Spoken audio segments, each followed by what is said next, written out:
Well, hello everybody! Are you having a good time?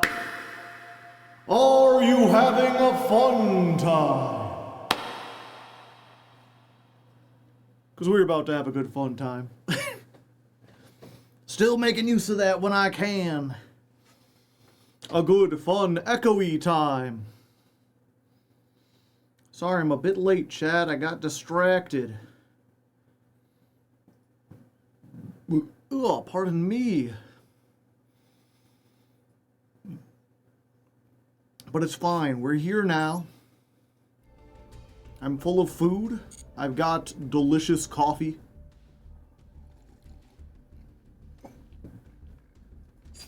The Golfster. Or Lord Crota is here. I'm trying to remember. Were you the Highlander at one point? Or were you just like a high tier patron? I forget if you were a high tier or the highest tier. But he's definitely been around here for a while. An old school patron.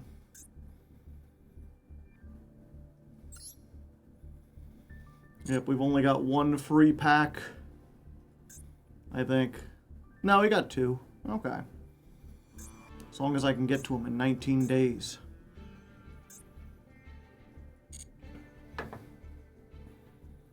Okay, that's done. The Legend Anthology is going on. Do we play the Legend Anthology? What do the loners look like?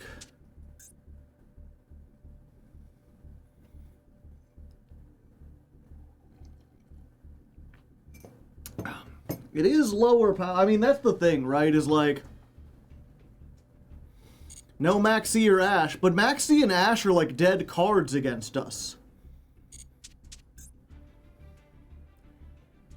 The problem, well, I guess people might mess up DDD. Full bully. Can we even play a deck? We can't play any of the loners. I'm looking at the loners because oftentimes, like, when you play the anthologies, they put you up against people that you are comparative with in the ladder. So, like, we'll be going up against other silver players. A lot of silver and gold players do not have the money to build a deck specifically for the events, and so they use the loners. Oftentimes, that's what we're going to run into most of the time. And so, for example, there was the one Legacy Anthology where the Exodia, like, Incarnate was a loner deck, and that deck is, like, dirt simple, and even its, like, most basic combo that it always gets to is a Spell Trap Negate and a Board Wipe, followed up by a monster that can attack for 8,000. In the full game, where you have a standard deck, that's not that threatening. In Masochist, it might as well be an FTK. Nothing I have prepares me for the Board Wipe, the Spell Trap Negate, and the 8,000 attack.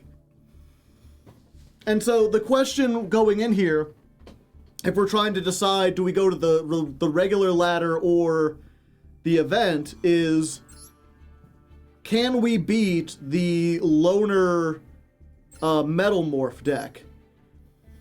And I think the answer is no, because they have a repeatable Omni Negate that they're almost certainly going to get to, along with like 2,600 and 3,000 monsters that they could easily summon. Gravedigger's Trap Hole stops a lot of the shit we're trying to do. And like 4 pops, yeah.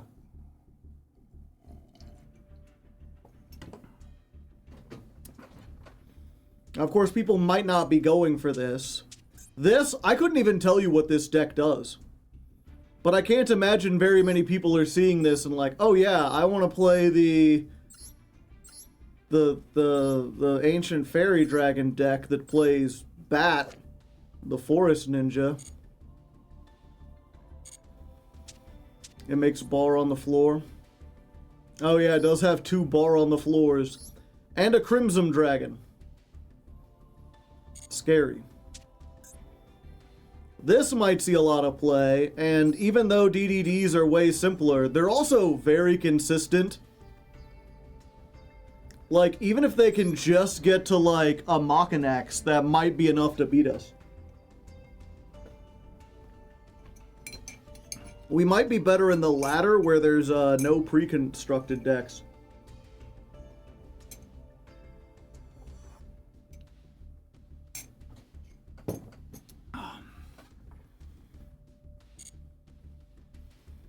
I run into the DDD loner way more. Yeah. Especially because what we're going to try to do today... Amber7700, thank you for the 2 months. Hope you're having a good night today. I am. I made some homemade chicken strips for lunch. It took some extra effort, but they're so crispy and good with the panko and the garlic powder. I wish I could share them with chat, but sadly, such things do not exist. What's good? Howdy, howdy. Fire Nightmare Turbo.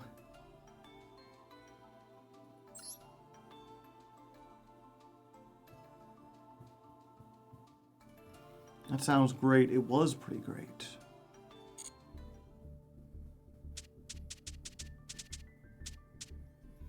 Okay. This would be, what's our latest deck? Stun is 14. So this would be Fire King.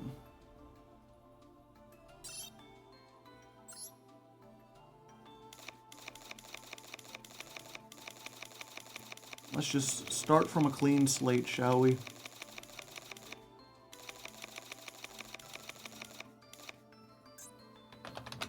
If you saw today's episode, you know. We got Garunix. During the standby phase, after this card was destroyed, special summon it. And this is, you can destroy one monster in your hand or field, and if you do, add a Fire King.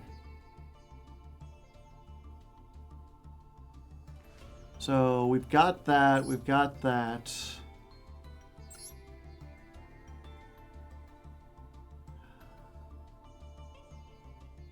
Yeah, I'm trying to think. It's like, okay. So what do we do going first? Nothing. I don't think we want to go first with this, because putting the Garunix, even if we could destroy it and have it come back, all it does is ensure that the only thing on our field is the Garunix, because it wipes the field.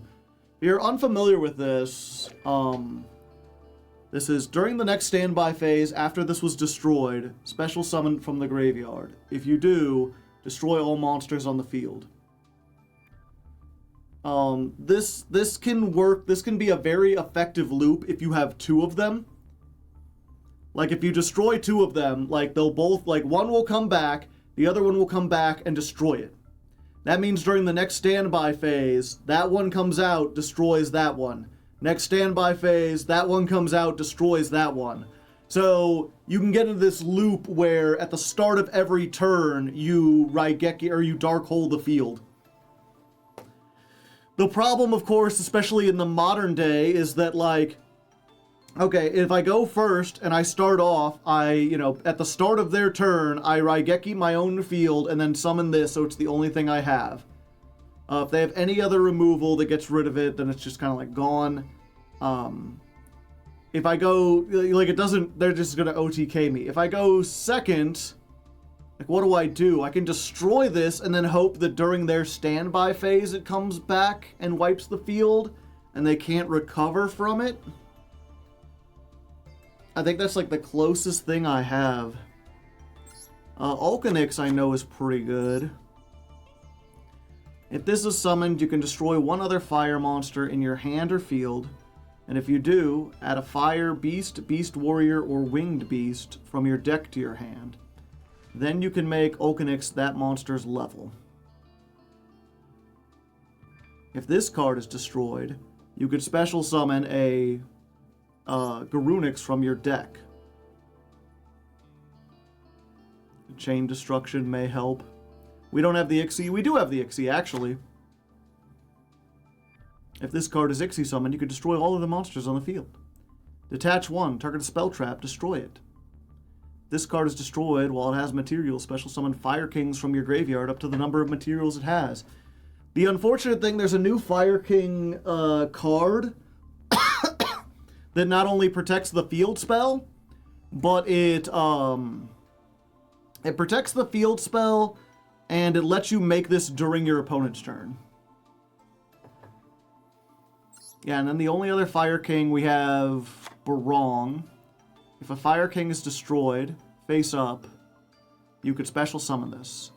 During the next standby phase, after this was destroyed, and sent to the graveyard, add a Fire King from your deck to your hand. Cursed Fire King Doom Burst.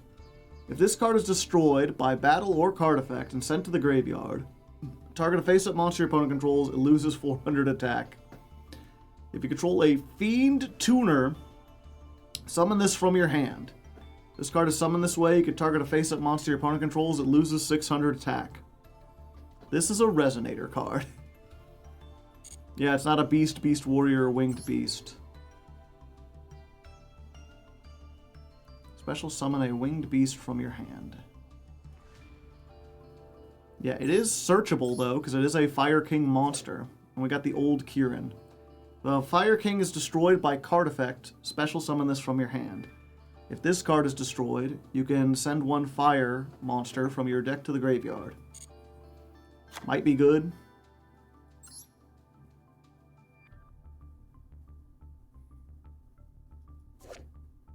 Red Lotus King Flame Crime. This doesn't say Fire King on it, though.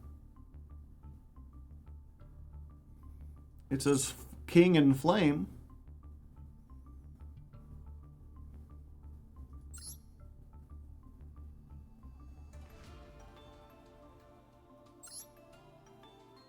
Make Verte.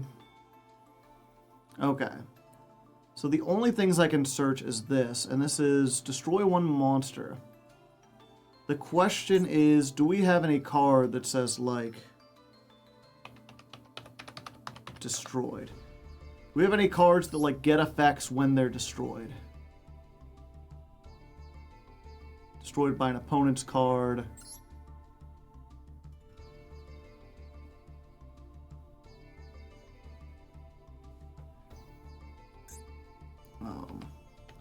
This card is destroyed by battle, by an opponent's card effect.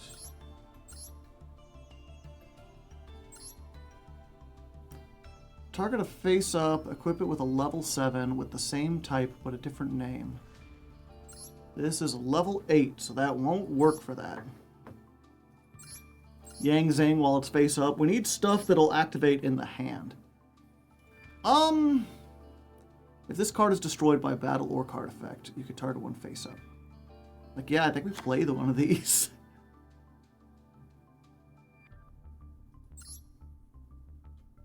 Monster you control is destroyed by battle or an opponent's card effect. Oh, but not my own card effect.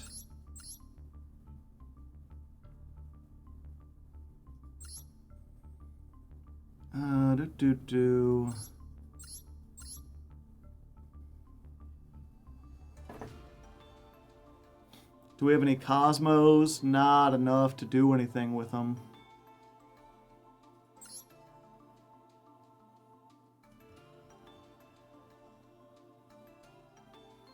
Yeah, that was a fun card, but it won't work exactly.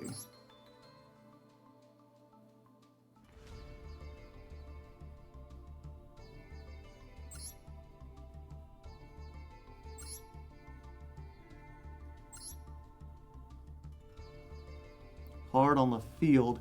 We're looking for stuff, because we have 3 Fire King Island. We're looking for stuff that, like, we can destroy in our hand and it'll get some kind of effect. Lord Crota, thank you for the 17 months.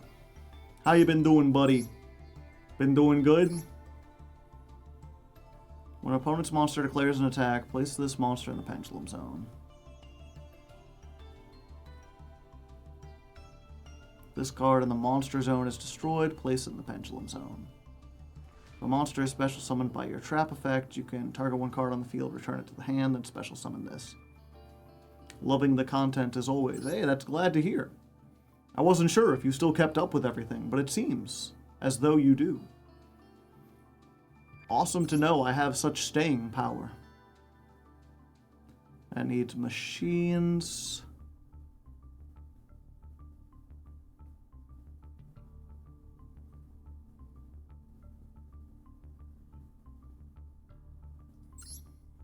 The face-up fire is destroyed. You can special summon, inflict damage equal half attack. I mean, we might as well put that in. Masochist is my favorite series. Hell yeah. Hell yeah, brother. It's what we like to hear. By battle or card effect, you can summon this from your hand. This card is sent from the field to the graveyard. You can target one monster in your graveyard with the same type and attribute as a monster you control. Huh. I don't even know what I'm looking at.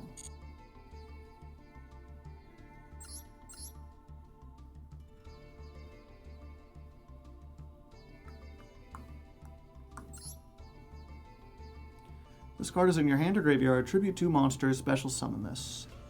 This will special summon. It does piercing. This card is destroyed by battle or card effect and sent to the graveyard. Summon 2 fire tokens. That might be useful. I don't know what I could make with the 2 tokens, but there's got to be some kind of link or something, right? Destroyed by an opponent's card. That barely does anything. It does do something, though, and it is searchable, so maybe we should just put it in.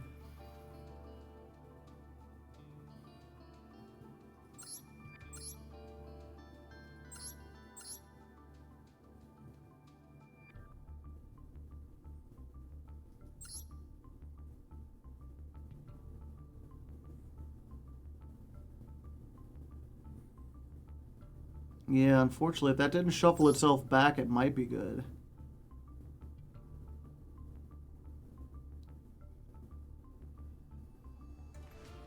I've got the ultimate Nightmare Yubel. Okay, Yubel Terror Incarnate. This face-up card leaves the field. Yeah, it has to be face-up on the field. I can't, like, destroy it from my hand.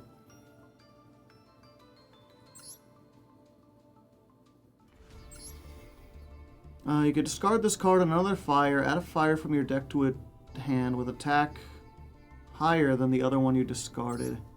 Ulcanix is so low, unfortunately. That still might be worth it, though. Any Fire Fist? Right now, we're just looking for stuff that synergizes with Fire King Island.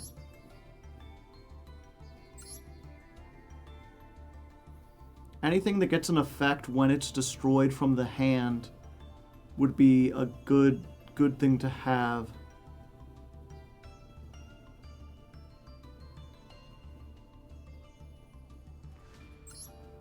Chessy Cat.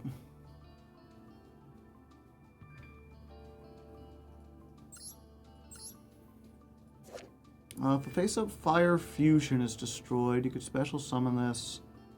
This card battles. If this card is destroyed by battle or another card's effect, you could special summon a level 7 or lower monster that is Flame Swordsman or mentions it. Huh. So it looks like that doesn't have to be on the field. I'll have to see if I have any other Flame Swordsman cards. It just says, like, if it's destroyed. Yeah, unfortunately, the search tools on this specifically are not great. A monster on the field is destroyed by a card effect. You can target one monster on the field, destroy it, and if you do, each player takes 500. Yeah, that would allow me to just, like, use this again, but then I'm defenseless.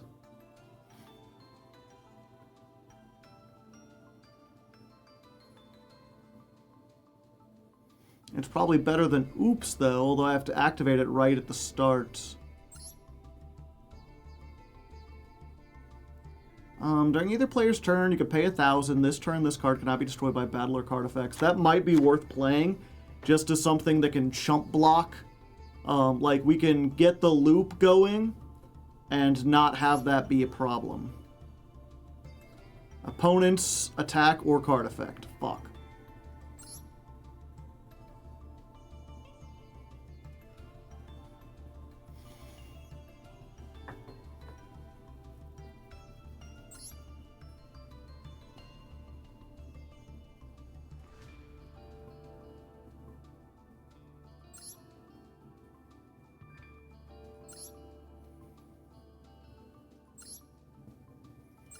Palm Princess would be funny, although it has to be destroyed in a monster zone.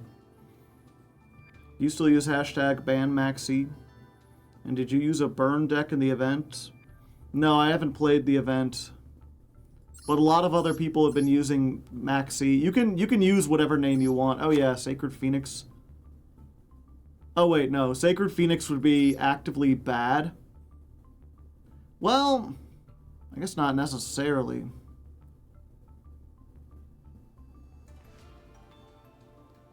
3 field spells. Like, we blow this up. Like, after we've resolved it, we don't need to, like, use it again. And that would potentially clear the way.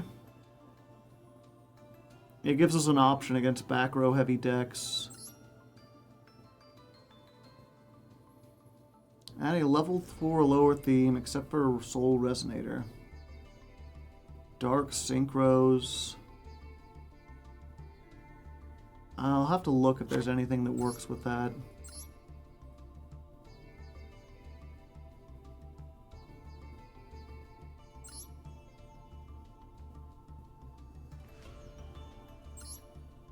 That needs psychic monsters.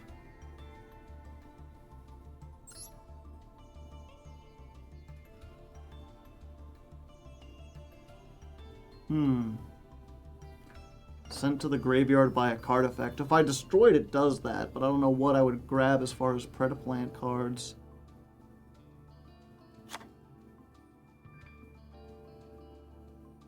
It's an option.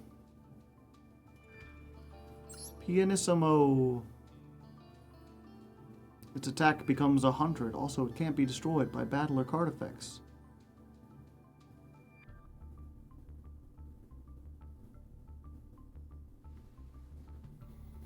Might as well add all the fire links we got.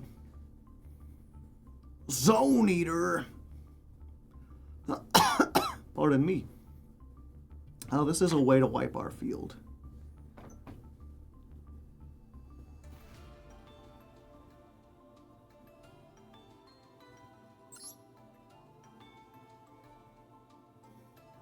This is removal that works for me or them.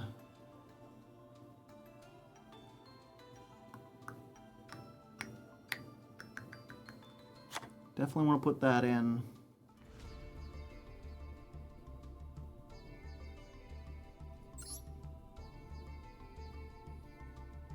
Face up, tribute summoned monster.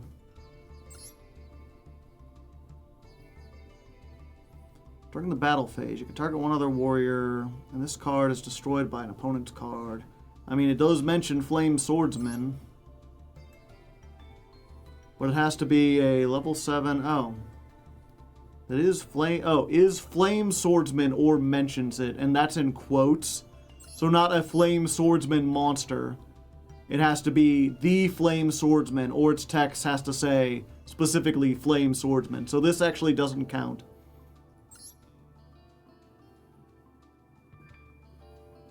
This would also be... I keep forgetting we have this. If we can wipe the field, that might be good.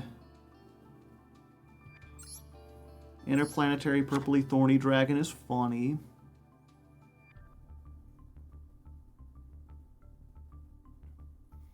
Good old Debate Dragon.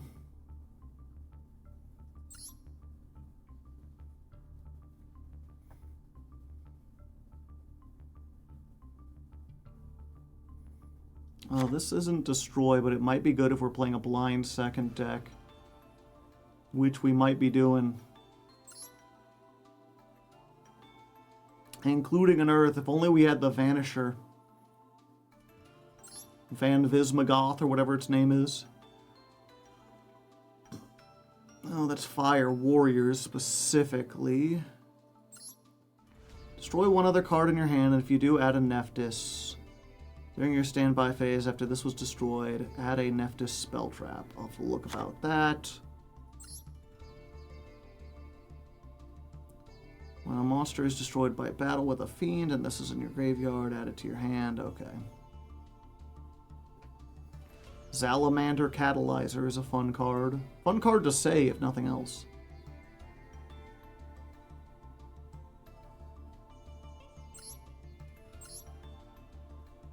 Okay.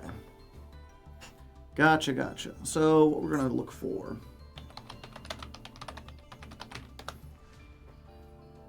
Yup, that's what I feared. If this card is destroyed, or by battle or another card's effect, special summon monster that is Flame Swordsman or mentions it. Huh. Oh, but this is a level 8. I was like, it doesn't say except itself, but yeah, it's just one level higher. Okay, so this is useless, unfortunately, until we get another Flame Swordsman card. How are we on Cosmo? We don't have a single ship. We have Dark Lady. Does Blue Flame Swordsman mention it? No, we already looked at that. Dark Lady is a negate, but unfortunately, we get destroyed by other stuff. Ubels, we don't have Ubel, I'm pretty sure. Yeah, we have the high-level Ubels, and we have like a Nightmare Pain and a Gruesome Grave Swarmer, but we don't have the Ubel.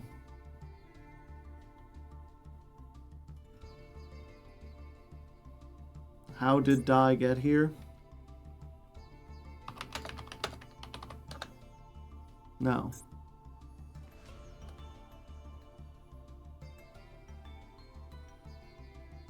You have Planet Pathfinder. I do. Yeah, Dark Lady is a good card, but not for what we're going to be trying to do with this deck. Okay, so the next thing to look at would be... Do we have any other fire-winged beasts?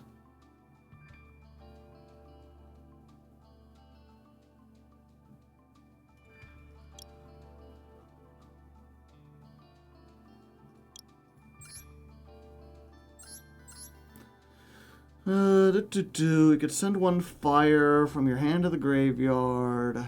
This card cannot be destroyed by card effects. Opponent controls a monster, and all the monsters you control are fire, and in your graveyard, summon this card. Your opponent cannot target with card effects. Yeah. Not a lot of good targets for this, and even if we could make rank 6s, I don't think it would be worth it. So there's not much else we can do with this other effect.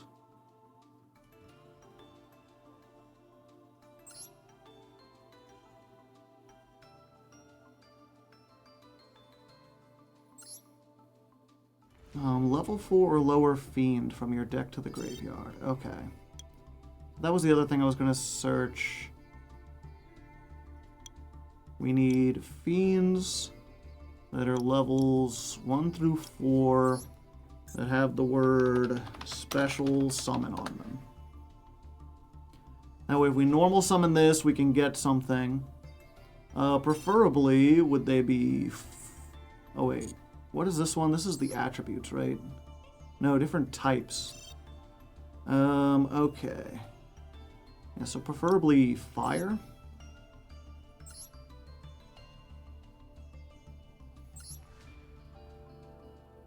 Yeah, so we could add this. It wouldn't do anything. We could add this. Control a Fiend Tuner. Okay, so we've got that. That lets us make a, what, a level 6? Level 6 Synchros a go. Can reveal this in one Fiend, special summon one, discard the other. When a monster is destroyed by a Fiend... The thing is, I don't think I have any other good Fiends.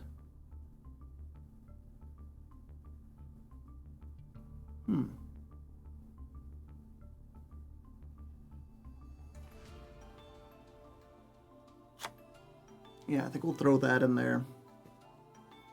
Level 6 is a Muddy Mud Dragon. True. Okay, let's get rid of the fire real quick. Try to scan through. We've got so many cards, and so few of them are any good.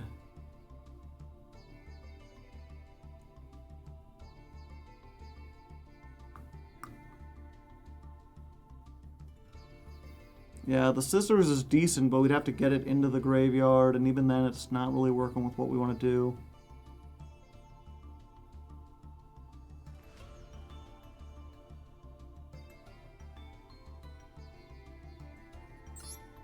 Ah, we can search Eccentric. That's good. Do we play one of these? Probably not. Even if it is a free special summon.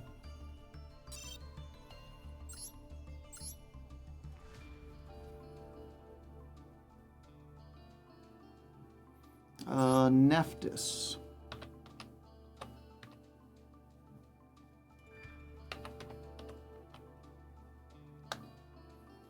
Have you seen the new Archfiend support? I have not. Destroy one card in your hand. If you do, special summon a level 4 or lower Nephthys from your hand. During the next standby phase, after this was destroyed by a card effect sent to the graveyard, you can destroy a Nephthys in your deck. I mean, I guess it works. 3 more dark monsters in your graveyard. Banish 2 of them. Send this card from your hand to the graveyard. During the next standby phase, special summon this. If it's summoned, destroy a spell trap. This being wind kind of sucks. Yeah.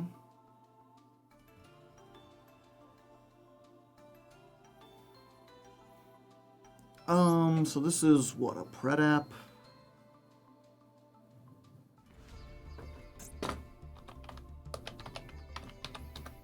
Predap.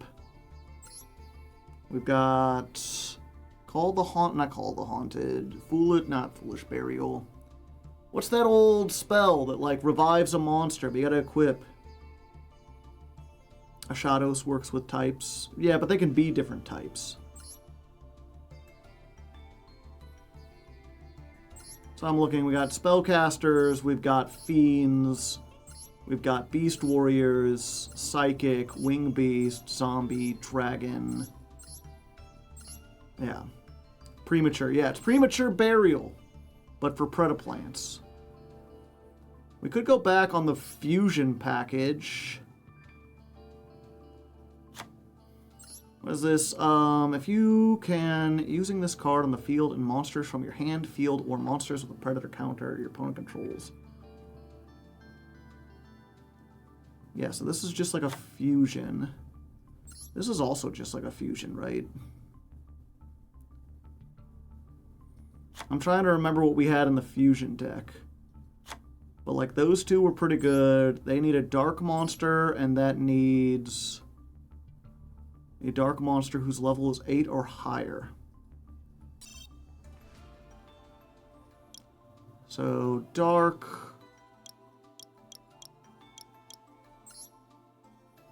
Oh, I didn't think so many would show up.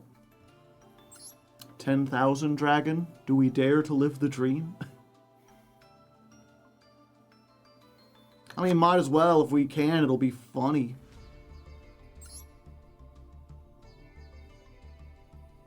If your opponent controls a monster with 2,000 attack, you could summon this. Might be worth it. If you control a monster, you can summon this from your hand, then destroy all other monsters you control. Also, you cannot summon except for dark. Damn. That kind of ruins it, unfortunately. You had me up until the dark lock.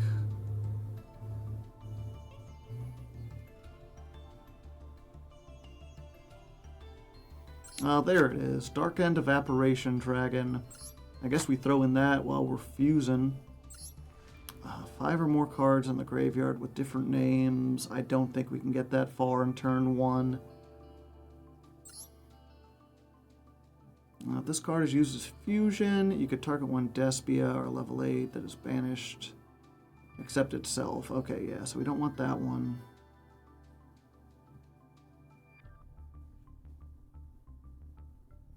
We want to go second with this. Yeah. And then we can throw in the, like...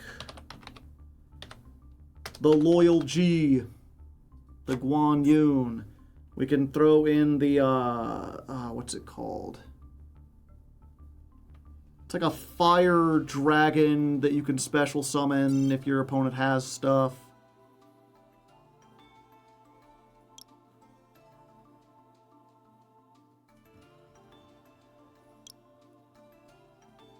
Yeah, Burning Dragon. Yes, thank you. Do I have any dragon rulers? I forget. Just the babies. Okay, we've got maybe too many things here now.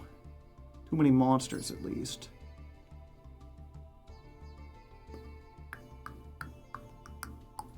Okay, I think the Cosmol might be a little copy for a normal summon.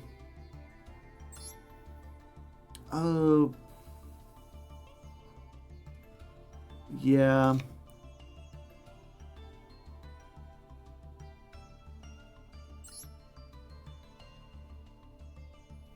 We're gonna play one Lost Wind, because we do have that card that, like, sends a thing from the deck to the graveyard. And then we're gonna play all our, like, nuke cards. All of our cards that are just, like, go second, get rid of, like, all our removal shit. I know we have some good ones that we haven't been playing because we've been on a go first build, and this is our excuse to play other stuff. That requires plants. Blazing is like a go first card. Yeah, the subversions are going in as soon as those show up. I'm pretty sure we have a lightning vortex.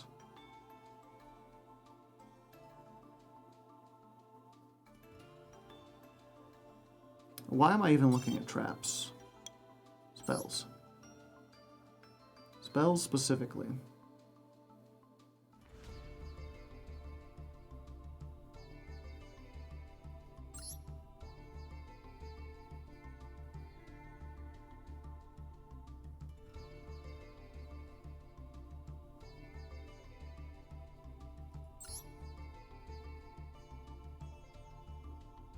Sure, we'll throw that in there. That allows me to just normal summon stuff.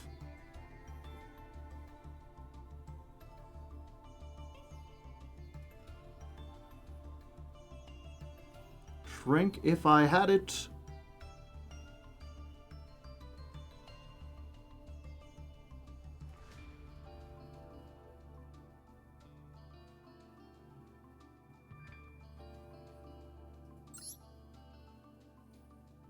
Maybe, but probably not. I think Fissure is a little too outdated.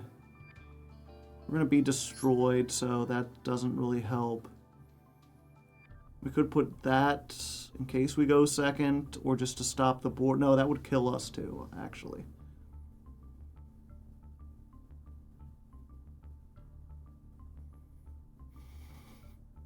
I could have swore we had more removal than this.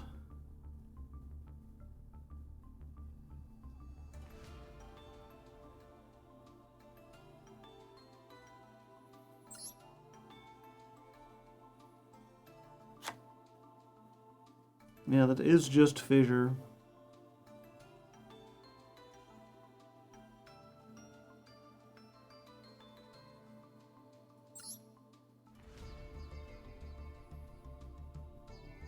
Probably won't see any play.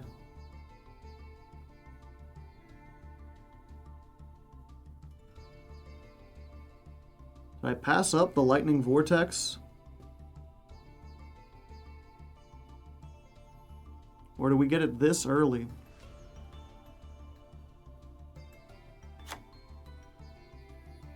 That's a good one for going second.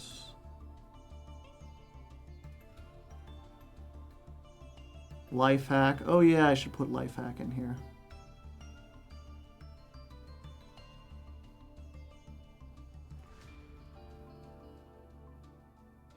There it is. Lightning Vortex, Book of Moon. Fuck it, we ball.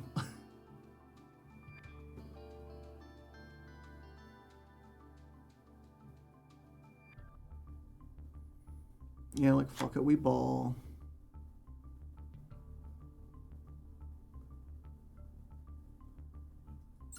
Forgot we had this. Still no targets, but we have it. One of these days, chat.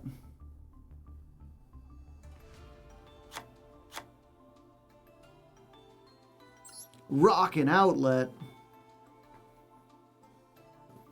Econ. Unfortunately, Econ's not really worth it because we need to tribute a monster and we don't have monsters we really want to tribute.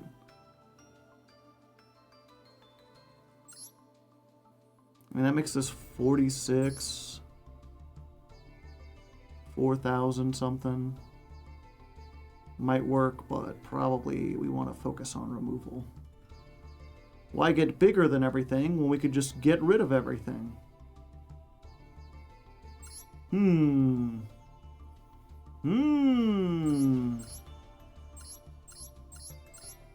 do have a lot of free special summons, but if we want to use our tribute... Okay, you're out, by the way.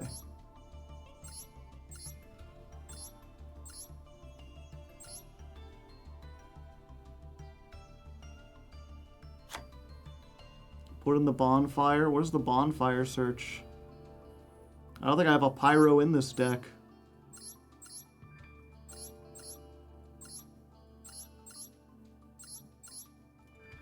Yeah, I don't have any pyros.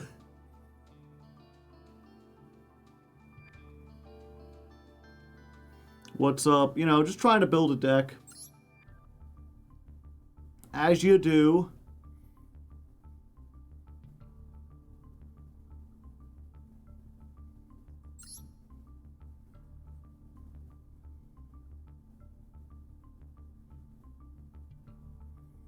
No fire in the fire deck. It's a pyro, not a fire. There is a difference. Tribute one monster with 2,000 or more attack, except Galaxy Eyes Photon Dragon. Then target one monster with 2,000. Tribute it. Oh, I need to have a Galaxy Eyes Photon Dragon. Alright. I could have swore we had more removal than that. Doesn't Pyro need fire? No. Pathfinder for your win con. The thing is, we don't want to give up our normal summon. Like, if we don't draw it, we just don't draw it. Oh yeah, life hack.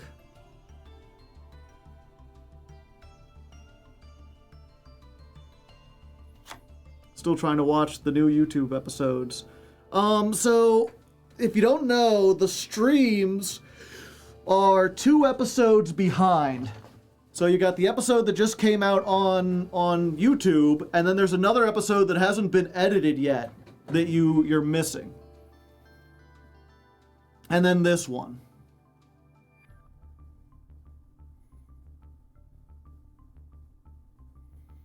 Okay, 44, so we need to remove 4 cards.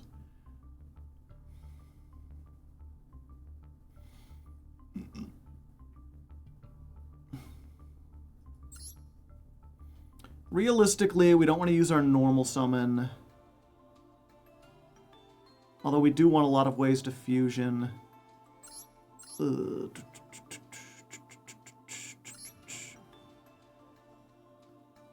Destroy one card in your hand, and if you do, add a Nephthys. I don't have a Nephthys spell trap. I don't think.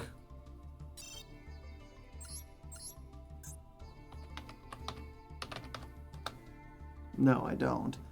So maybe this doesn't actually work. You can destroy, then special summon a Nephthys from your hand.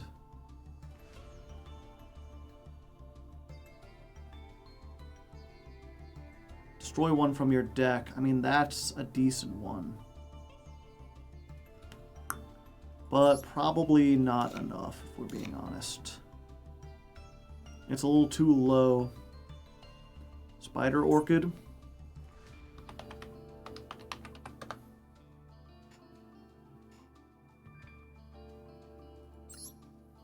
During the end phase, if this was summoned this turn, discard a plant, add a plant.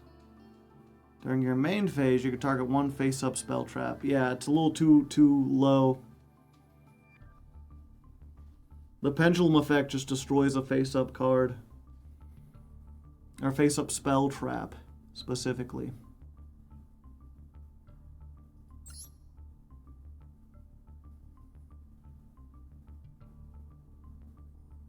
Do we check the Jirax?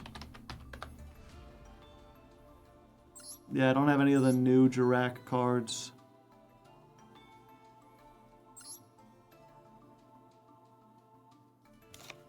This looks just dreadful. Just absolutely awful. We can get 2 level 8s potentially on the field. House of Wax, just for fun.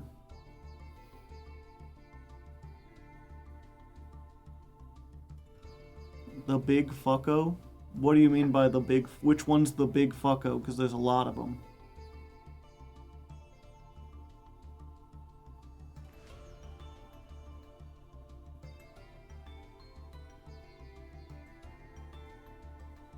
Oh, the Synchro Meteor guy, yeah.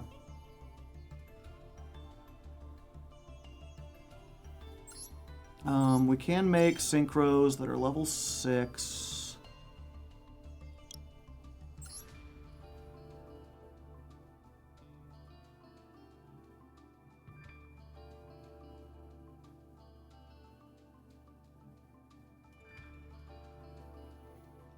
Yeah, Leon might actually be good here. This might be decent. This is always funny.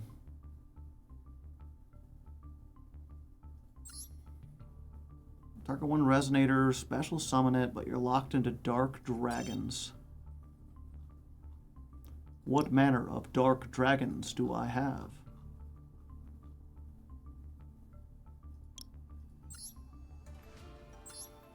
Exploder Dragonwing. He got weird muscles. He's on the bad juice, Chad. This doesn't count because it's like from a special thing.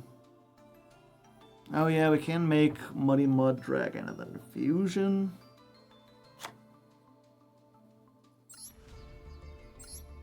Yeah, everything here requires special stuff. Steroids. What other fusions do we have?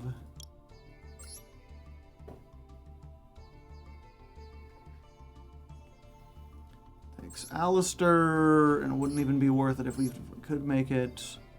What was this guy's deal again? Banish a level 8 dragon from your extra deck. Is it specifically? Yeah, specifically a level 8 dragon. Which I do have, it's Amulet Dragon. Oh, I'm looking at only dragons still. I was like, I could have swore I had more fusions than this. And I do. Are any of them good? Probably not. A Despia, a light, and a dark. I have 1 light. I have 2 light monsters. Might as well.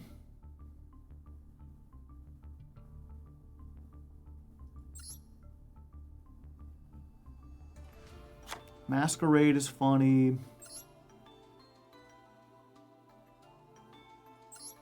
And this is the most generic. Yeah, and then we need to put a couple links in here.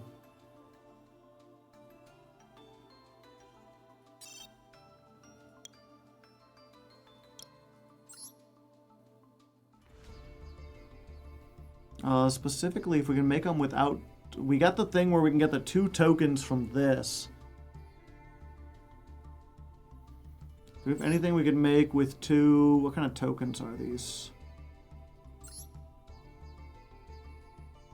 Zombie fire.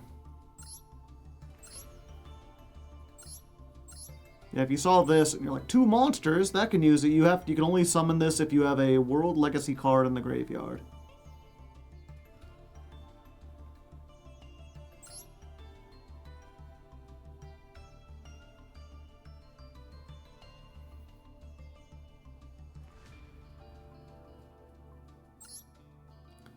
Two effect monsters.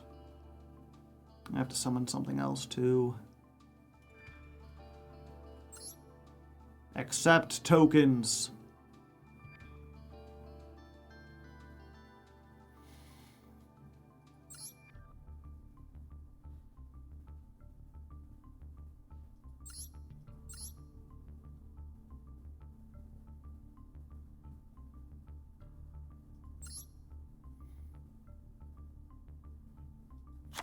Put that in just in general. I really have nothing I can use those tokens for.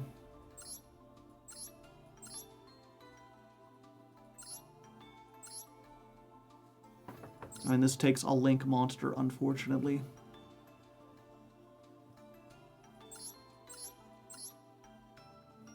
Linkle Bell. I mean, that doesn't do anything, though, and I have to have less cards in my extra deck, so going second, it's, like, useless. This is just generic. I mean, I can only use one of the tokens because they need to have different names.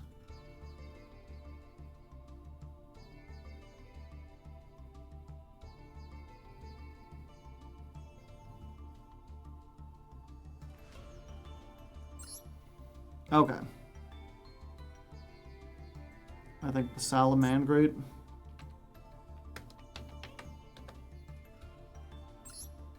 Oh, fire effect monsters. They have to be effect monsters.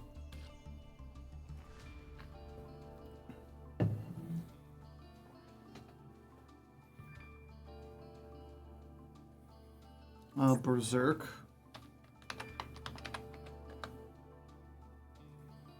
Yeah, I suppose.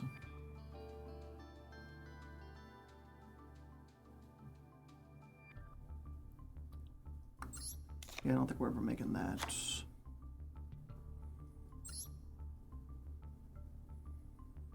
Okay, and what was this again? 15?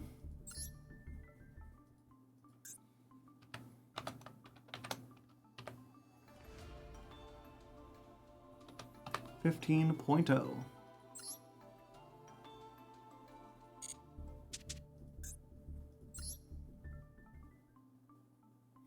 Okay, and what does our stun deck look like? Did we even remember to put...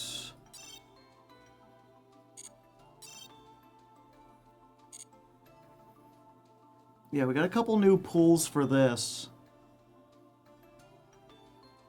Light Imprisoning Mirror is really funny if we run into yummies.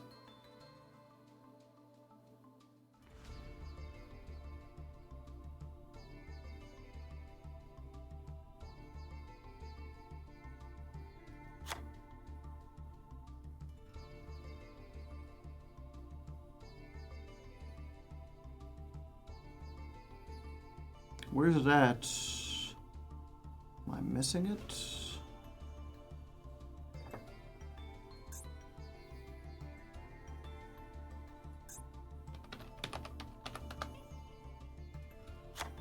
Doot doot doot doot. Doot doot doot doot doot doot. Boop doop doot doot doot. Doot doot doot doot doot doot doot. Doot doot doot. Okay, I think the going into this is like never happened and probably never going to happen. Doot doot doot doot doot doot doot doot doot doot doot doot doot. Inspector Gadget. Doot doot doot doot doot doot. Doot doot doot doot. Inspector Gadget. Bum bum bum bum bum.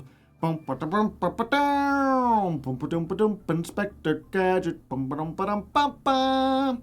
Bum ba dum, Inspector Gadget. Bum bum bum bum bum bum bum bum. Go Gadget, go! Ba-da-ba-da-ba-ba-da-ba-da-ba-da. Go, Gadget, go! Ba-da-ba-da-ba-ba-da-ba-da-ba-da. Inspector Gadget. Ba-ba-da-ba-da-ba-ba. Ooh. Okay, let's do 41.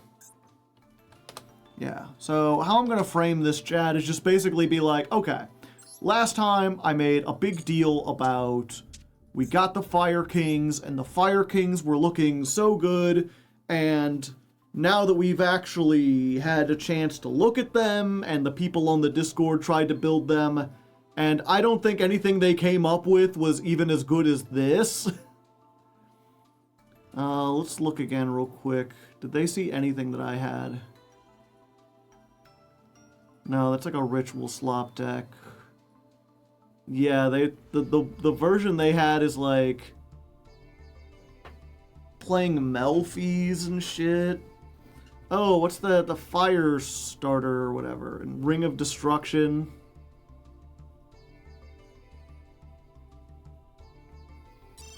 What's that spell?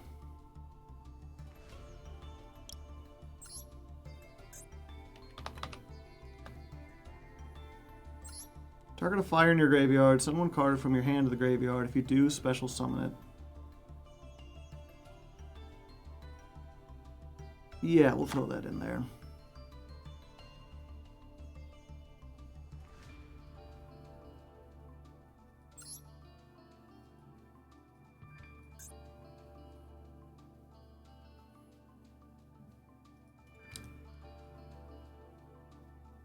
I'm so not an hour late. What did I miss? Mostly just building the deck.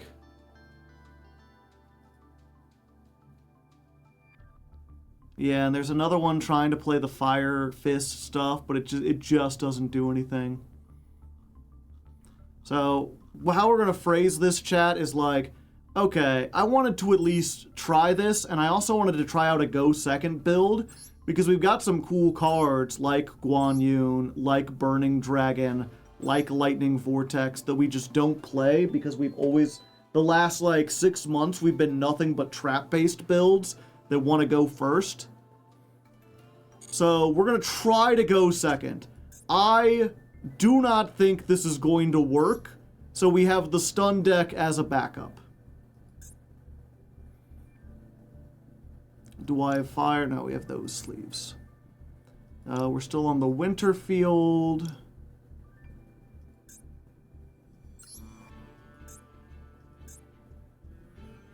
We got the elemental hero. Okay. Hazy Flame works for something? No, unfortunately it doesn't. It's not with what we've got. We got a lot of Hazy Flames, but you need specifically their spell traps in order to do anything.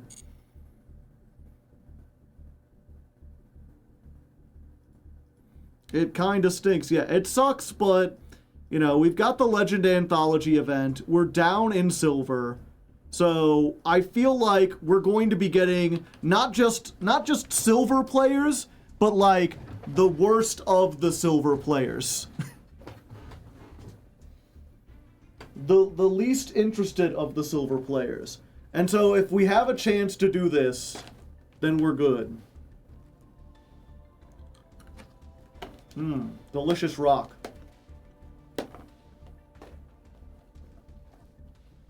Trying something new, you know. Okay. Fill yourself up with cats in the chat. Let's get this party starty. Let's get it started. Ha! Let's get it started in here.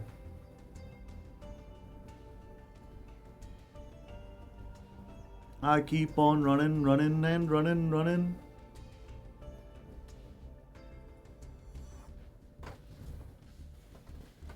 Okay.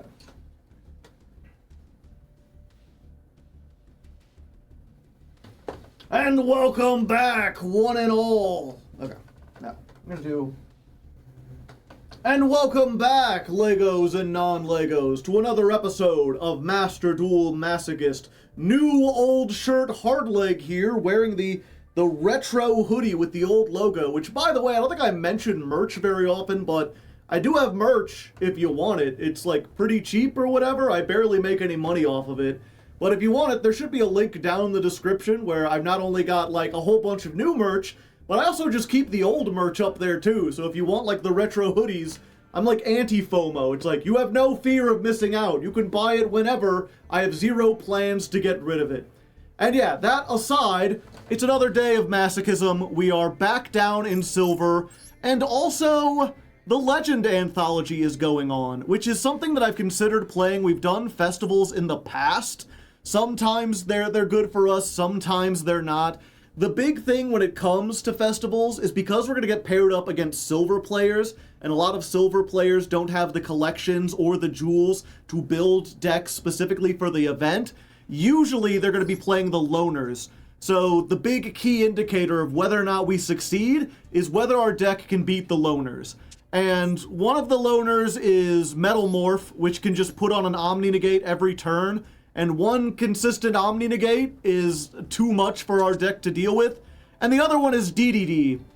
And even as complicated as this is, you know, there's a chance they mess it up. It's become incredibly streamlined with the new support. They've got a whole bunch of one-ofs, and all they have to do is make it to like Machinex and they can defeat us. So we're not even going to try. We're just going to stick with the silver, the standard ranked ladder, and see what we can do. Hopefully, most of the better players will be in Legend Anthology. So not only are we in silver, but hopefully it'll be like even easier silver. And we're hoping that because today's deck is not very good. You know, I made such a big deal last session about getting ourselves a high Avatar Garunix, which I just have memories of being absolutely devastating back, like, that must have been 10 years ago at this point. Everyone bored in the... Okay.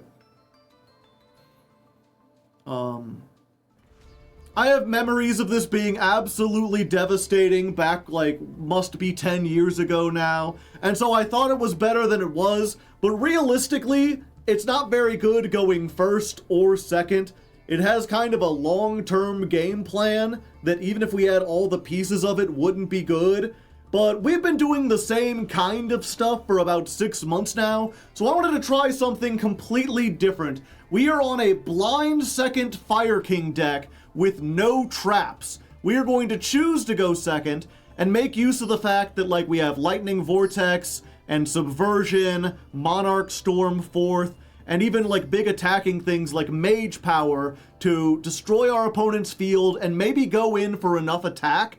And if we don't have enough attack, then hopefully we can set up this on the field, get it so we can destroy it consistently, and then like take away the game from there. Like if they go all in on something and we wipe their board, then maybe this will be strong enough.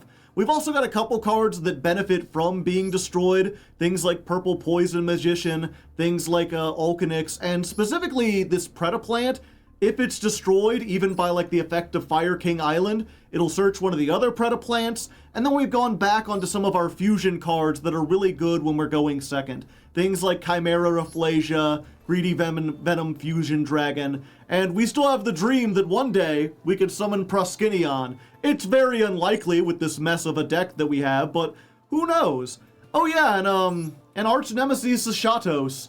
Did you remember we had this? I forgot, it hasn't been good, but this is another thing that can either wipe the field or set up so that the next turn they can't do anything and hopefully win. Also, I'm like, fuck it, we're already playing a bad deck. I threw in the 10,000 Dragon. Maybe we'll be able to get enough because we're playing a bunch of free special summons. We've also got the Monarch Storm 4th, so if they have something absolutely huge, we might be able to use them for like a majority of what we've got. And we've also got the Guilt Gripping Morganite that lets us normal summon level 5 or higher without tributing. So we might be able to do something with that. I have very little faith that this will be very good. In fact, we've got a new version of the stun deck waiting in the wings once this does fail. If it becomes so miserable that I don't want to play it anymore, we have a backup. But we're at least going to try something new. We're going to see if we can make it work, try our darndest, and see what happens. You know, who knows? Maybe we'll be surprised. Okay. 1, 14, Dawn of a new day. Plus new deck. It's gonna be interesting. It's gonna be exciting.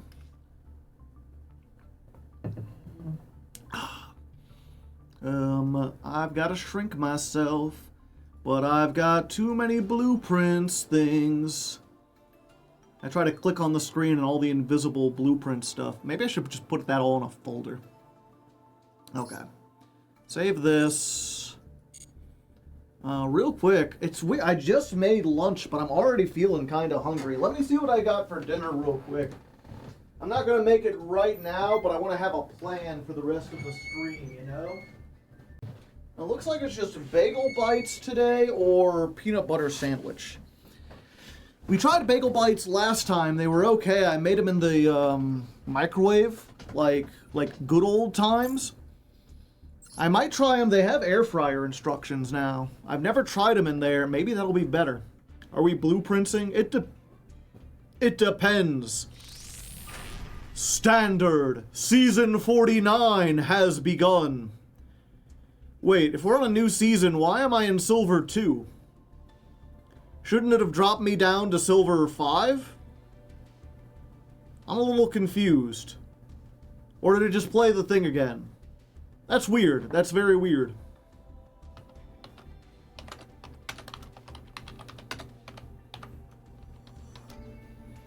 We played this year already, yeah. Are we playing the Fox game? No, not yet. It's on the list. We'll get to it eventually. Yeah.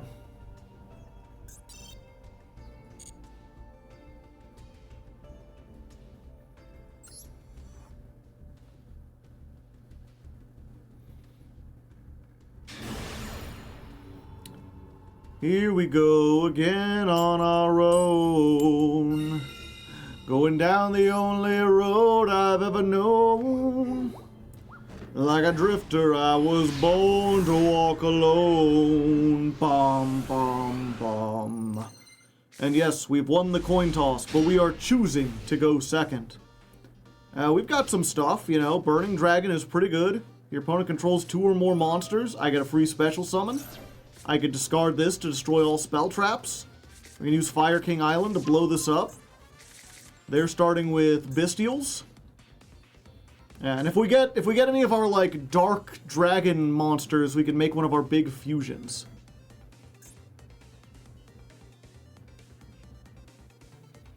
Otherwise, we might be a little doomed. I don't know, it's weird. In order for this deck to work properly, they have to summon some monsters, but not all the monsters. A branded fusion is going to make this a little tricky. I don't think we can beat a branded deck. Well, we'll see. Maybe they'll end on, like, Titaniclad or something.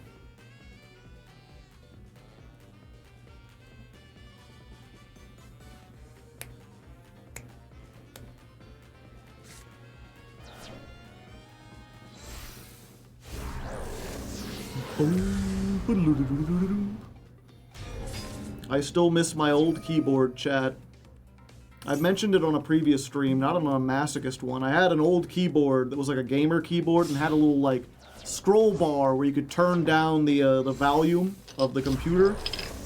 And my new one is just like a $20 cheapo keyboard.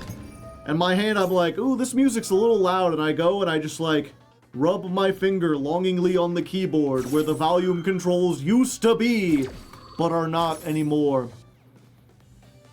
I might have to buy a new keyboard. Fortunately, this one was only like 20 bucks, and it is good to have a backup in case, I don't know. I was like, it's good to have a backup in case your keyboard, something happens to it, but realistically, what would happen to my keyboard? I've never really been the kind of person to get angry and like destroy things or like punch things. And I'm like, oh, what if the keyboard gets water damaged? I'm like, well, it's right next to my computer.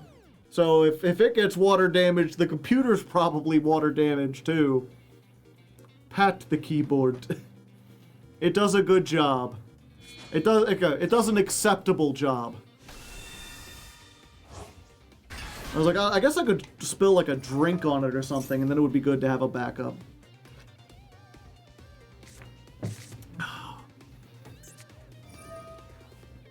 When is the monthly climb video coming out? Tomorrow. Or no, Sunday. Doing it Sunday now. Keyboard could just stop working. Yeah, you know, it's like they say in that there's that G.I. Joe PSA.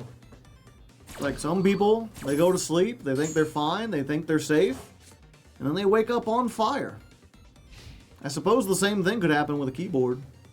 Oh, they're done? Okay. So they added Blazing Cartesia, and they've got another Bestial.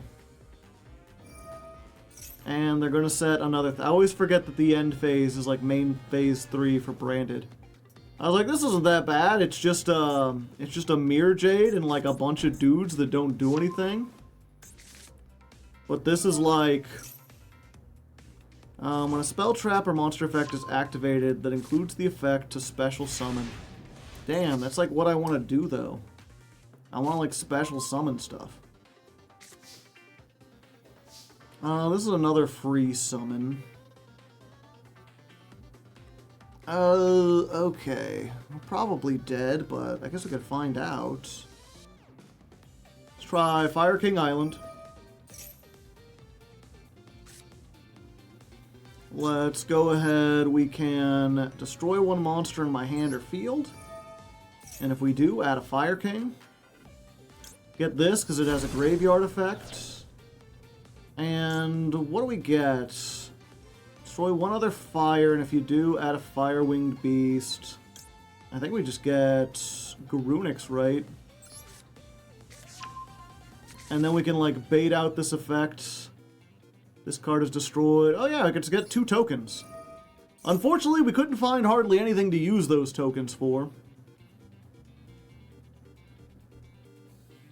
But we have them. Okay, 2 tokens. Each one more token than the last. And then we can use this effect, tribute 2 monsters, special summon this. If it's special summoned from the graveyard, it does piercing. That would do something. Unfortunately, this effect activates, so they can absolutely destroy it with that. Do we have any fusions? We don't. Nightmare Phoenix would be a link. And then we could just try to pop the back row and hope that works. We don't have a Despia. We don't have another Predaplant.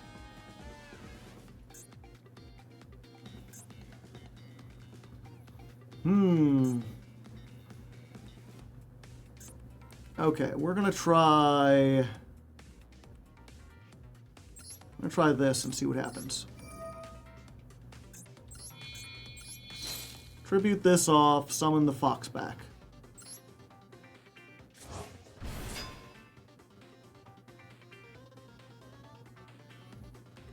Then we're going to... I guess we normal summon this because it's our only normal summon monster. Yeah. So normal summon this, and we're going to make Nightmare Phoenix. Hello there. It's me.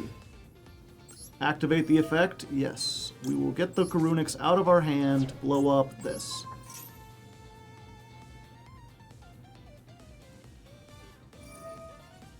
They are using the Mirror Jade to destroy this. I don't know why, but they're doing it.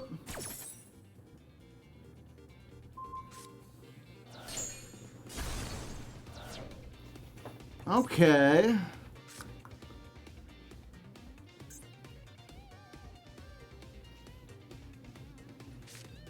The unfortunate thing is I think even with what we have, it doesn't, like, do anything.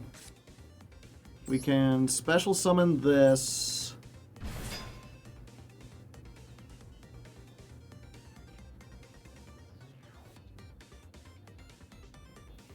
we can activate this.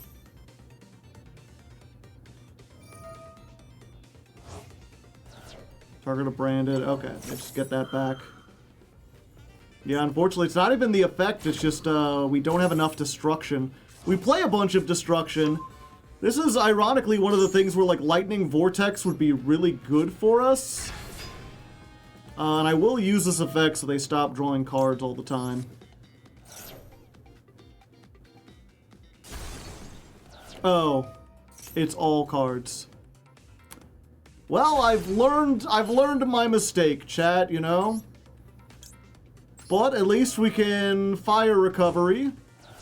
And we can shuffle back these three and draw a free card. And I've already normal summoned. So, you know what? Let's just, we'll mark that down as a learning experience. Probably weren't going to win anyway. And we know better for next time. I thought it was all the spells they controlled.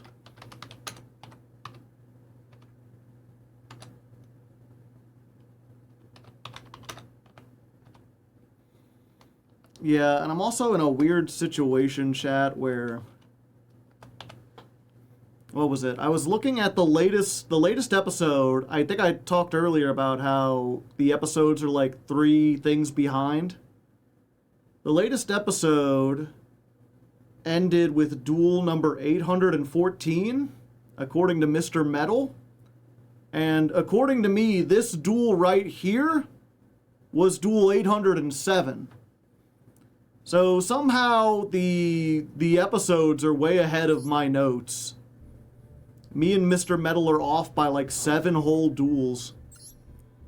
And I don't know how to square that out.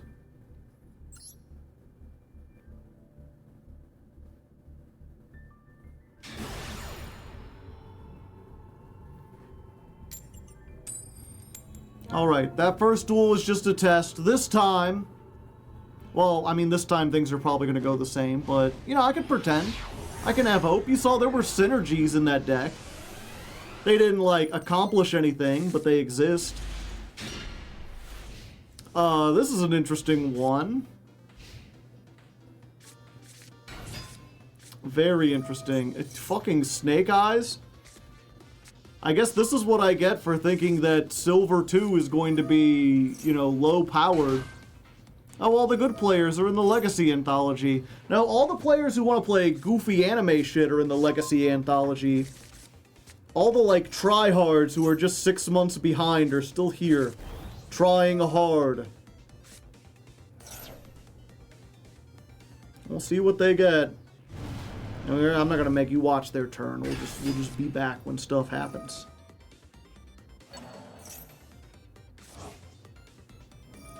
I mean, the thing is, their deck is mostly Pyros, right? So if we can trigger the Ashatos and call Pyro, there's, like, not much they can do. Oh, they can still summon that. Call Dragon?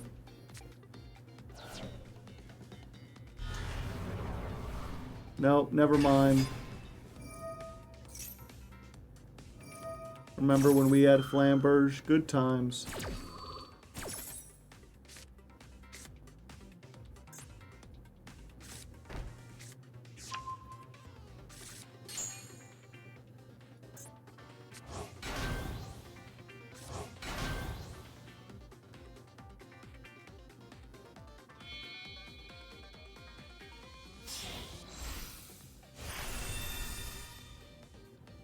Well, there goes our hope.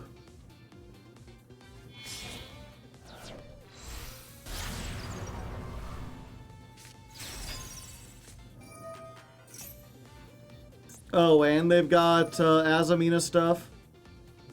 Yeah, I mean, if you're already at this, I don't think we can beat this with what we've got. We're good. I'll just go to another one.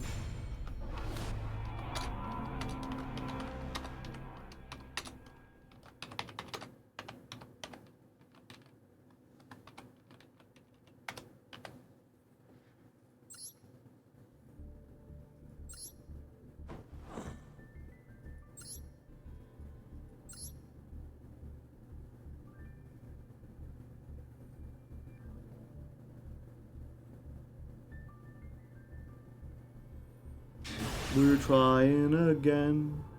We're trying, my friends. We're jumping on in. And we're versus a dragon.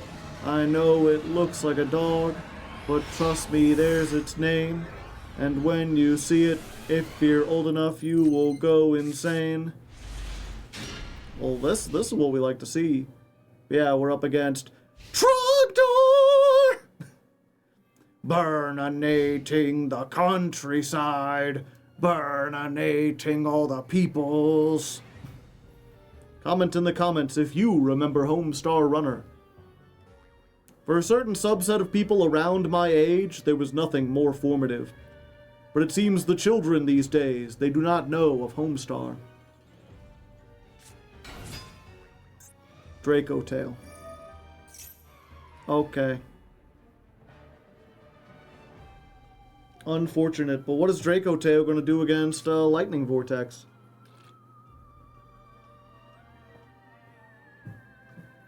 Nothing, that's what.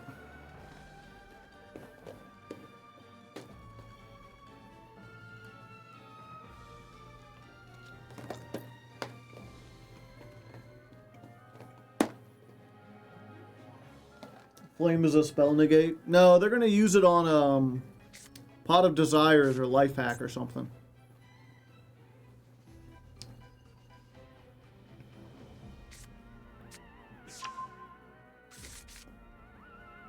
Of all the cards they could search, okay, they already have the Famina. Trogdor was a man. Dun, dun. Maybe he was a dragon man. Or maybe he was just a dragon. Still, he was Trogdor!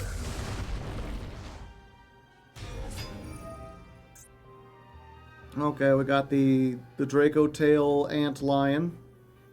I thought these things were only in Half-Life 2, and yet here they are. Just putting everything on the line. Just putting with their chest out. Well, why do they call them Draco Tails, Chad? Does this guy even have a tail? I guess he does. Does he also have... Does he have 4 legs? Are these all tails back here? I don't know what's going on. I mean, this one obviously has a tail, right? Yeah, there's a big old tail. They got fatty tail. What did they set? The Rahu. This one's got like a scorpion tail. Like the Scorpion King. With Dwayne The Rock Johnson. They've got different kinds of tails. This is just a lady. I don't know why they call it a dragon. Oh, she's a spellcaster. Okay.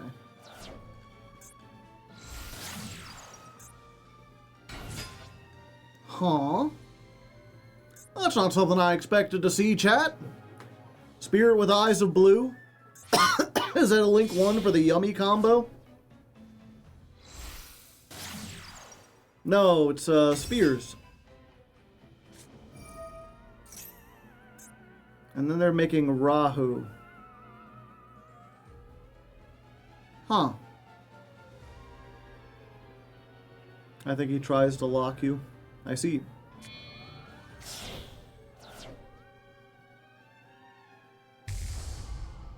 Ghoulamel. How ghoulish.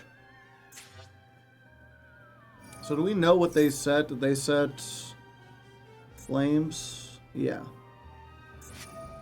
They got the flames. I just gotta hope one of these other 2 spells can, like, bait it out. Maybe they'll be like, I don't want them to draw 2 cards. And then I can hit them with the Raigeki break. And maybe they'll just surrender to that. Maybe they don't want to be destroyed and whatnot.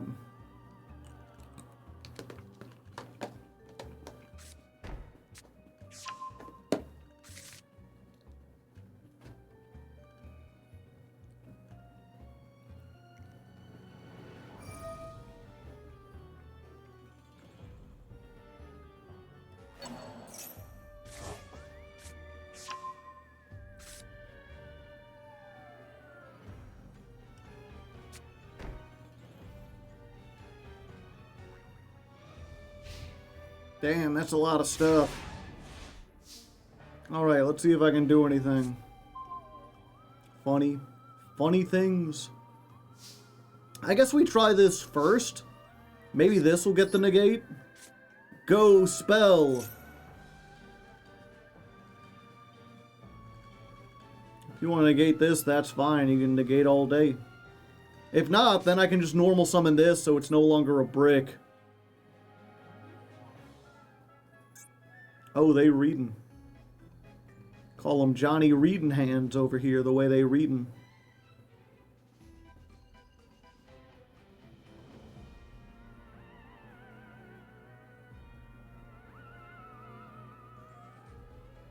You hear that music, Chad?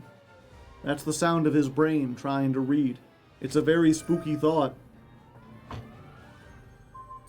Oh, okay. Yeah, fine. Fool. Absolute Schmeckeldorf. This was the biggest bait of all time. I didn't even want that to resolve. I mean, I guess it would have been good, but now I can draw 2 cards. Maybe get some cool stuff. And then they're shuffling back the Lucius. They do get to draw, though. So, like, the chances that they have Ash for this are pretty high, right?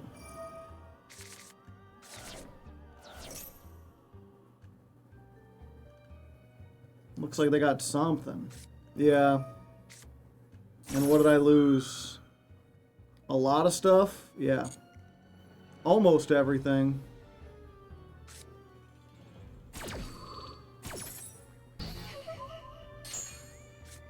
Banish this card from your graveyard. Target any monster on the field. Okay. Yeah, we'll do this.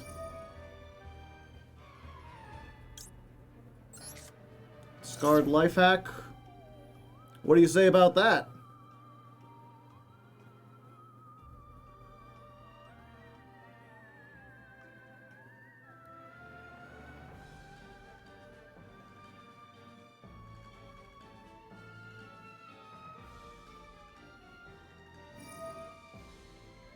Oh yeah, this will tribute. Wait. Why can they do this? Face-up card on the field to the hand. Okay, so they can return themselves. Yeah, and then this will activate on the next chain, so they will have a monster when it resolves. Damn, I was really hoping I could clear everything out. Oh hey, it got banished.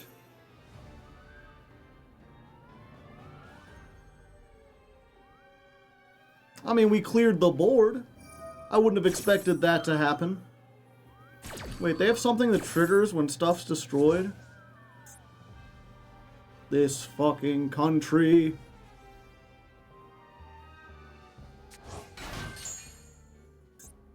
But it came back. Yeah, and then if they get something else, then they just have the ability to do everything again and get stuff back. Okay. Well, again, you know, I lived the dream. I had an idea that something might happen. But unfortunately, there's meta down here in Silver 2.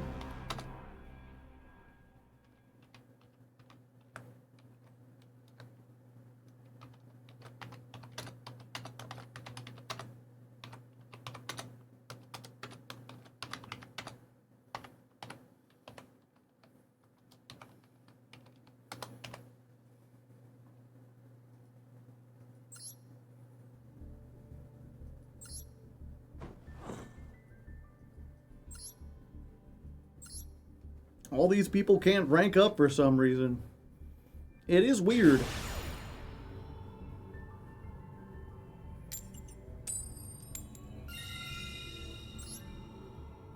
Like, I understand why I'm down in Silver 2. Why are the Draco Tail players down in Silver 2? I guess everyone's got to start somewhere. I'm just surprised that people are starting now. Alright. 10,000. We can make a synchro. We can pop this in our hand and have stuff for all the spell traps. If they set 5, we're golden. Oh no. Speedroid. Okay, I understand how this might be in silver. 5. 15 minutes of synchro combo. What will we see? Well, I guess that gives us time to have a nice little chat.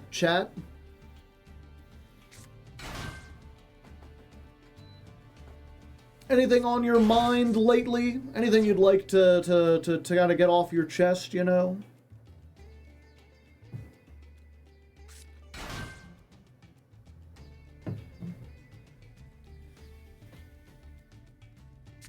I guess, what was it? I saw an interesting video by Yahtzee. One of his little semi-ramblematics. Where he talked about how all games can actually just be boiled down to two things. Cleaning stuff and going to places. I got a Royal Ash. That was pretty cool. Nice. Where it's like, when you think about it, like, what is Pac-Man but cleaning? There's stuff on the field, and you want to get rid of that stuff. If you're in even a shooter game like Gears of War or a lot of like MMOs or whatever, it's like they put you in a room and then something happens to keep you in that room, and they're like, you can't go until you shoot all the people. You're basically cleaning up the room of enemies. You're just getting rid of stuff until everything is nice and tidy again. And then if you're not doing that, if you don't have to get the enemies, it's because you want to go from point A to point B. And think of your Marios, most platformers for that matter. You're just trying to get somewhere.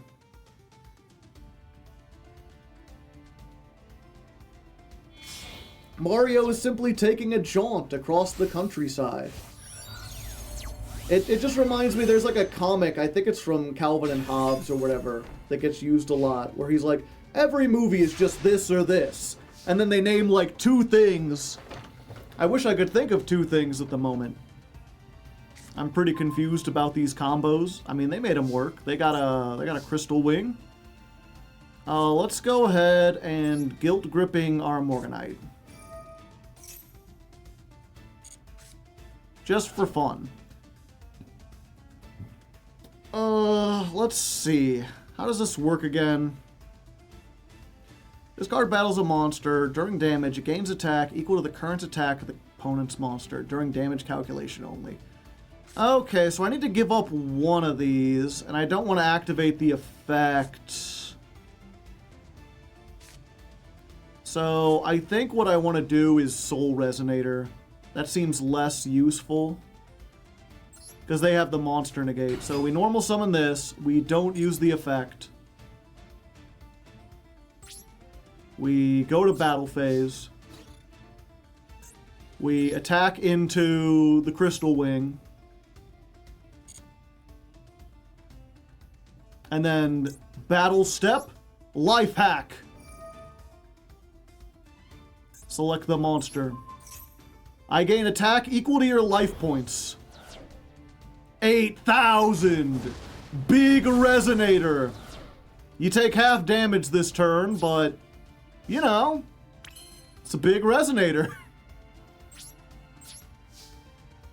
I've hacked their life. And then he goes back down to 500. But, you know, we cleared the Crystal Wing.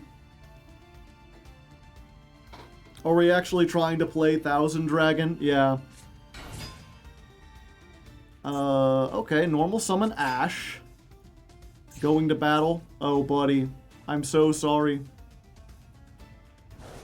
Oh, I thought I could use Life Hack's Graveyard Effect. I cannot. 0. How rude.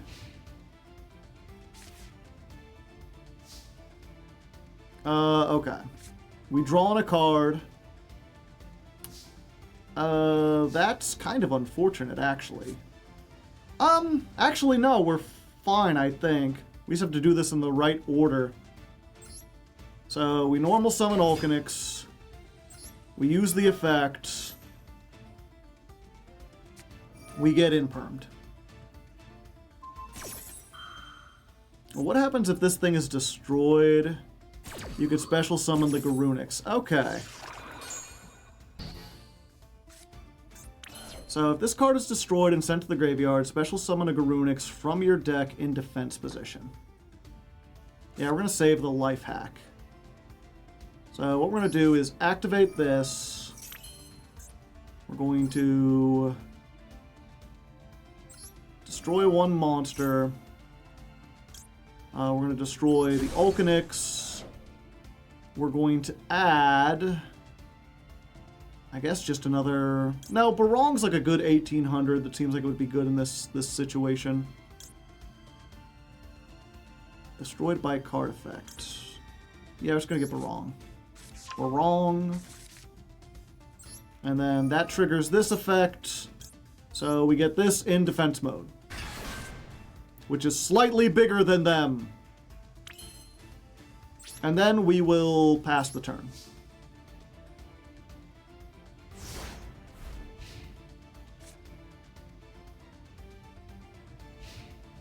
Damn, we even have Kieran. It's not the good Kieran. They bringing down everything. They can make a level 6. They going for it. Stardust Charge Warrior. That does allow them to draw one card. And it's bigger than Kieran.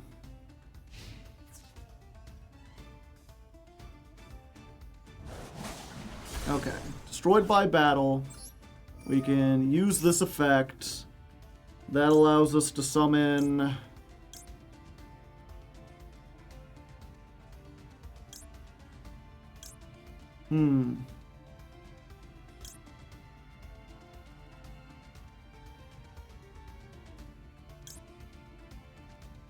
Yeah, I guess this just has the highest attack. This card is special summon, target a monster. Yeah. Guess what? You're losing attack, buddy. Yeah, this can attack, I think, all monsters your opponent controls once each. Are we playing against a bot, or did they not see what happened?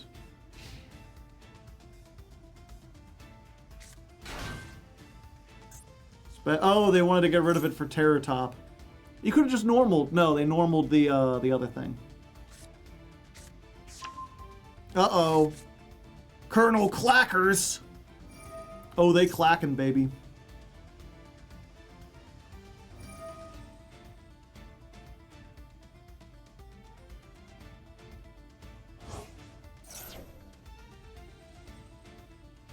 He's about to clack. Everybody hold on to your butts.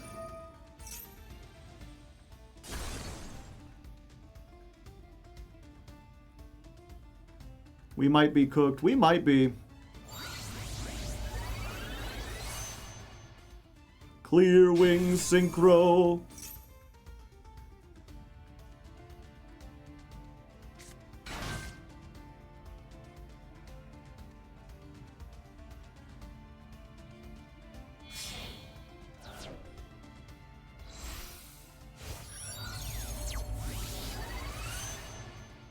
The glider. Make a level 12, maybe? Oh, it just brings it back. 2 of them things. And now you make Galaxy Tomahawk. Activate black and white wave. Does Garunix come back if destroyed by battle? No, only by card effect. When another card effect is activated, you can negate that, and if you do destroy that card, if the destroyed card was a monster. Ah, I see. Huh. I think that might do it. Does this destroy as... cost? No. Could just ram it into it. No, I don't think that works either. I could just life hack.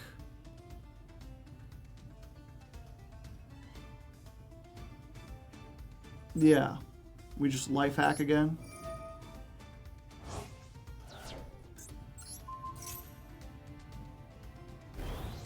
$72. Alright. What if I was really big again?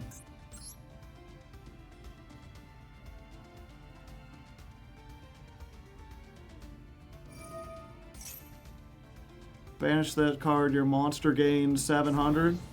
That's not enough. 1550. Special summon a Clear Wing.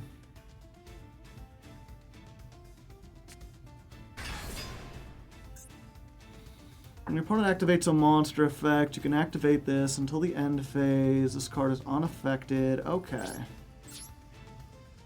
So let me, real quick again, destroy one monster on your hand or field. So if I normal summon this and destroy it on the field, then it goes up to here and it'll pop them. And then if they try to negate it and destroy it, it activates again, right?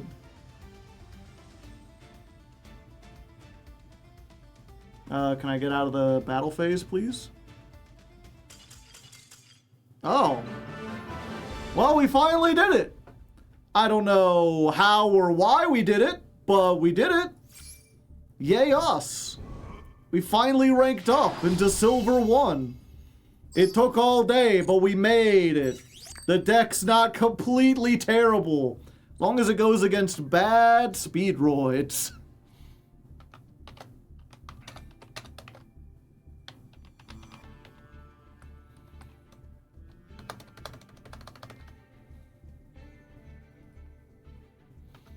$151. This is dual 810 as far as I know. And win 325.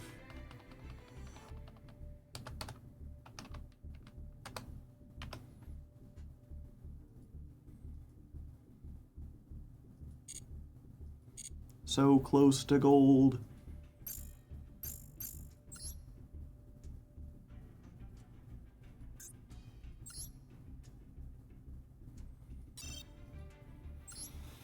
Alright, first master pack of the day, serving it up hot and fresh. Let's see if we can get something a little spicy, a little good. Ha! Boral cooling. I was like, I want something hot and good, and they're like, what if we cooled you down a bit? Tribute a rocket, target a Boral link you control, equip it with this card. If the equipped monster is... If this card isn't equipped by an effect, it gains this effect. Quick effect, you can target a monster you control, cannot be destroyed by battle or card effects this turn. Interesting. If you don't know how the rockets work, all the main deck monsters gain effects when they're targeted by a link monster, and all the Boral cards already have an effect that says, like, target a monster and do a thing, usually like change a battle position or give it 500 attack. So this just gives them a second effect that can target a Boral, or target a rocket, which they don't need.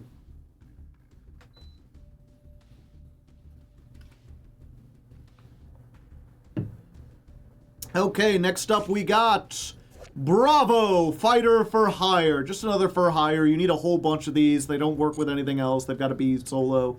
I guess they work with, what was it, Runic, but we ain't playing Runic. Tatsa Necro, we already had one of these. Good for, like, the zombie synchro pile we've been slowly building. Why are you giving me a 5th Fire King Island? I have so many! Give me a Tenny, please! Like a Tenny or Pacifist. There's so many normal and rare cards that I don't have 5 copies of. They're like, nah, play more Fire Kings. But not a good one. We got a Ninjutsu Art of Duplication. We got Warlock of the Ice Barrier. We've got Dragunity Corsica. This is another good thing. We're slowly building Dragunities for all that's worth. Monster equipped with this card destroys a monster by battle. Add a monster from your deck to your hand. Yeah, not specifically good. And Raging Mad Plants, which is limiter removal for plants, but worse. Because it doesn't double their attack, it just gives them a bunch for plants in the graveyard. Okay, and then we ranked up, so we get a bonus pack. What's in our bonus pack? It better not be another Fire King Island. Miracle's Wake. Target a monster destroyed by battle. Special summon it. Useless. Another Exploder Dragon Wing. We already have this. Gravekeeper's Heretic. Only really good for pure Gravekeepers, which is probably not good these days. Fusion Tag's pretty neat.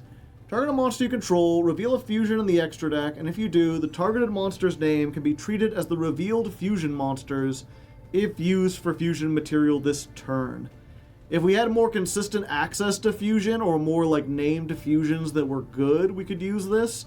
It lets us turn stuff into Fallen of Albaz, so there's that. There's our third Omni Dragon Brotar. We're like just 50 cards away from making Dragon Link. There's a loud truck outside. Just keep going. I'll wait. Okay, next up we've got Harpy's Pet Dragon. Only good as a one of, maybe in some Harpy Lady builds. Spiritual Light Art, which is not all that good, and Arcjet Lightcraft. If you control no monsters, you can normal this without tributing. This is normal or special summon. Target a level 8 or lower machine. Special summon it. Its level becomes 9. Negate its effects. You cannot special summon out of the extra deck except for machine Ixie monsters. Yeah, this is weird because it feels like support for an archetype that doesn't really exist. I think the only Rank Knight machine is like Dyson Sphere, which is not really worth playing and doesn't have any other support, but if you want to make Dyson Sphere, there you go. As for our deck, this doesn't help it, so let's jump back on. I think I could do a few more with this deck. Could you imagine if we had Dyson Sphere? Oh, do we have any, just one? Okay.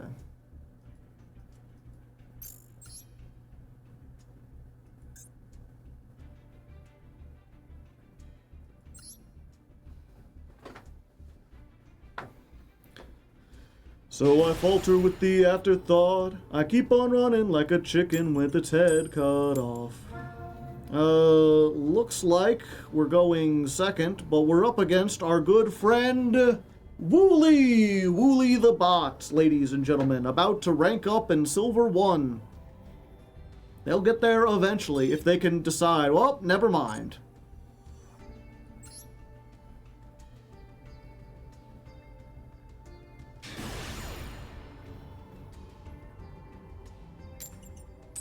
Well, I falter with the afterthought. I keep on running like a chicken with its head cut off.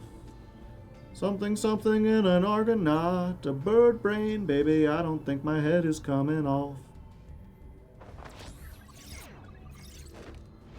Alright, going second, as we want to. Or at least this deck kind of wants to. We got ourselves an Ashatos. We just need to get 3 monsters in the graveyard with different types. We got 2 types. Just need a third one. Forbidden Chalice is pretty good. We've got our 1 trap. The only reason we play this is because we have like a searchable card that sends a, what's it called? A trap to the graveyard. And I'm like, we could put in a target for that. And if we happen to go first or whatever, or get into a grind game, it'll probably be useful. We're up against Ubel, most likely. I mean, this is something that gets played in a whole bunch of stuff. In Silver, this could be the actual, like, Haman, Lord of Searing Flames or whatever. It's also been used as an engine in Sprite. I've also seen it used in, like, Unchained builds just to make Link's theme slop, like early versions of that. Yeah, you just go into Moon of the Closed Heavens, you got more fiends and whatnot. It depends on what they end on. Oh no, it's Ubel. It's Ubel Fiendsmith.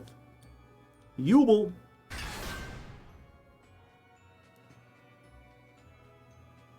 What will Ubel do?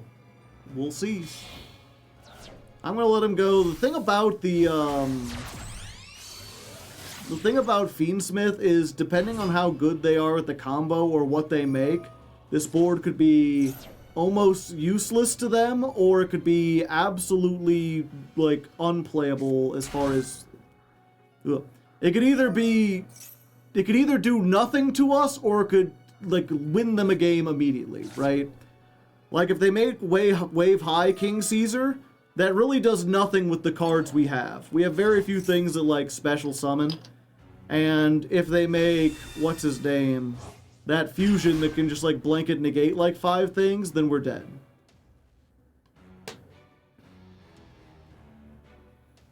Why is Moon still legal? Because the TCG is a better format. I've talked about this before. The Master Duel format seems to have this like very strange concept of what Yu-Gi-Oh is. Because like they don't want to appeal to casual players because they leave these really high-powered decks in the format that like are so powerful that they stop you from being able to play pet decks or like anime decks or whatever. You can't play your Dark Magicians on the ladder because as soon as you get past like silver or whatever, everything is going to be too powerful to stop you. But they also don't want to cater to competitive players because they don't want to make a balanced game that awards skillful play. They keep in a lot of cards that like win the game instantly, or if you win the coin toss, you just win, or if you get the combo, they're unstoppable. Like, just unfair stuff that isn't really fun, except is like a spectacle the first time you see it. It feels like the only people they're catering to is someone who has seen, like, the anime, or someone who has nostalgia, but doesn't actually play the game, and their only goal is to get new people to try the game without any understanding of, like, why people would continue to play the game afterwards. Right? Like, they design these big, flashy combos that look cool if you don't know anything about the game, but aren't fun after you've seen them more than twice, which seems to incentivize getting new people to play the game for a month and then drop it, instead of prioritizing people to continuously play the game. It's very strange. And I'm not sure if it really just is this idea of like, yeah, no one's gonna stay with the game forever, so we need to make it something that like gets new people, and we just need to keep cycling in new people as fast as other people are leaving. Or if Japan just has this idea of Yu-Gi-Oh! As an over-the-top card game that is supposed to be bullshit where you just lose. And like, maybe that's why some people find it fun? It's weird, because even people who like stick with it and play the game, I don't know anyone who's like, oh yeah, it's really fun when I get hit by Max C or when I activate Max C and I just win off of that. Like, it always seems to be a like, sigh, I guess I'll put up with this.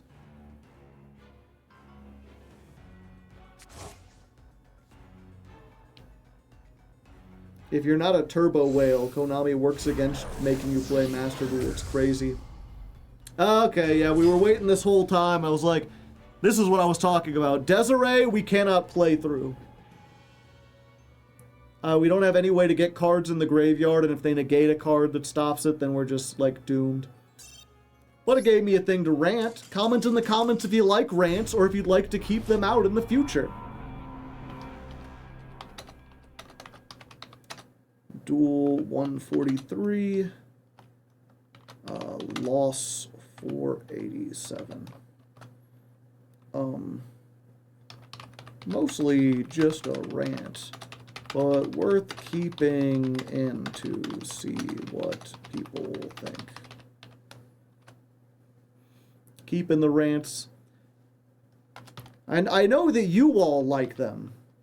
Like, that's the thing, right? Is you wouldn't be here watching the behind the scenes if you didn't want to hear me talk about stuff. But someone who only watches on YouTube might tune in for the actual Yu-Gi-Oh! And not care as much about my thoughts on, like, the strange meta.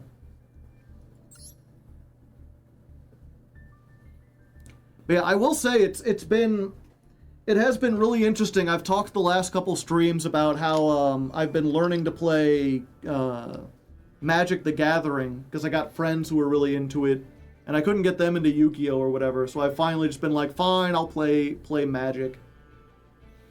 And it has been really interesting just to see how, like, despite all their flaws that Wizard of the Coast has, they understand that, like, people play the game for different reasons, and they have, like, different formats to help facilitate that.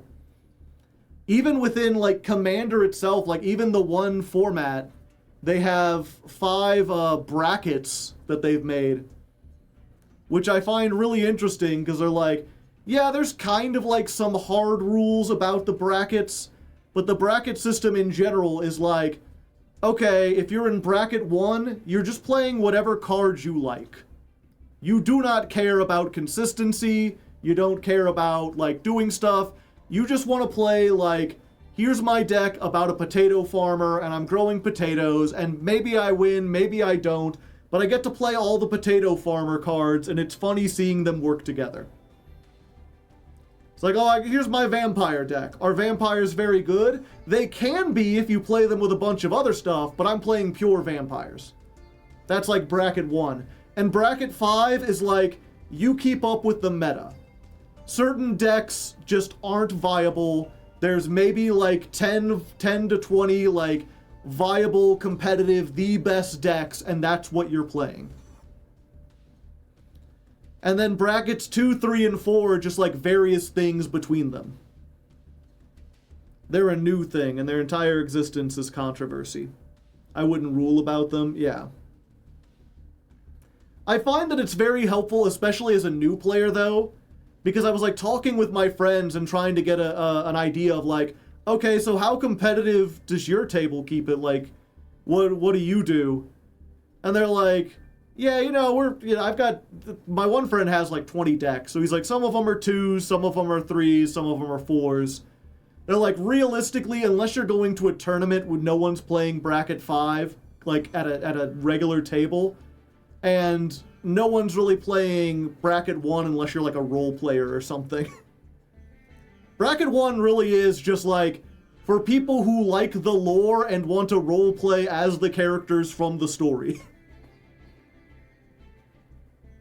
Bracket 5 is extremely... I thought there was a competitive, like, commander thing.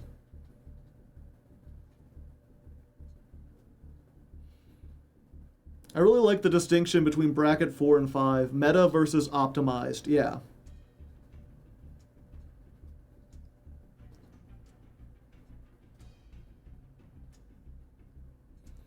If you hand Timmy a bracket 1 deck and you give Spike a bracket 4 deck, Timmy still loses, and that's not so true in Yu-Gi-Oh! I don't know what a Spike is. Also, I thought Timmy was, like, bad at... Like, Timmy is a name for someone who's, like, bad at Magic, right?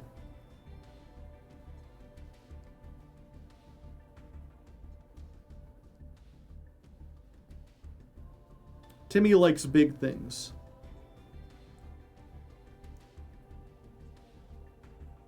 Also, from what I understand, bracket 1 is the lowest bracket, bracket 5 is the highest.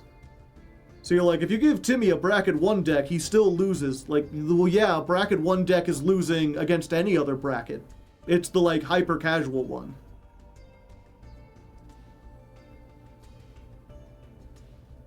Timmy is a big chungus. Cards that do big effects, yeah.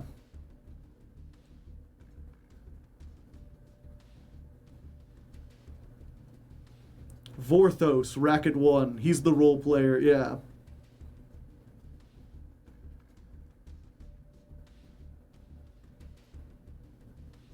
Bracket 1 is... No, bracket 5 is tier 0. It goes up in power. So you got it reversed, yeah. Bracket 1 is like the hyper casual, and then the higher the number, the more serious it is. The big thing that I liked was like they're brackets 2, 3, and 4. They're kind of wishy-washy, but it's easy to be like, bracket 2, you're playing a deck with a game plan. It may be casual or rogue or whatever, but you have a game plan and you are trying to win. You're not just like playing like vampires for flavor. You're playing cards that have synergies together. But there's specifically like cards called, they've designated a selection of like 50 cards as game changers. And those cards are like, yeah, if you play those, they suddenly like ramp things up a whole lot. They can run away with the game. They're like, yeah, just don't play any game changers. Like, make a good deck, just, you know, don't be too good. They're like, obviously you can still make like you can make a bracket 5 like competitive deck that doesn't play any game changers. There are like 1 or 2 decks in the meta that don't use any of them because they're on a really weird game plan. But they're like, you know what you're doing, right? Like, you can tell if you're optimizing for the best possible things, if you're reading like meta readouts of tournament results to build your deck, or if you're just like playing something that's kind of good. And then bracket 3 is like, you can have up to 3 game changers. You can make your deck pretty competitive. Just, I think, what was the rules? They're like, don't destroy a bunch of lands. Don't have like consistent infinite combos, and don't have cards that like let you take multiple turns over and over again.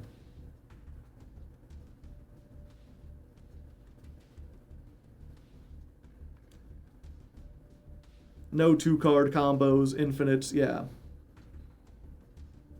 Yeah, like there's a list of like, there's a short list of things that are like if you were making it in Yu-Gi-Oh, it would like bracket 3 would be like, okay, so we're gonna play competitive, but no lingering floodgates. You could be like, no Droll, no Ash, no skill drain, if that's legal in your thing, no dimensional prison or whatever.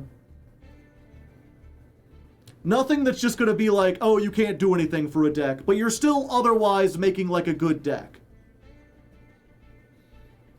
And then tier 4 is what I'd like to think I do on ladder climb, or bracket 4, I would say, which is you're not playing the best deck, but you're playing the most competitive version of whatever deck you're playing. You know, is Mimighoul a top 10 deck? No. If I was following tournaments, I wouldn't be playing Mimighoul.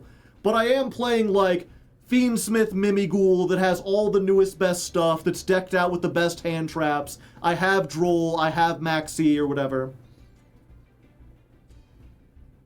So if you go to a tournament with bracket 1 deck, you would play... So they don't have tournaments for any bracket other than, like, 5. 5 is, like, the tournament bracket. But a lot of Magic is played just, like, among friends or among, like, you go to your local game store or whatever. And so the idea is, like, if you go to a local game store and you're new or you don't know, you can ask people, like, hey, I'm trying to build a deck, I want to show up, about what bracket are you at? And they could be like, yeah, most of our stuff's like a 3, maybe a 4. Or they can be like, oh yeah, a lot of us are just like old heads who like the lore. We're like a 1 or 2, you know, bring something goofy. Bring something really silly. Bracket 1 is meme and joke. Yeah. Like my friend, they just released the new Avatar stuff. And there's a card that's like the cabbage seller guy who just makes like a shit ton of cabbages. And like, if you get like 500 cabbages on your field, you can use them to win the game. But his deck is just all about like making cabbages and giving cabbages to his friends and shit. And then he can like nuke all of his cabbages to like deal damage for every... It's like sacrifice an artifact, for everyone you sacrifice, deal a damage. So he can, if he gets like 40 cabbages, he can blow them all up and kill you and be like, my cabbages! Like that's a tier 1, or that's a bracket 1 deck. He's like, I am not going to win. In fact, I play cards that are like actively bad for me that help you out, but they do help me grab more cabbages. Avatar references, exactly.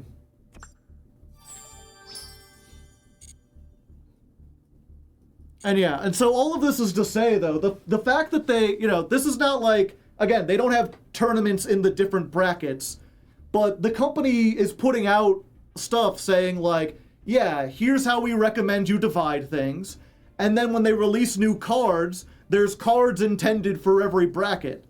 You know, in Yu-Gi-Oh, we have competitive cards and we have pack filler. And it's like, what if you want to play like a janky anime deck? What if you're one of those kind of people who plays Yu-Gi-Oh! And would love to be in bracket 1 or bracket 2? You just want to be like, yeah, let's do my roids. Not speed roids, the old Cyrus roids, like the goofy ass thing. I want to play roids versus like vanilla elemental heroes, no masked heroes, nothing else, just the old school elemental heroes. There's not a format for that. There's not even like language in our game to refer to that type of like playstyle. Yeah, Yu-Gi-Oh! Doesn't enable bracket. That's the thing, is like basically you have, that's why Genesis was such a breath of fresh air. Because Genesis was basically like, we're making an official format for bracket 4. Because up until now, it's been bracket 5 or historical bracket 5. You can either play the competitive decks now, or you can play GOAT and play the competitive decks from 2006. But if you want to play goofy ass shit, or you want to play more casual duels, just in general, there's not really like a format that does that. I wish they went harder with Genesis. The thing is, I do think Genesis has the potential. That's one of the things that I've been experimenting with Genesis Apocalypse, right? Is this idea of, what if we reduce the points? Because obviously, if you play a 100-point Genesis match, then it has the potential really quick to become like the sweaty, like, you know, as close to bracket 5 as we can get while still playing Genesis, where everyone's just playing Killer Tune and Radiant Typhoon and all the best stuff. But I think you could have a whole scene based around 10-point Genesis or 0-point Genesis. And that would be a really easy, like, casual way to just get people into like, yeah, we're playing goofy decks here. We're playing Genesis with 0 points. Don't show up with anything that's remotely good. But you can still play, like, good decks.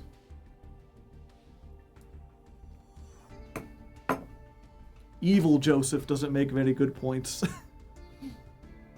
Yeah, cubing is great. It's a bit... The thing about cubing is that, like, most Yu-Gi-Oh! Players still don't know what a cube is, despite all the series trying to make it, and there's no official cube support. And as a result, any video about cubes, like, just does not do numbers, because people don't know what they're looking at.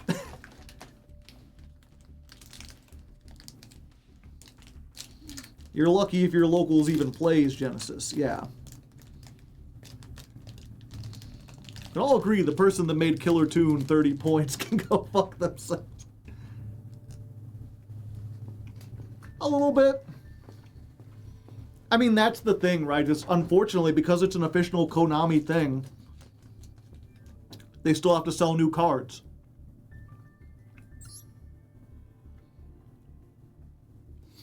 I just think someone pointed out, they're like, you know, Draco Tail is like 50 points and that's still a deck in Genesis. You could have hit Killer Tune to hell and it would still be like a playable deck. I almost hit going first just out of habit. I forgot what kind of deck we on. We've been spending some time off camera talking about Genesis format and Magic the Gathering and Commander and whatnot. Which, by the way, if you want to hear these things, obviously you can come down to twitch.tv/Hardleg Gaming, watch me live. Every other Friday I'm doing this. There's a link down in the description.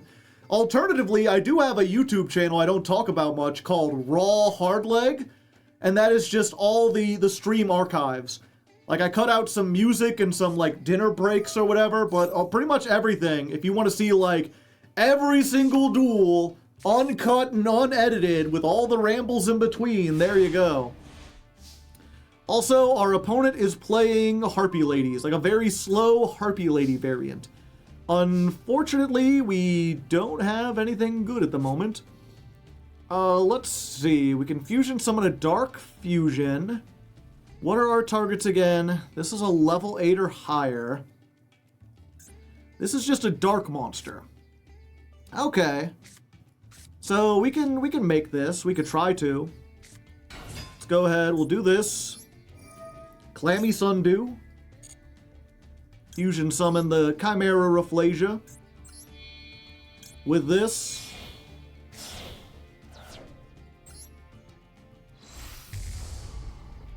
We're going to set that. We're going to... I think we're just going to go all in and see if we can kill him right here. Like, attach this. And then... you can use each effect once per turn. So let me think about this. If we activate Life Hack, we go up to 8,000. During the main phase, you can banish this. Why can't I activate this again? I can use each effect, but I should be able to use both effects, right?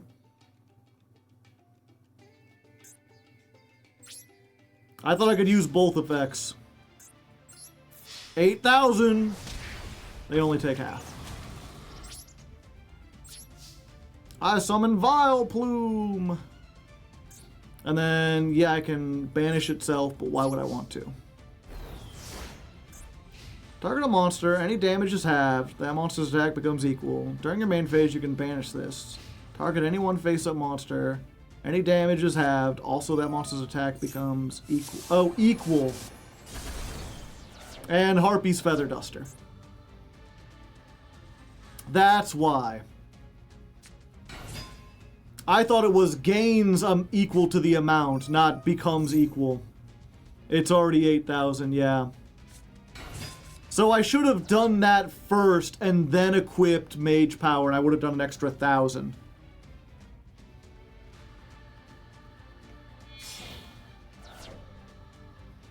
That's why you played in Lyrilusk, exactly.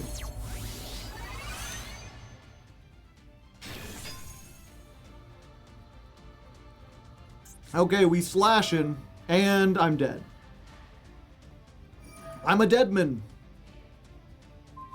Activate a spell, bounce a card. I went in hard on everything. I thought I could do double, and nope. Granted, this is still a pretty slow deck, so I might be good. The Harpy's Feather Duster, or not the Harpy's Feather Duster, the Hunting Ground doesn't do much because I don't have any traps to set. Okay, Soul Resonator. I think that might do it. Let's do this. We'll go ahead and search ourselves a Fiend. Yeah, we get this one, right? Control a Fiend Tuner, and your opponent controls a special summon. Either way, I just make a 6. Yeah, so we'll get this one. And then we're going to activate this effect, special summon it. This card is summoned, target a monster, it loses 600. And way down you go. And then is it finally time for Leon? Wait, we can't make Leon. We can make Infernity Doom Archfiend. Boost it up to 4,000. Muddy Mud Dragon. Yeah, I think we go for Muddy Mud Dragon, actually. That'll be very funny. Okay, so we Muddy Mud Dragon. Wait. Actually, Muddy Mud Dragon's monsters on the field, right? You could Synchro Summon using monsters you control. Okay, I almost did that. Okay, we don't make Muddy Mud Dragon. I thought I could fusion with the stuff in our hand. Let's go for Infernity Doom Archfiend. And we're going to negate this. So you go down even lower. I could go up to 4,000. They would take half damage, so 2,000. I think if I don't need it, I shouldn't use it. We can use that to maybe close out the game with any normal summon. Let's go.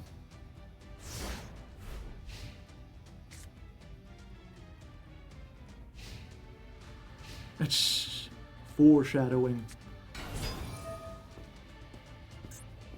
Yep, Hysteric Sign does nothing, except if it's destroyed during the end phase, they get to search 3!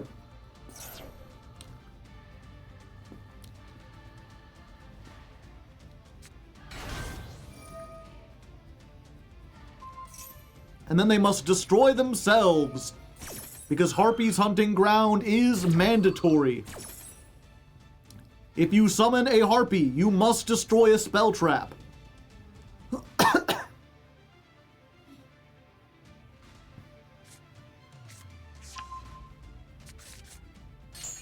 They can get Featherstorm with that. Yeah, they can also get Feather Duster if they didn't open with it.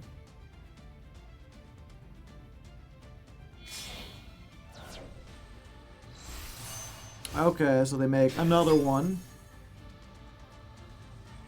Unfortunately, that is bigger than me.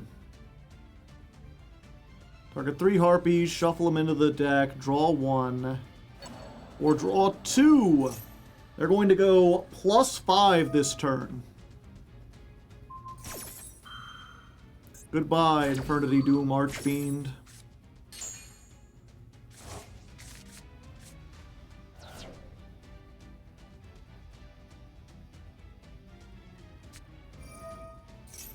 Oh, fuck, am I just dead? Add a spell trap from your graveyard to your hand during the end phase. Make that +6! Another one.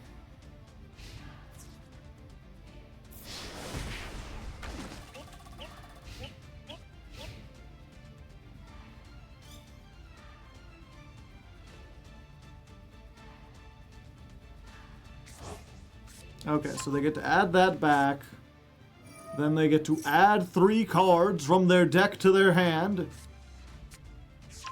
Channeler.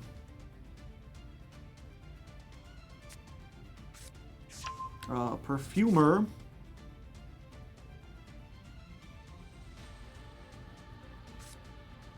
And Featherstore. So I am dead unless I get something that helps me right now. That does not help me right now. Yeah, I was really hoping I could get a monster of some kind. Yeah, I think no matter what I do, they're gonna have enough attack to kill me. Unfortunate. I think if we had paced ourselves, and if I hadn't misread Lifehack, maybe we could have done it. I remember someone saying you could do both effects in one turn. And I guess technically you can, but only if your life still isn't up to theirs somehow. Either way, we live and learn.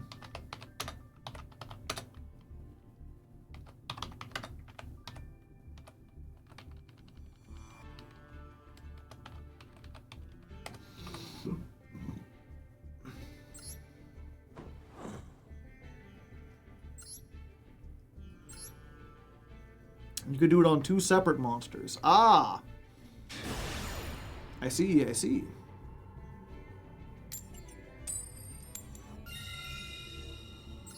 Going second makes me feel dead. I've got demons inside my head.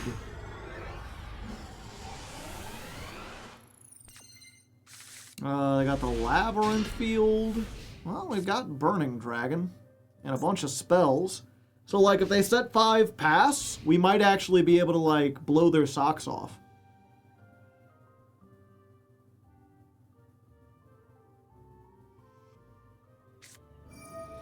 Alright. I mean, the unfortunate thing is that most of the time, all of their stuff is chainable. Was that fucking Threatening Roar? Okay, so not the best Labyrinth deck, but it exists.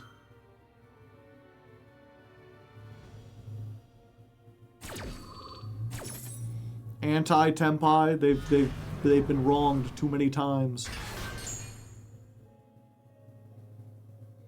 Yeah, we've opened this one trap a bunch of times. There's a bunch of cards in our deck we haven't seen all day, but we've seen this plenty of times. And we've heard that loud truck many times. Old man yells at truck. Defense draw. I don't think that's an anti-Tempai tech, chat. I think they're just bad.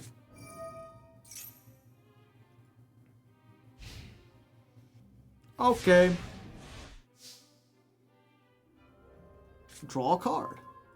Bufolicula. Unfortunately, they don't control two monsters, and I can't equip or target them while they have that singular back row. I guess we will set the one trap for now.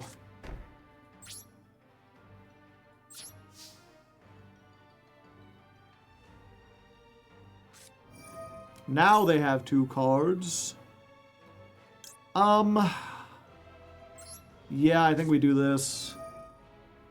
That stops them from getting another trap.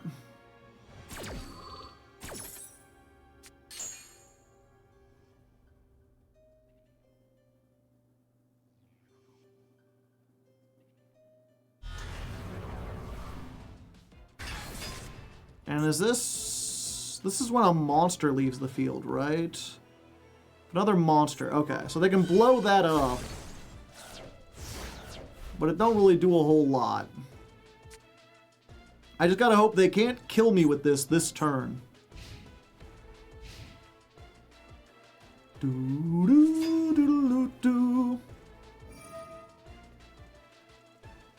They get to set one trap.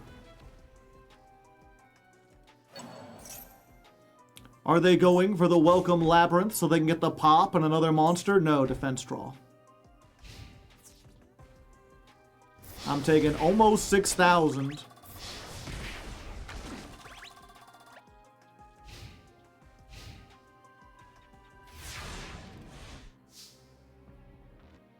Draw a card. They giving me that life hack, I tell you what. Okay, let's try it.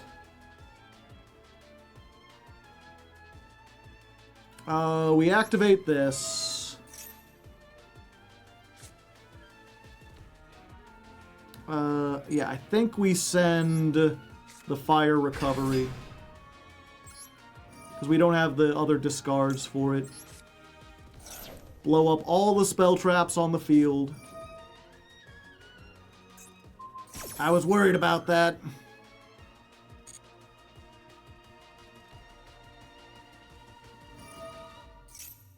And then you could set a normal trap with a different name. Go ahead, buddy. Have fun with it.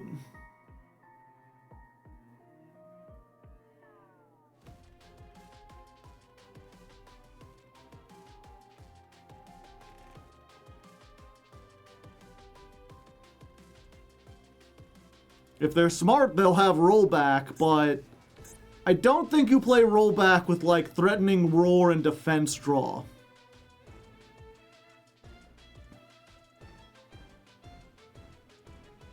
Life hack and graveyard. Unfortunately, it's during the main phase, so I can't use it during the damage step. I can use the hand effect during the damage step.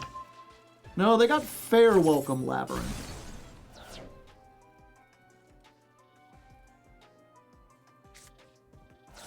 Backjack. And then everything dies. And then they get to pop a card in my hand. I think the best one is life hack. We would like them to hit the life hack. Oh, and the fucking... Well, can they get to set again?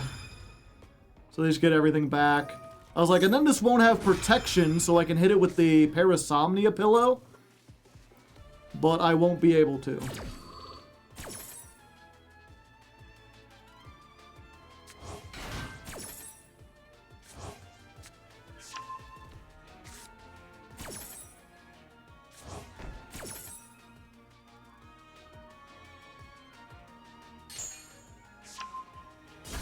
And they hit my only monster.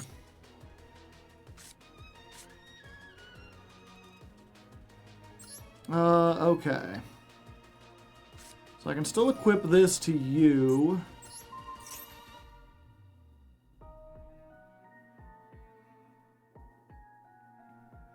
Oh, but Stovey Torby can just send it off.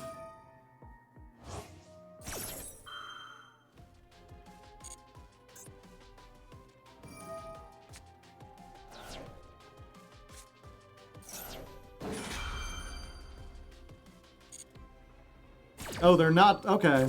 They didn't send it off. Another one.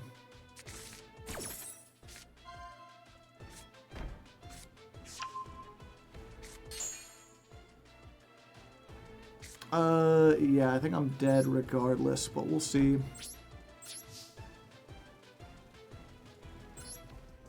So use the Parasomnia. You're dead. I get a token.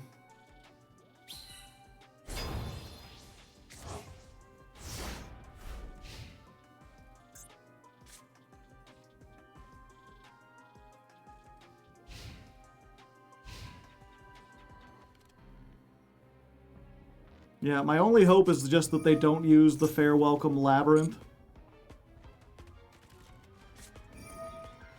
Oh, they have that too. Yeah, so they could just, this isn't face up yet, so they can't actually do it right.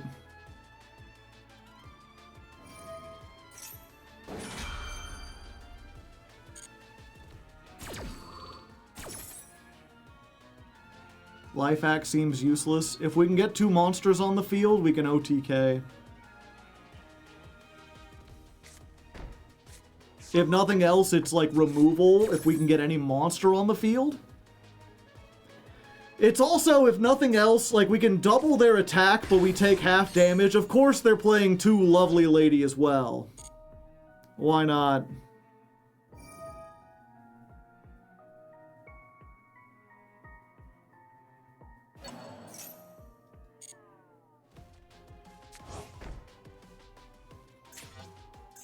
Yeah, they just got so much stuff.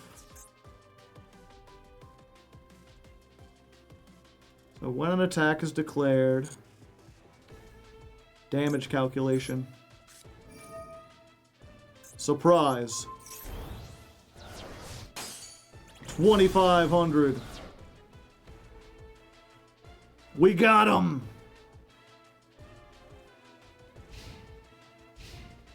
Oh, not using Ghastly Glitch? Okay. Oh, no. Uh-oh.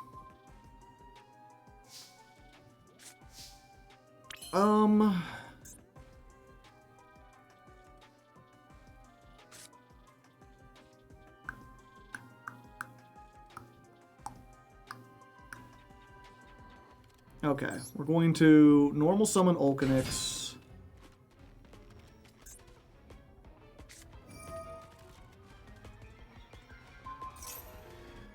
Oh, thank you.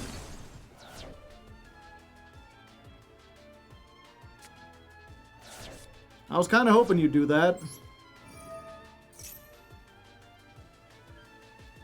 You think they will not read themselves into, destroying, like, Garunix over and over again, chat?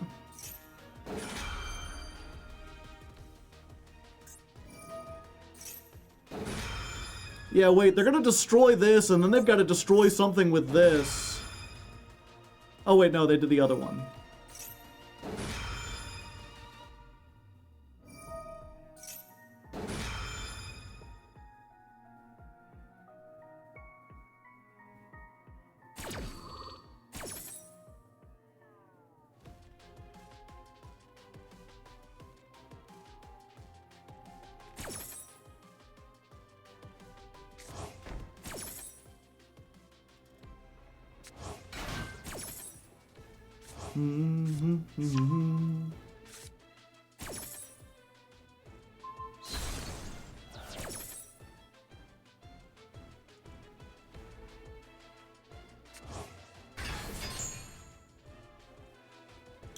Behold, Garunix.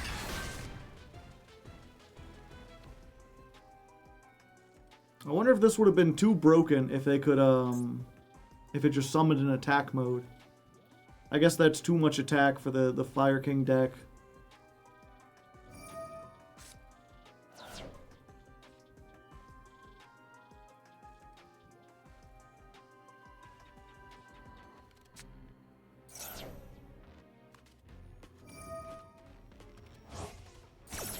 Isn't Garunus' attack only 2,700? Yeah. But, like, I could try to attack and they could activate the thing. Why did they activate Backjack to send Backjack? At this point, they might run out of time. Who knows? Can Life Hack boost it? Yeah, that too. But, I mean, it's in defense. Battle phase? Come on, destroy it before the end of the turn.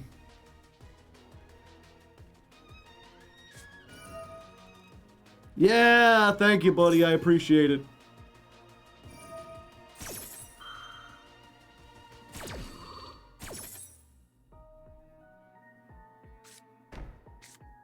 Metal Morph.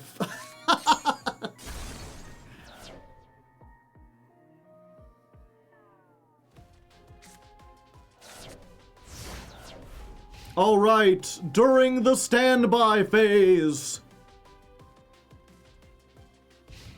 Like the phoenix from the ashes, rise forth, Garunix!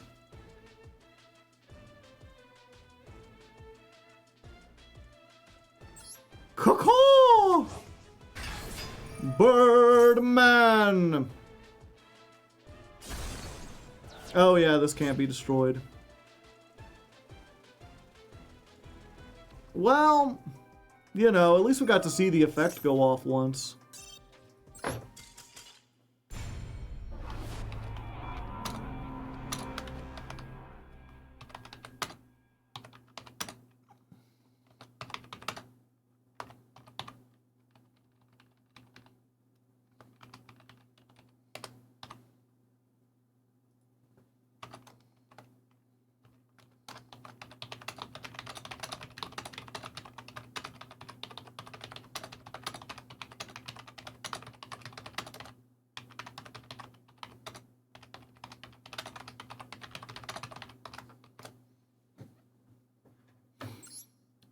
Even playing Metal Morph, it's still Labyrinth, yeah.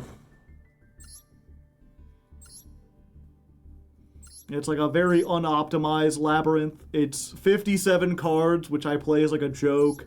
They're playing 3 Labyrinth Archfiend.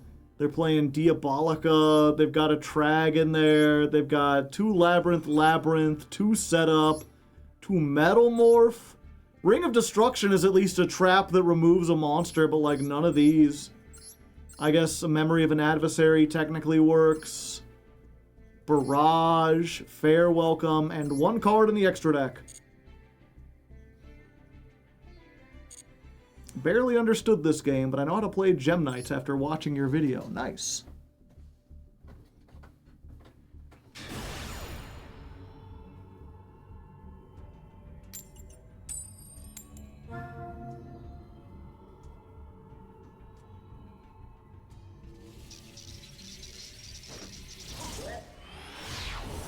Jumping in another duel. Will it make me look like a fool? No, I have done that myself. Alright. We can normal summon Nephthys. We have removal. Life Hack is here yet again. As you do. Ah. I see. On the one hand, it's Ad Ignister. You know, we have like a million, it'll take them like a million years to do their combo. On the other hand, it's silver. Maybe they don't know the combo. Maybe they get to like the Link 3 and then they mess up and like nothing happens. Or maybe they end on the Link 6 that is just like a 3,000 towers. In which case, normal summon this guy and Life Hack would out it. They put all their effort into making a big dude and we could just walk over it with an 8,000 attack guy. So, I guess we wait once again.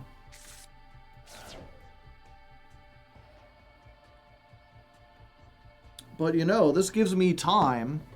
I'm gonna go heat up the air fryer for my bagel bites. Pizza in the morning, pizza in the evening, pizza at supper time. When pizza's on a bagel, you ain't pizza time.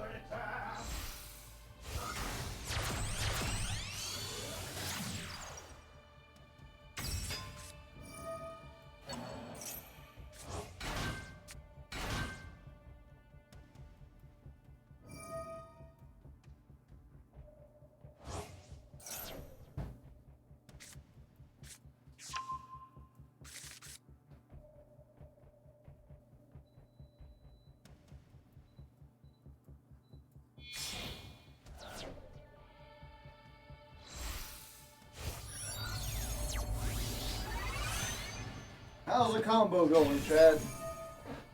Synchro summoning with the Sam Hill? I'll check up on that when I get back. I gotta piss. So what if you could see the other side of me? I gotta save you from the animals I have become. Can you believe I didn't wanna see? I gotta be up with this animal.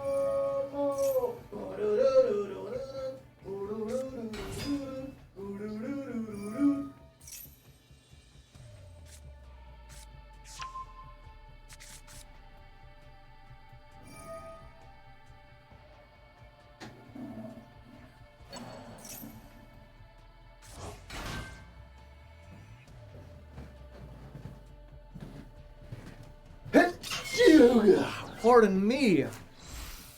Alright, what did I miss? Oh, there's the Dark Templar. They're on their way. They still got 4 cards in hand, too. Weren't they supposed to summon that to like a zone it points to so they could do other stuff? No, I guess that's what they're doing with this. Okay. Let's see, while they're doing this, Chad.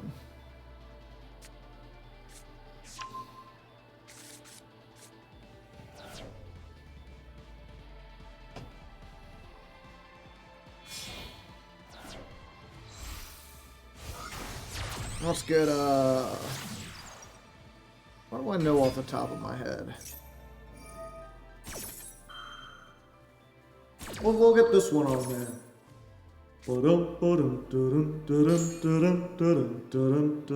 United States, Canada, Mexico, Panama, Haiti, Jamaica, Peru, Republic Dominican, Cuba, Caribbean, Greenland, El Salvador, too, Puerto Rico, Colombia, Venezuela, Honduras, Guyana, and still Guatemala, Bolivia, then Argentina, and Ecuador, Chile, Brazil, Costa Rica, Belize, Nicaragua, Bermuda, Bahamas, Tobago, San Juan, Paraguay, Uruguay, Suriname, and French Guiana, Barbados, and Guam.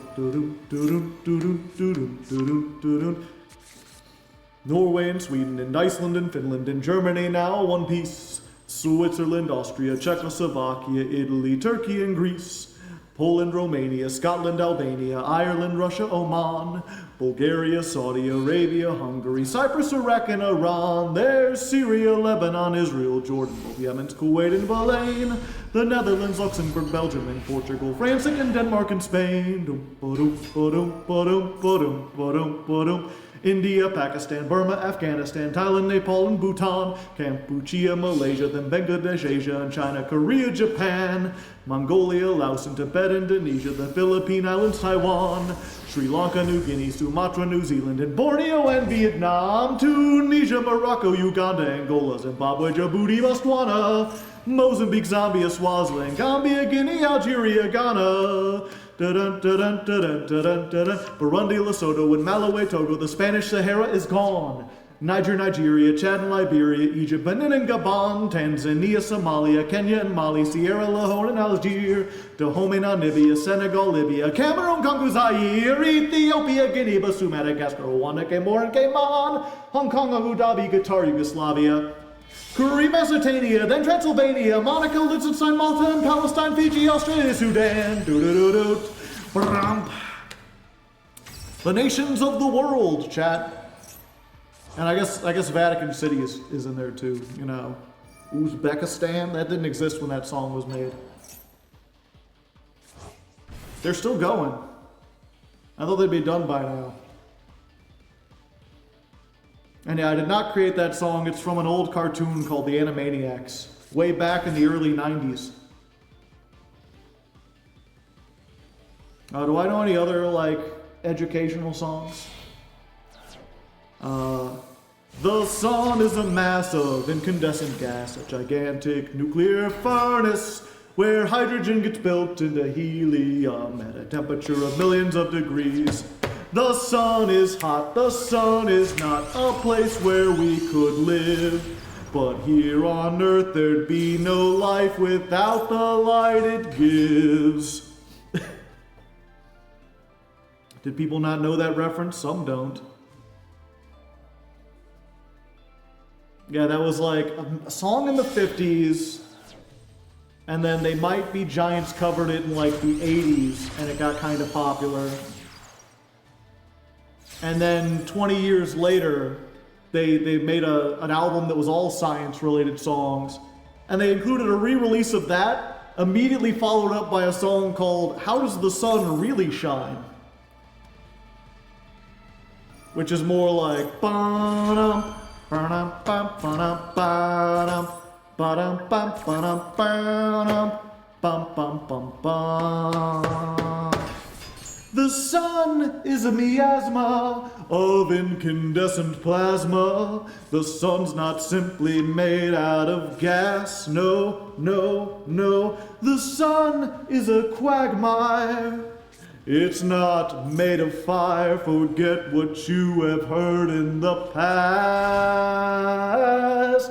Plasma, electrons are free. Plasma, a fourth state of matter, not so.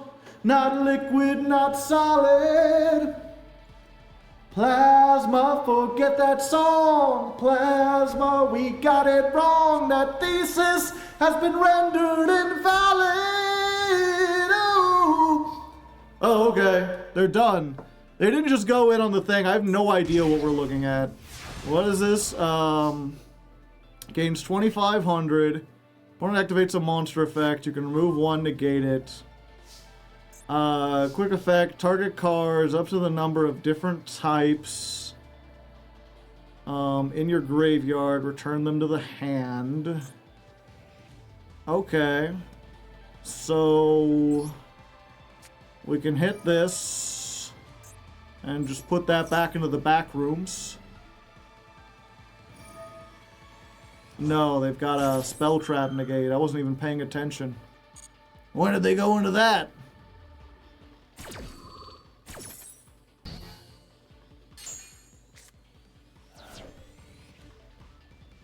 Let's try Fire King Island.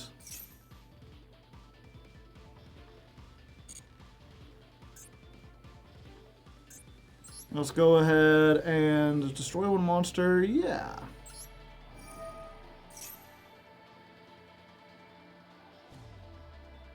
Unless you want to use your thing to bounce it back now.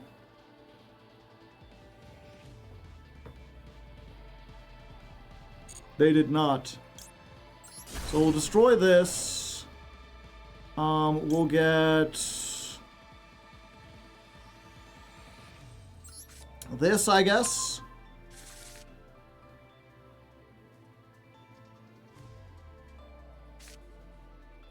We'll normal summon. We'll go to battle.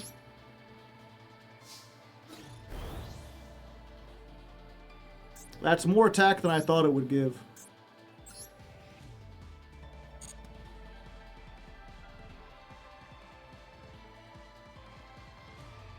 Start of the damage step. Damage step. Life hack.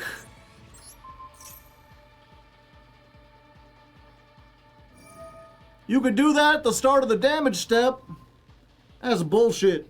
That's bullshit, man. I can't believe they allow such nonsense to happen in our own homes. Okay, I'm getting out of here. Probably should have left, but we were having fun singing songs.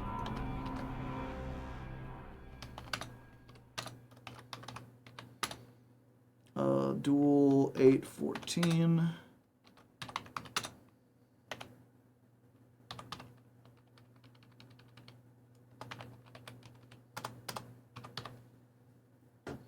There's always a chance they timed out. Okay. Real quick, chat. I'm gonna go get my food started. Take a short music break.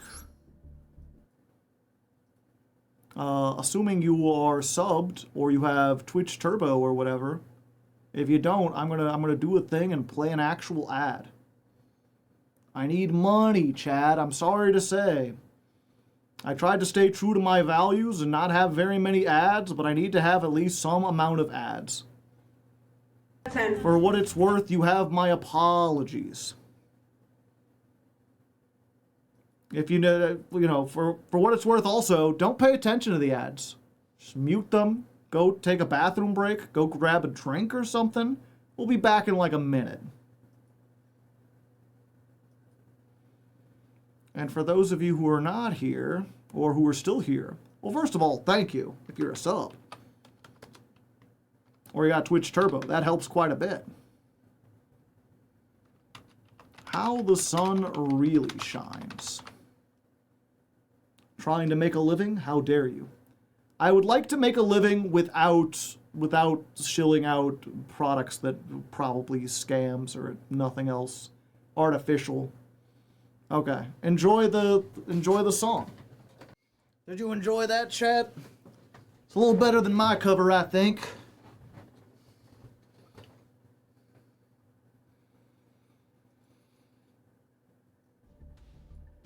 From what I remember, Moist Critical said most of his revenue as a content creator was like 90% ad revenue. I think even with your views on ads, it's going to be inevitable. Are you okay? Yeah, I'm good. Why do you ask?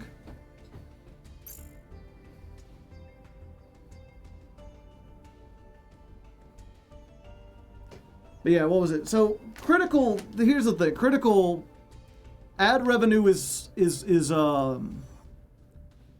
what was it? Like, he stopped donations because he makes enough from ad revenue that he no longer has to, that he's like, there's no point in giving me money. I'm already like a millionaire. I just don't want to accept it anymore. Which is very laudable. I would honestly prefer to do the opposite. I would prefer to get so many subs and people on Patreon. Patreon especially, because they take far less of a cut than Twitch does. If I could get on Patreon and be successful there, I would turn ads off on YouTube. You scream? Did I scream? I don't think I did. Did the rest of you hear a scream?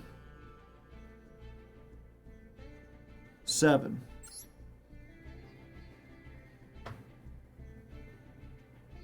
Ice cream? All right, we're jumping in again. We can get a couple more duels, my friend.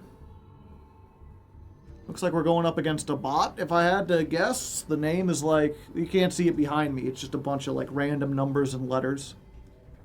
GCF7A8. Oh, well, there we go.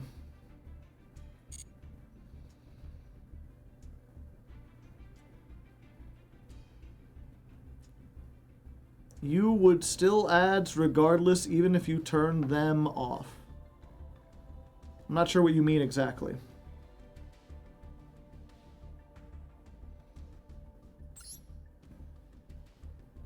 Oh, you're talking about on Twitch.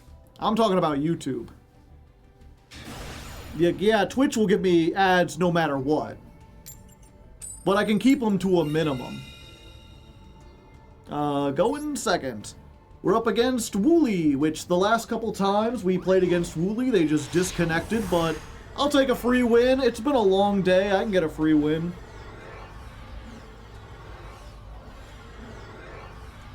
If it connects.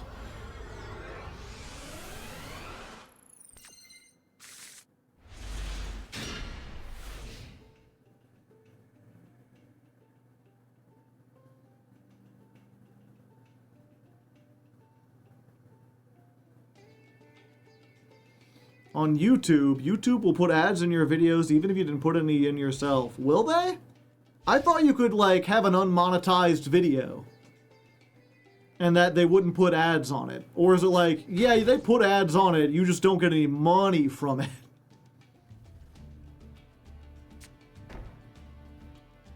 Okay, we're playing against Wooly.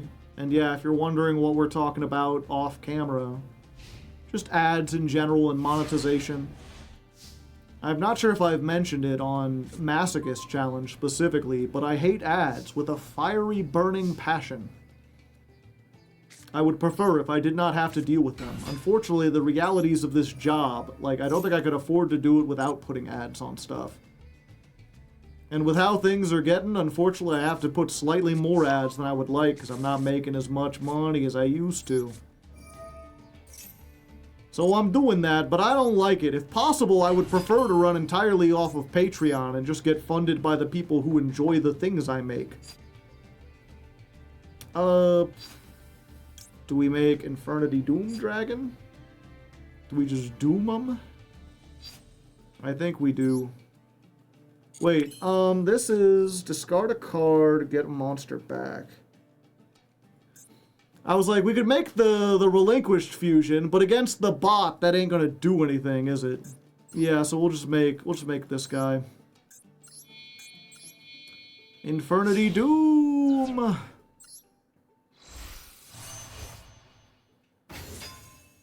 And we'll go to the battle phase. We'll just be rattling and battling.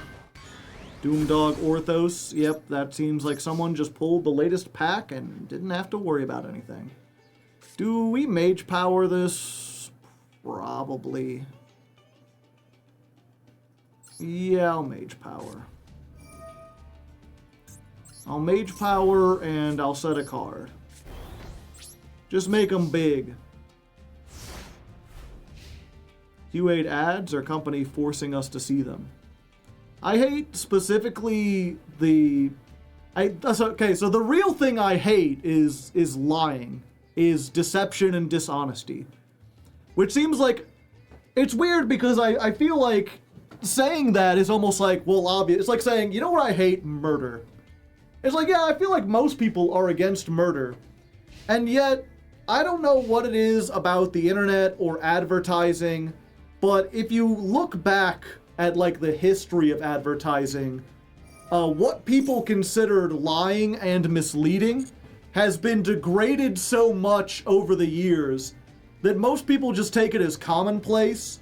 That like, if you look at a restaurant, they will show you pictures of the food that look better than the actual food is.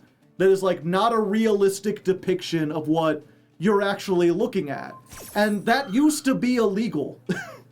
That used to be something you weren't allowed to do. You used to not be able to, like, celebrity endorsements used to be illegal. You cannot use the reputation of someone else to shill for a product because they aren't that product.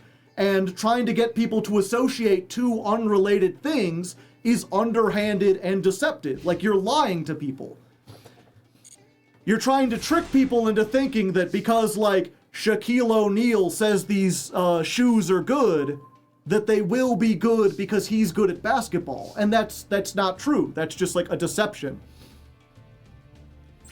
And that kind of stuff, even when it wasn't illegal, it was like frowned upon. And now people are like, well, yeah, why wouldn't a company want to make their product look as good as possible? And it's like, you should be able to try to make it look as good as possible, but you should be truthful above all else. You should have to be honest. It's kind of silly to be like, it almost feels ridiculous to say, and yet at the same time, it's like, I feel like a lot of the problems that we have today, the big one, at least right now, being like gambling, and a lot of the trouble with AI, is people just outright lying about what happens when you gamble, when you use AI.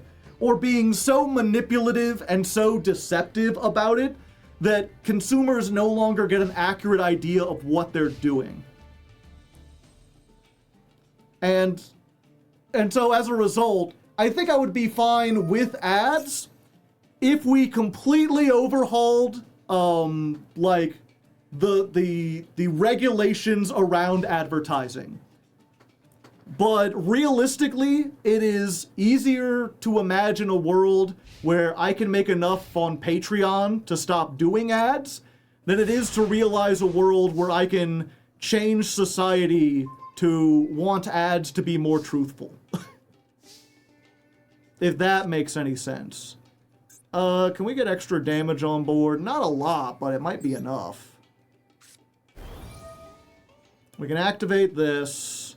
We can summon back this guy. And we can discard this guy. Now this is for every spell trap you control. So if I set this,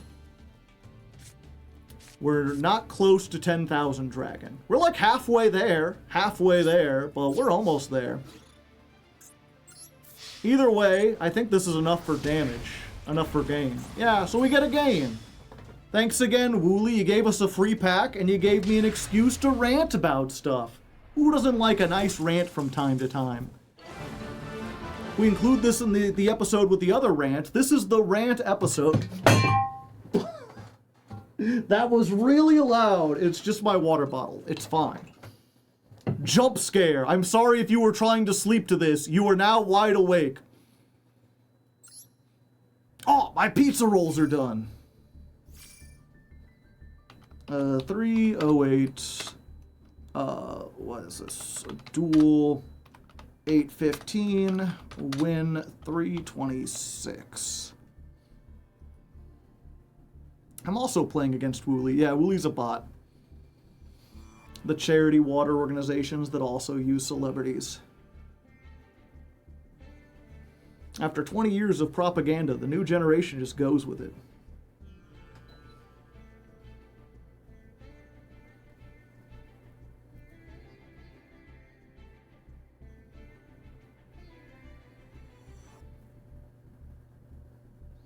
How long has this Masochist account been going on for? I think we'll be 2 years in April.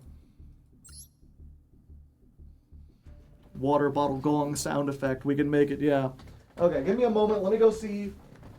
Last time they told me to microwave it for 3 minutes and it wasn't even close. This time they told me to air fry for 10 minutes. Let's see if it's done. If it's even remotely to my taste.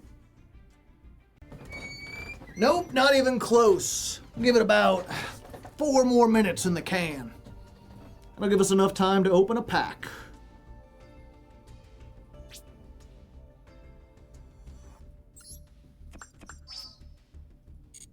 Rum, the 7th one.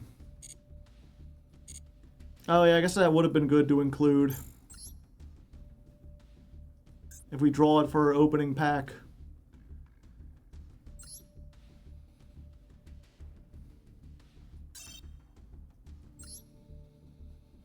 Okay, first off, we've got 4 legacy packs built up. Let's go ahead and open those real quick, see what we got. Close your eyes, don't look. And Giganticastle.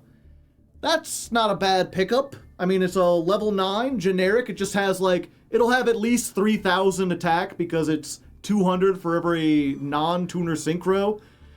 When we make another synchro deck, it'll be good just to have, like, different levels. I don't think we have a level 9 at the moment. Moai Interception Cannons. These are actually part of the support themed after Gradius and its various ships. Once per turn, you can flip this face down. Why would you want to? I don't know. Shine Knight.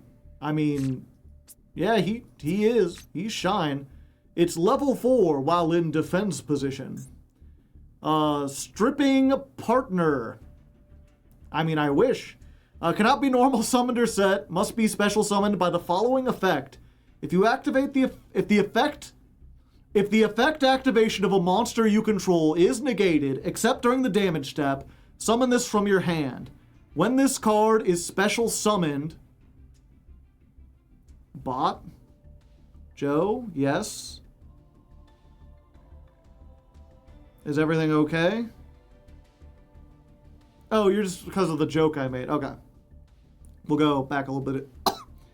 If the effect activation of a monster you control is negated, you can special summon this card. Ugh. 3rd time's the charm. Okay. If the effect activation of a monster you control is negated, except during the damage step, you can special summon this from your hand. If this card is special summoned, you can target a level 4 or lower Cybers in your graveyard and special summon it. I remember seeing this before and being like, yeah, it's cool if they imperm you, then you get to extend instead of being denied. Not only do you get this, but something else. Maybe if we make like a Cyber slop deck, but it's in the legacy packs for a reason. Green Phantom King. This youthful king of the forest lives in a green world, abundant with trees and wildlife. Good for them. Warrior of Zera, a wandering warrior who seeks the sanctuary where he can gain the power of the Arc Lords. To escape the temptation of evil fiends, he fights solo day by day. 'Cause he's solo, and he's solo. The Humble Sentry. Reveal your hand, choose one card, shuffle it into the deck. T-posing to assert dominance. This is just like BM the card. It's like, you know what? You know how easy I'm going to beat you? Check it. This card, put Maxi back into the deck. Now let's go. -2 for fun. World Legacy's Corruption. Once per turn, if a face-up Link monster is destroyed by battle or leaves the field because of an opponent's card effect, special summon a World Legacy monster from your hand or deck. Maybe, again, in like a Cyber Slop World Legacy deck. I do have Leaves, so maybe one day, but nothing that's really good right now.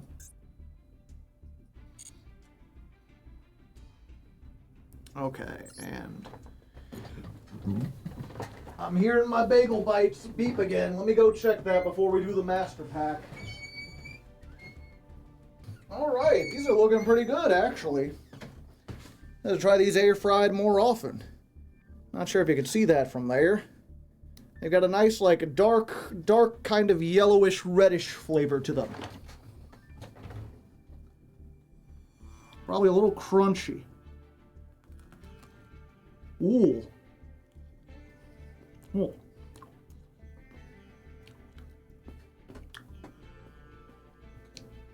Too hot. Too hot. I should have let them chill. That is very interesting, though. They're crunchy, crispy on the outside and still kind of soft on the inside. I wasn't expecting that.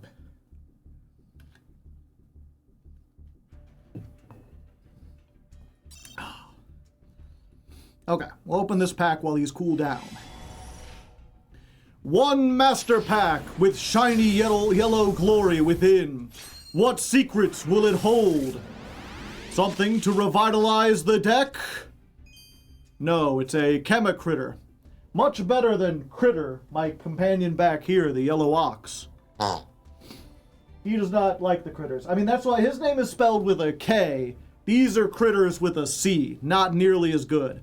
If you don't know, this is a bad Gemini archetype, which we won't be reading.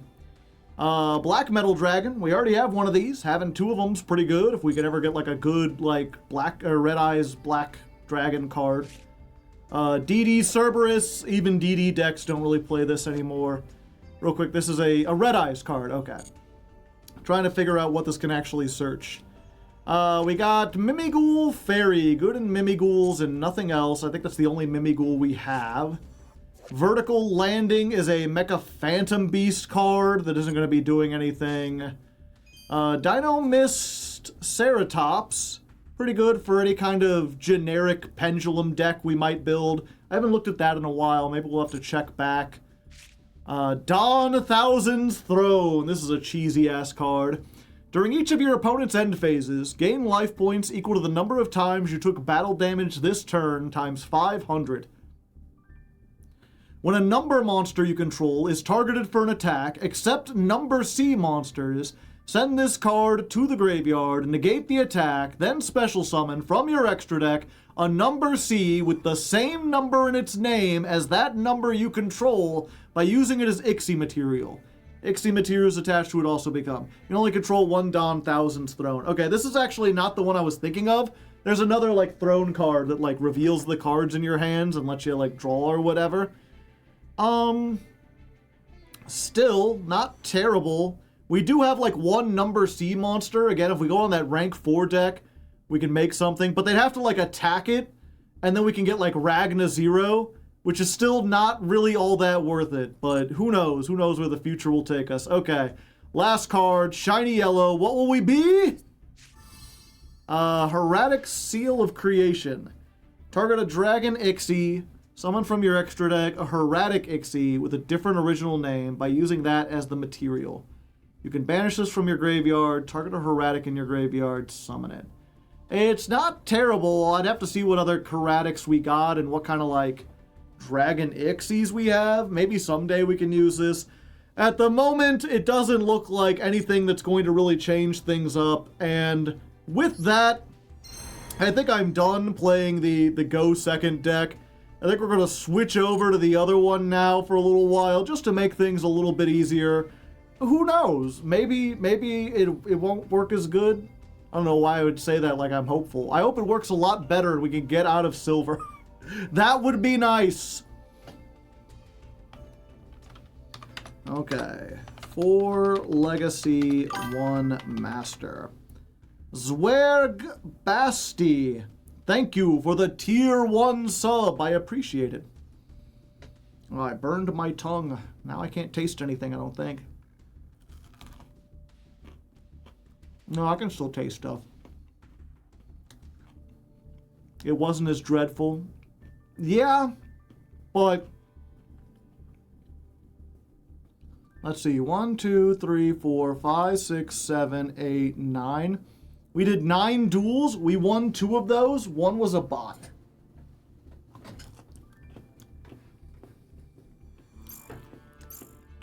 So we almost didn't win a single game.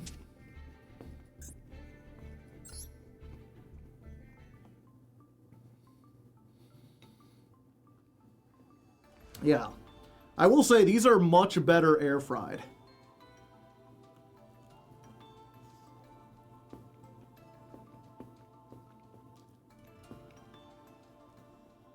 It's very strange, actually.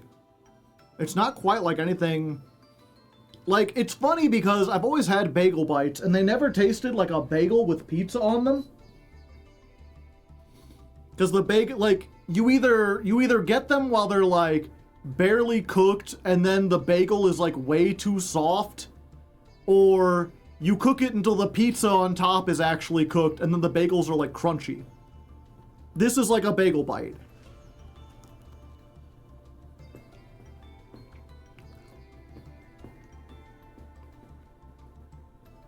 I mean, it's still nothing to write home about. Like, it's very basic sauce, it's very little pepperoni or whatever, but it definitely tastes better.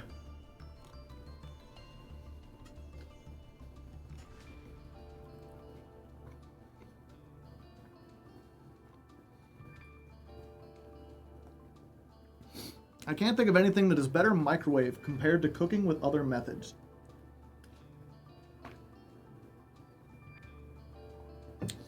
I feel like there's a handful of things.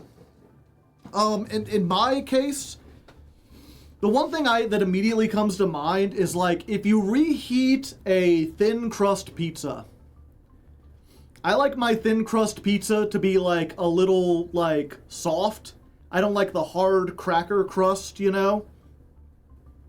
And if you put it in the air fryer, it becomes like hard really quick because it like kind of fries the bottom. If you've got a deep dish pizza or like a pan pizza or even like a hand toss, the air fryer's better. But for thin crust pizza, I prefer the microwave. Give me one moment. I got a little treat. I got a little sody pop. I've been cutting down soda, but I'm feeling myself a little tired.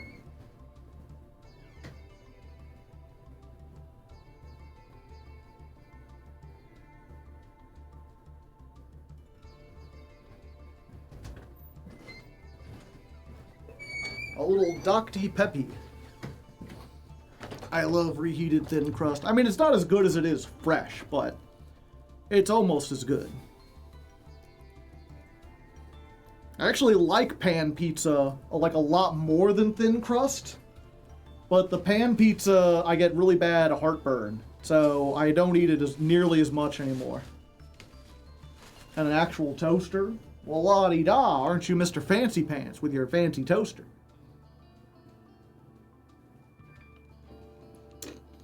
Bunny Blast! Thank you for the raid, Bunny Blast. Hope you're doing good. Okay. Playing Yu-Gi-Oh, I assume, with a name like that.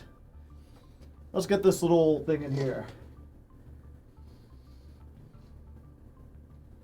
Alrighty, so here's the deck where they're going to be playing. Okay. Alrighty, so here's the deck we're going to be playing this time.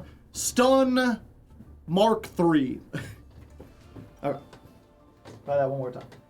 Alright, so here's the deck we're on now. Stun 14.3, which if you don't remember the numbering, this is the 14th deck we've made overall, Stun, and this is the 3rd version of it.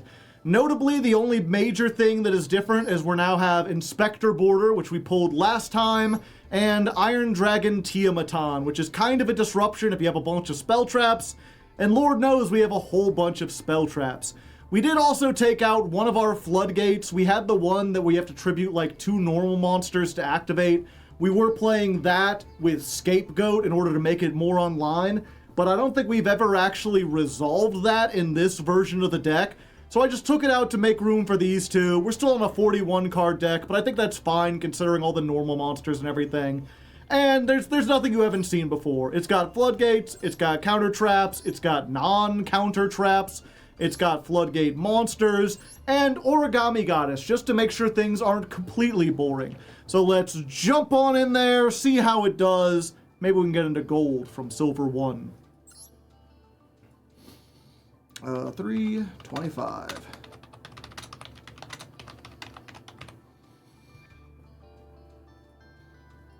I was playing some AOM. Searching my brain for that acronym, and I'm blanking on it. Age of Mempires? No, that couldn't be it. They didn't make a manly version of Age of Empires. Why is Kabuzal's in the deck? Because we have Evalzar Lagia.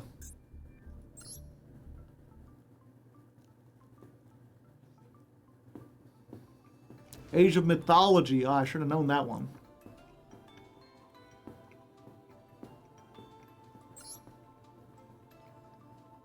Yeah, we have a Lagia. We have Rescue Rabbit.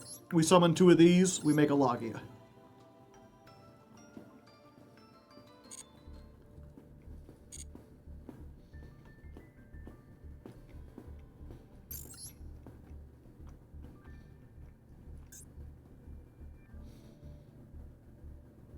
You think this deck is better than full power old school Dino Rabbit? Probably not.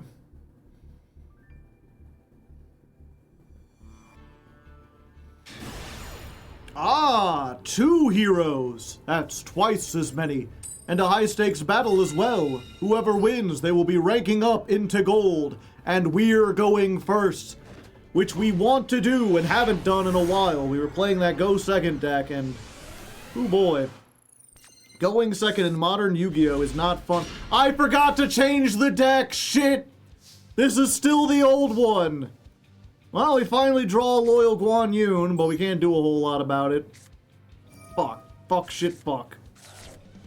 Well, I get one more bonus duel for those of you who wanted this. I guess, how come we can't make a Leon, by the way? Does this, like, lock you into... yeah, you're locked into Dark Synchros.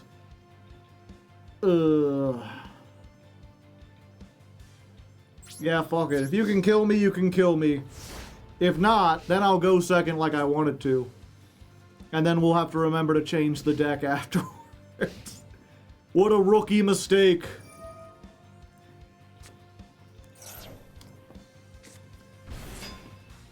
Okay, you know what? You got it. Let's just mulligan this whole thing. Let's just get on out of here. You can go up into gold. I'll do it with the real deck.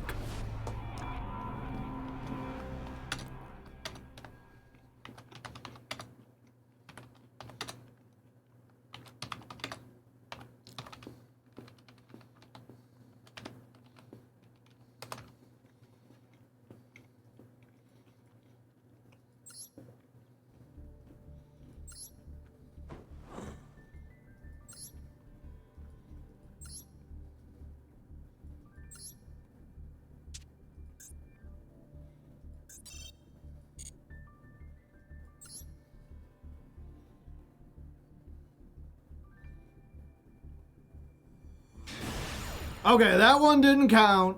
This time, we've got a real rank-up match, and we win the coin toss again. Thank you. I appreciate you let me have a redo on this whole going first thing. This time, it's not hero versus hero. It's hero versus Jinzo. Ooh, they've got all sorts of spooky stuff going on. Although their name isn't spooky, they're just Daniel. Damn. Daniel. Okay. I was like, we've got this, which can protect this from battle, but we've already got something to protect us from battle. And we can put this in the graveyard and still use it there with Dinomicious, so I think the move is Thunder King Ryo. Set Mirror Force. Set Dinomicious. Your move, Daniel! Damn! What you doing, son? I don't know what kind of voice I'm doing here. Yeah, they are trying to be... It is weird to see them, like, spooky field, spooky mate, spooky eyes up here. Well, that's unfortunate. They've, like, got all the spooky and the gears, the dark factory, and then they're just Daniel. 12 card extra deck. Swords of Revealing Light, alright. Cool, cool. Child's Play. Each time your opponent summons a monster, gain 300. Ah. I see. And now my life points are halved. So they're just playing like a stall burn deck. Very unfortunate.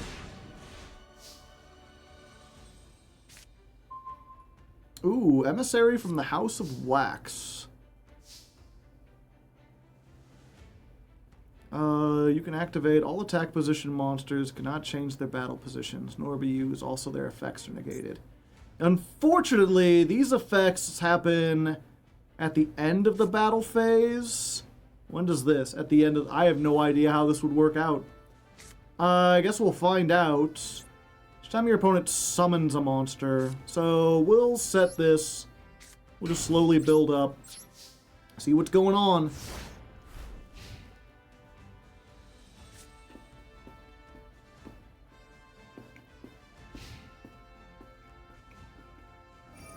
Bye-bye! Question is, do they just have a whole bunch of extra Time Lords? They have 2 copies of the same one at least, so they keep having our attack. Behold! Emissary from the House of Wax!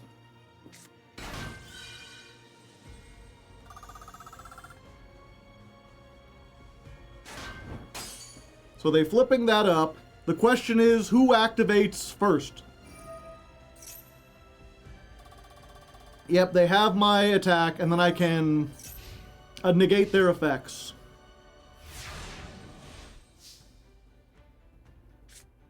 So when I can attack, I'll be able to attack for a lot. It's just a matter of, you know, will I be able to get that far?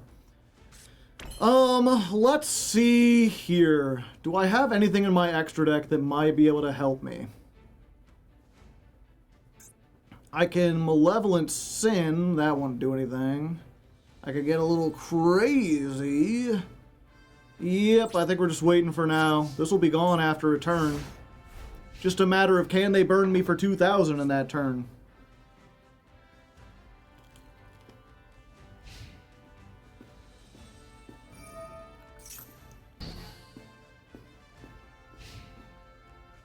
I should have moved everything into attack, because they'd remain negated. Oh wait, no, they lose the negation. Okay. So this was like the worst idea in the world. Let's see. Yeah, we're still doing this.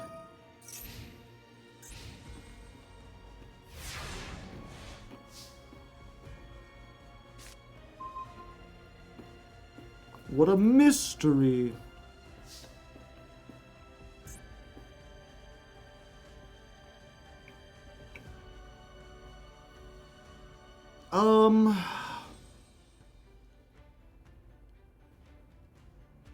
The thing is, if this is fucking Marshmallow, I'm like dead.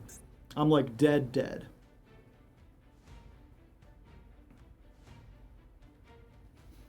I think we do this. Do. We make this. We go into...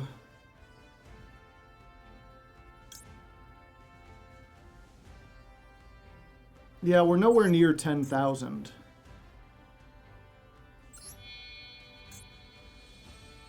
Yeah, we're gonna get rid of Emissary.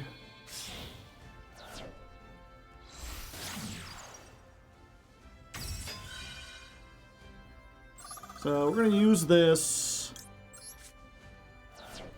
Hop in you. Change to attack. Battle phase. Fuck you, Mickey-on. Get the hell out of here. And we're not going to attack because I'm too scared of Marshmallow. This is a fiend. This is a fairy. Okay. We're going to hope we can get some kind of removal. If nothing else, maybe we can wonky quartet him. I mean, that's also dangerous for us, but I don't have many options at this point.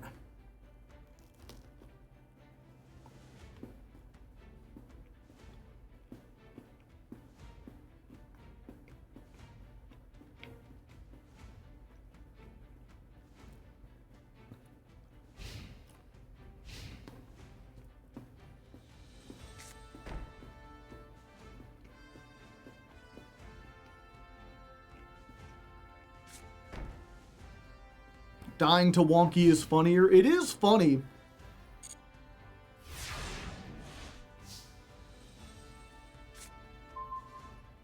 Fists of the Unrivaled Tenyi. Alright. Spell trap or monster effect. Yeah, that changes things up a little bit. Now I want to wait just ever so slightly. What does this button do? Tribute any number of monsters. Okay, I would need a whole bunch of stuff. So, we're good for now.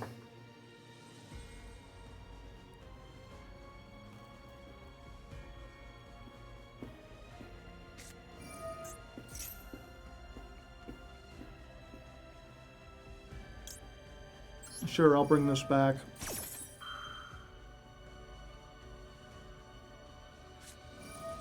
Fairy box. I see. A dangerous game we're playing.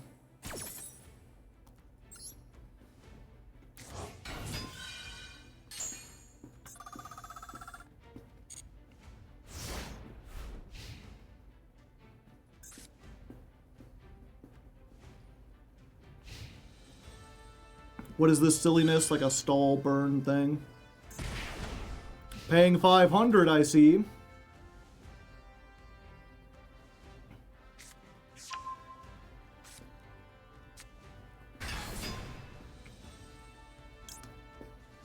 Yeah, I'm gonna have to stop that, Johnny.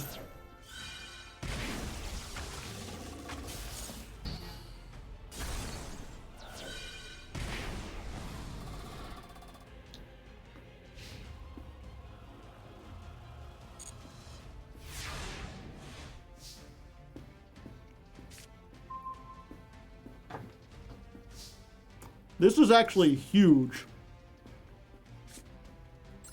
What if cards didn't go to the graveyard?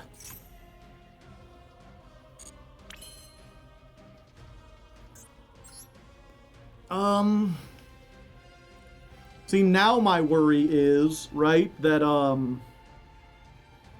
even if it's not Marshmallow, if it has any kind of effect, then Fairy Box is like a coin flip away.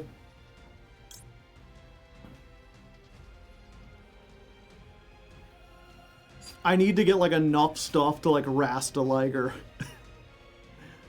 Yeah, I need, like, one more monster and then I can do it.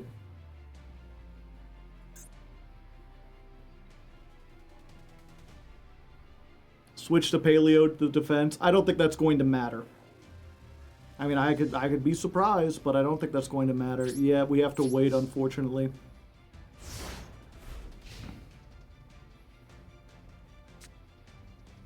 You could bounce Phoenix with Cycle. Yeah, but I'd rather just blow up everything on the field if possible.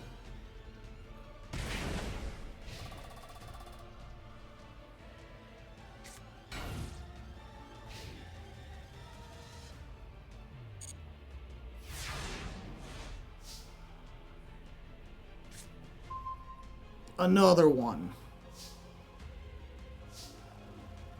Not what I wanted. The fairy box mandatory? No, they could choose not to pay it. They are slowly taking 500 though. Yeah, they could not pay 500 and destroy the fairy box.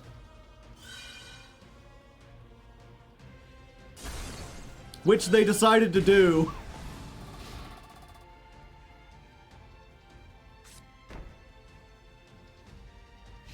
Okay, so now that the fairy box is gone, I'm feeling a little bit better. Unfortunately, all my traps to stop big monsters and extra deck monsters are of no use here, Batman. Okay, we're gonna try it.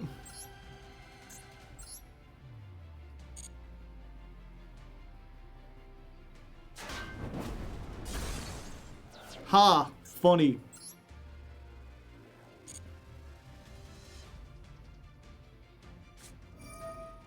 Burying Mirror Force. I would prefer if you did not.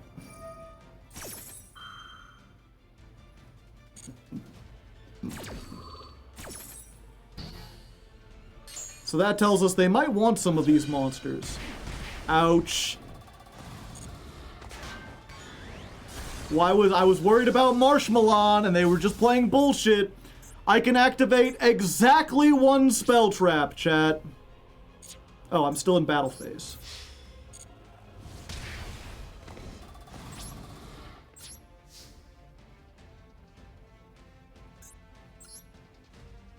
Yeah, I can make a big guy. But if they're going to be setting cards, that's probably not what I want. Yeah, we know they have a Blue Eyes in hand and something else.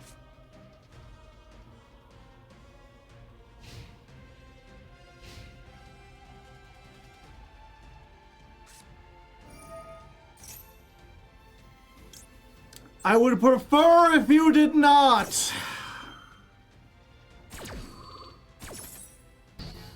And now I cannot activate any more spell traps. But I have 5,000 on the field, and that Blue Eyes in hand ain't saving you from all this. So, you know, a good attempt, Daniel, but unfortunately your stall burn bullshit will not work against me. Defusing a bomb very carefully. 100 life points remain. Yeah, unless they've got something in their graveyard, but I don't think they do. That was close. Not gonna lie, they had me in the first half.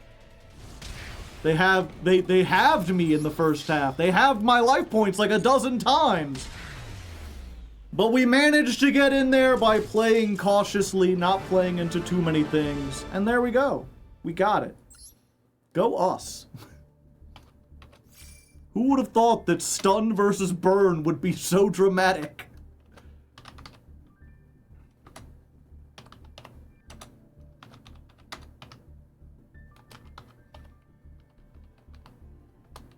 Let's duel 816, duel 320, win 326. Oh yeah, and with that, we rank up into gold. I forgot that was the rank up match. Shit.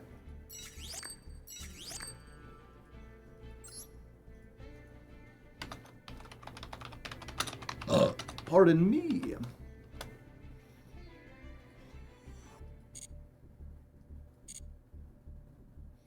Just to send a message. I was somehow worried that it wouldn't work the way I thought.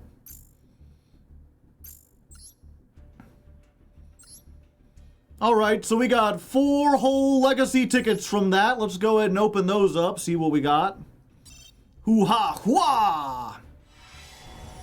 I don't know why I did it all dramatic. Now we're opening it up. Hoo-ha! Cock-a-doodle-doo! If there are no monsters on the field, summon this as a level 3. If your opponent controls a monster, summon this as a level 4. If it leaves the field, banish it instead. So going first, it's a free level 3 tuner. Special summons itself. Could be useful. Not especially useful, but it's, you know, it's not bad. It's seen play before. It's also got tiny little chipmunks or whatever. Just little gerbils crawling all over it. I don't know why, but it's adorable. Legacy of a Hero! It's been so long since we got a hero card, and now they're here again. Return 2 fusion monsters from the graveyard to the extra deck that list a hero's material, draw 3 cards. It's like terrible Pot of Greed. Griffor.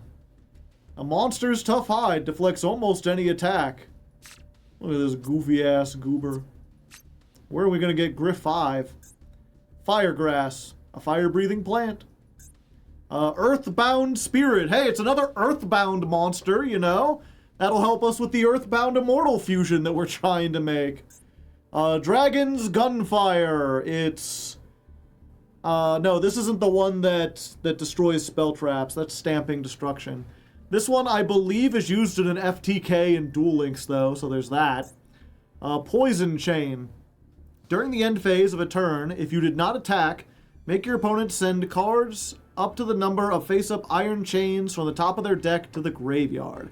Yeah, Iron Chain, one of the few, like, mill archetypes, although it was terrible. Just absolutely dreadful. Battle Scarred. Activate this by targeting an Archfiend you control. Your opponent also pays the same life points that you pay for that monster during the standby phase. When this leaves the field, destroy that monster. Yeah, that's the really old chess Archfiends that made you pay 500 just to keep them around. So, nothing usable at the moment. Maybe Cock at some point, maybe Earthbound, but let's go get our 2 packs. Why does the dragon have a gun? It's just exercising its First Amendment right. The freedom of speech to say I have a gun. Okay, and here we go. Pack number 1. This is for defeating our opponent in martial battle. Start on this side with another ancient warrior that we cannot use. Toon Harpy Lady would be good if we had a bunch of Toon cards. Satellar Knight Procyon would be bad, even if we had a whole bunch of Teller Knight cards. 6 Samurai Zanji. I think we played this early on in the series. No, it's new. 1800 beater, I mean, not terrible back in like 2005. Venom Boa, good for the Boa like Mirror Masters, which if you missed that, go check it out. Necros of Decisive Armor. It's another Necros for the pile. Some people on the Discord have been slowly trying to build a ritual pile. We're like almost there. Maybe we can get like the new Ritual Raven or whatever. Amazonis Hall is an Amazonis card that I'm not going to read. And Crusadia Aquamax. Hold up. This is a win condition. I will have to look at the other Crusadias we have, because that's a huge pickup. I think there's been multiple times in this series where we found a Crusadia and I was like, well, if we could somehow find an Aquamax, this might be good. We might be able to make, I mean, it's a Cyberse Link too, so, you know, earlier we were playing a Go Second deck that was terrible. This is a Go Second deck that just wins. So that's a big pickup, and we still get another pack. Maybe we'll pick up another Crusadia card. Who knows? Only one way to find out, and that's to open the pack and open it. Time will continue linearly, doing the things that we want to do. Behold! I don't think I want to behold that. Whim Witch? Ugh. If your opponent controls a face-up monster that was summoned from the extra deck, and you do not, you could summon this from the Pendulum Zone. This card can be treated as 2 tributes for the tribute summon of a Pendulum monster. Maybe in the Pendulum Slop deck, but I would prefer not to. Void Expansion. During the standby phase, summon an Infernoid token. It's a level 1 with 0/0. To special summon an Infernoid using its own procedure, you can banish Infernoid monsters you control instead of those in the graveyard, or some combination of both. Your opponent cannot target Infernoids. We do have a decently sized Infernoid package that's getting better. This is not terrible if we're playing like low-powered Infernoids.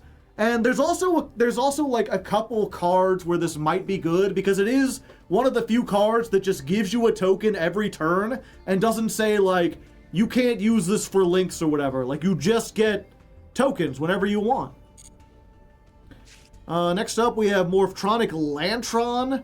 I think this is used in an FTK. While in attack position, any effect damage you would take from an opponent's card is inflicted to your opponent as well. It's like a really weird one because it has to be from like their damage. You can't damage yourself or whatever. Maybe. Either way, we ain't playing it. Altergeist Revitalization.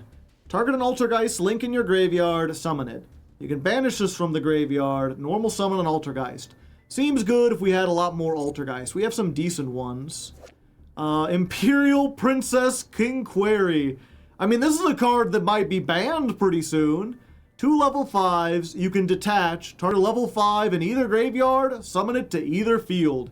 This is how you give people like the whatchamacallit, the artifact that locks you into artifacts or whatever. A lot of shenanigans to be had from giving your opponent monsters. Otherwise, not worth playing. It's been around for years. Boycottin'. This is an old gimmicky card. We haven't played it before and we won't start now. Evoltile Westlow. Flip, summon an Evilsaur from the deck.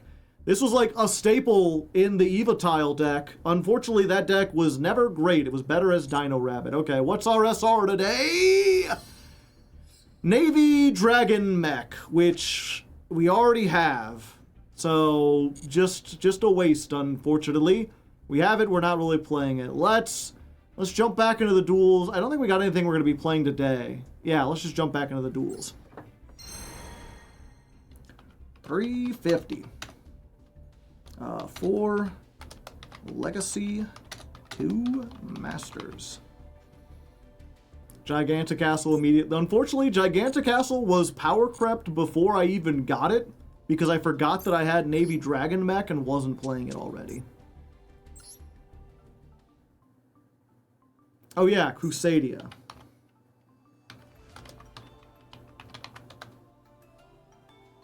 Oh boy. Oh yeah. It's coming together. We got Equimax. We got Revival. We got Power. We've got Regulex, which searches Revival and Power. And we've got 3 Crusadias. It's not enough on its own, but we're getting there. I think we need the Link 1. Like, that might be mandatory.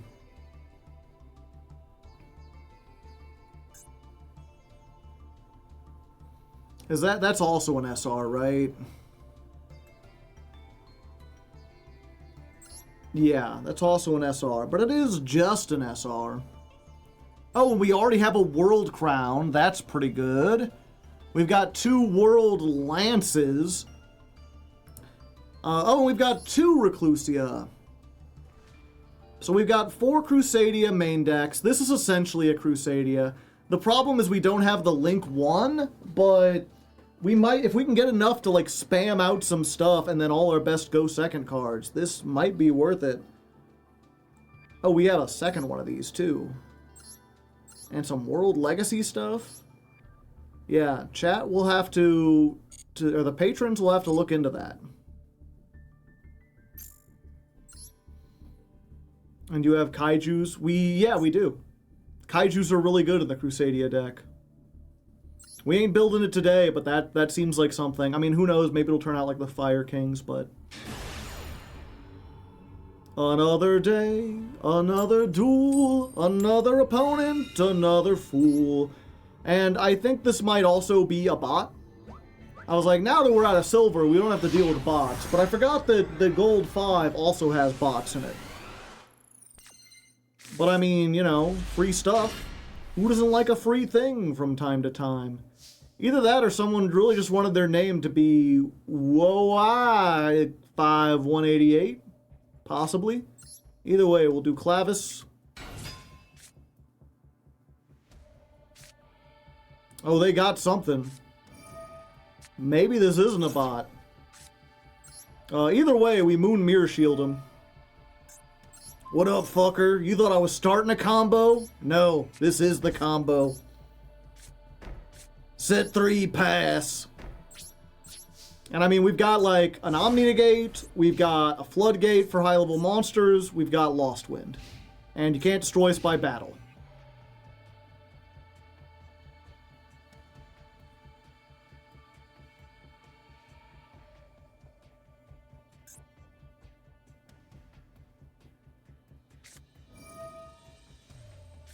Send one spell trap, special summon this card from your hand. Yeah, let's just activate Grave of the Super Ancient Organism. So you can have that. It ain't gonna do anything, but you can have it.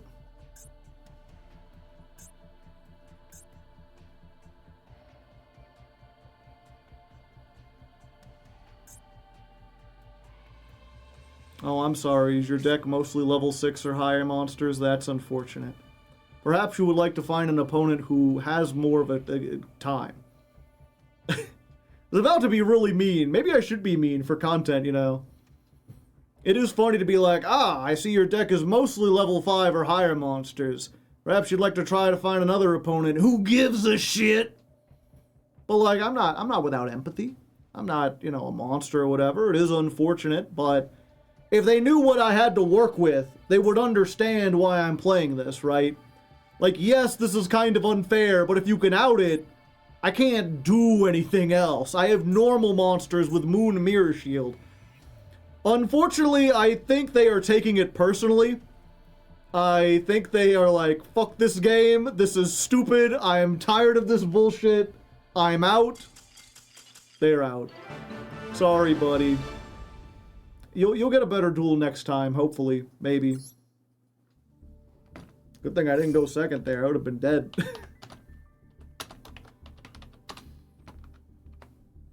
$817, win, $327.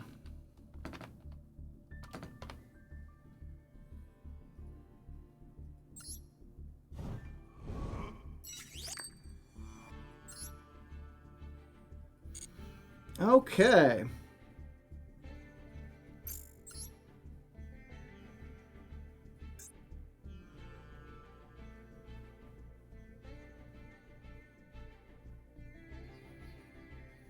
All right, first win in gold this month.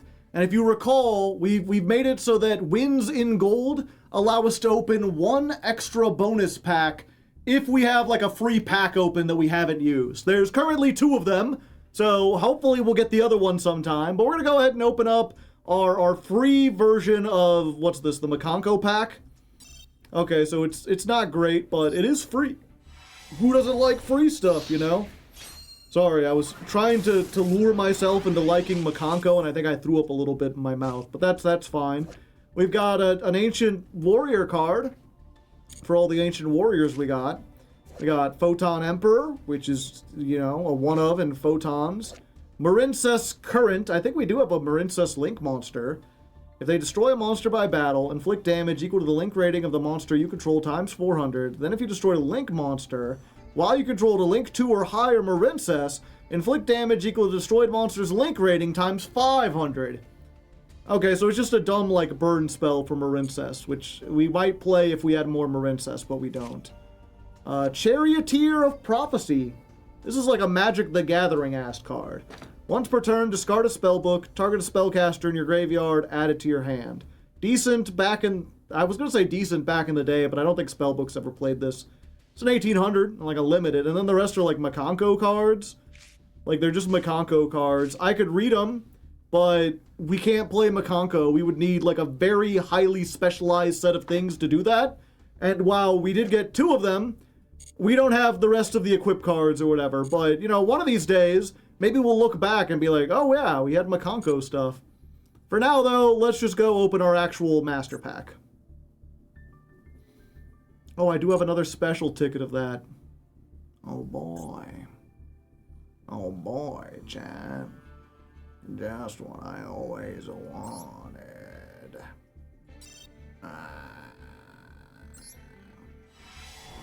Alright, and then we get a Master Pack, and it is shiny and yellow with glorious goodness within. What will we have? Ha! Noble Knights Custonin. Look at this handsome devil. You can't even put a helmet on him. That would just be a crime against beauty. If you control a Noble Arms, you can special summon this. Only special summon once per turn. A Noble Knight monster that was Synchro, Ixie, or linked using this card gains this effect.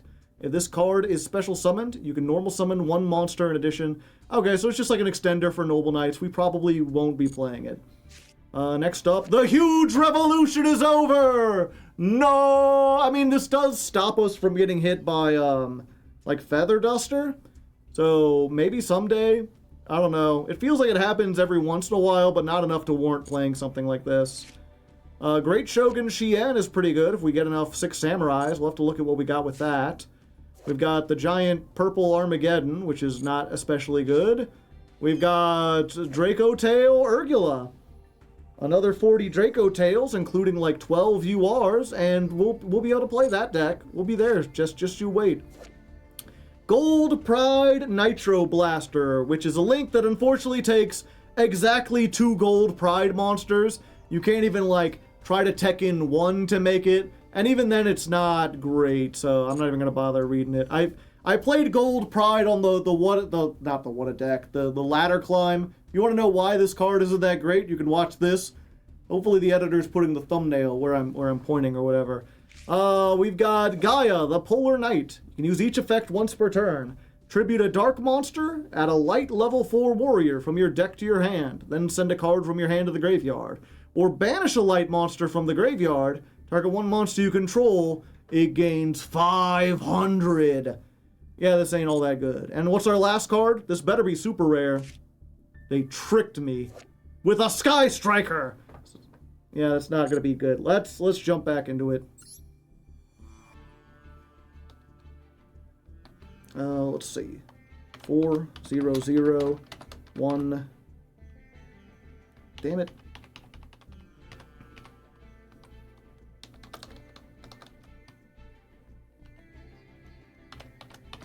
I got 1 bonus pack, 1 master pack.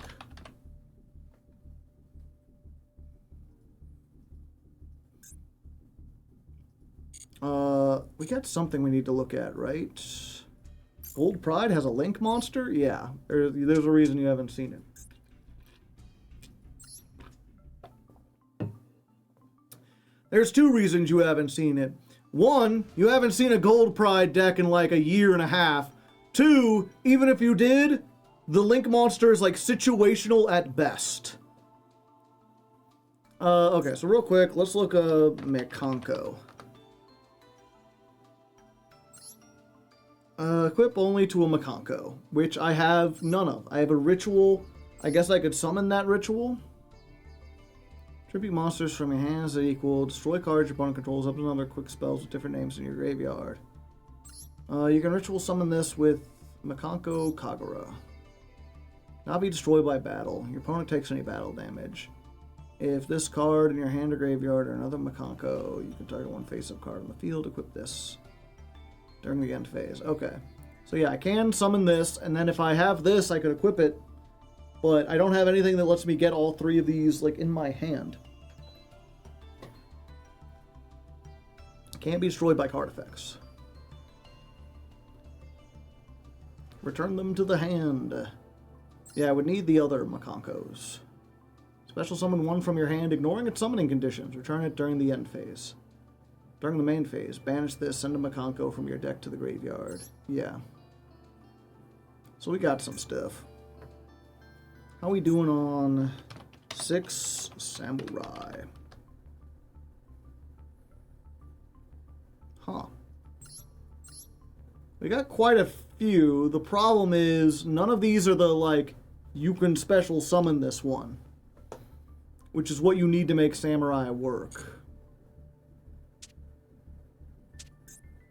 Widow Anchor, people talking about Sky Striker.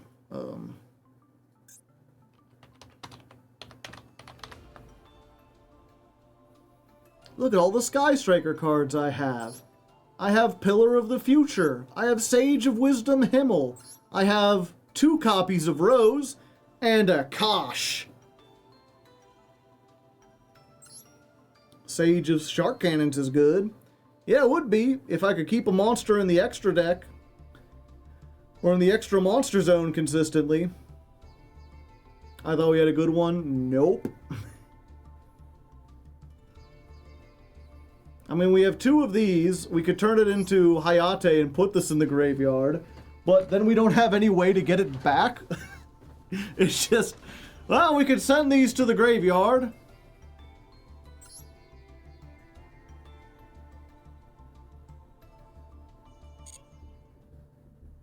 Do you have any Fluffle cards? No.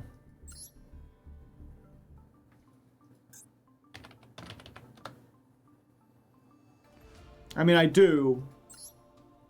You probably don't count Melffy Rabbit. I have like 1 Fluffle Mouse, and the only effect of Fluffle Mouse is to summon 2 Fluffle Mouse. I have 1 Rabbit, 1 Cat, 1 Leo, 1 Edge Imp Saul, and 1 Penguin.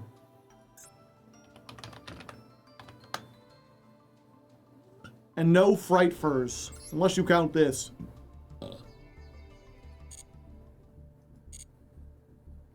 Yeah, Afterburner and Jamming Waves. Almost any of them would be good.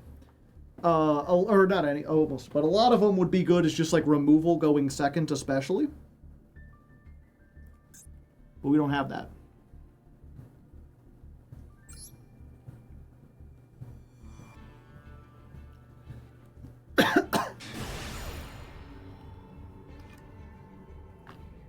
Wow, our opponent has a lot of names on their name.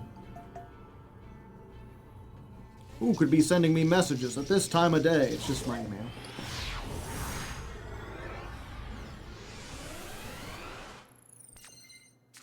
Ha!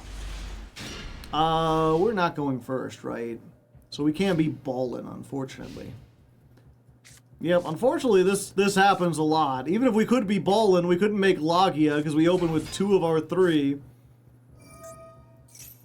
Yeah, so let's see. Going second against Fiendsmith with a hand of 2 normal monsters and a rescue rabbit that is not going to resolve regardless of what they end on. Like, if they make the fusion, they negate this. If they make Wave High King Caesar, they negate this. The only way we do anything is if they mess up, and they're playing fucking World Legacy Crown. That alone, you know what? We're just getting out of here. We just don't want to have to deal with it. I ain't having to deal with it.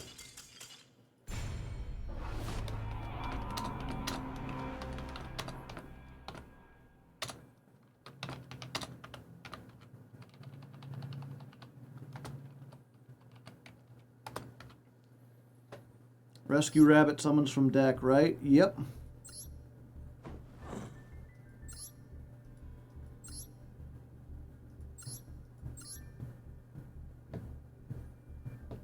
Oh, that was only the start of their turn.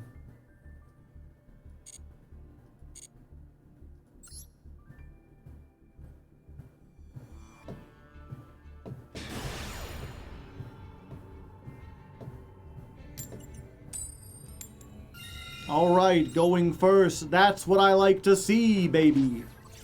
We can go second from time to time if our opponent's on like a bad deck or whatever. Well, if you're going to put up like 2 negates or 2 disruptions or whatever, we just ain't doing anything.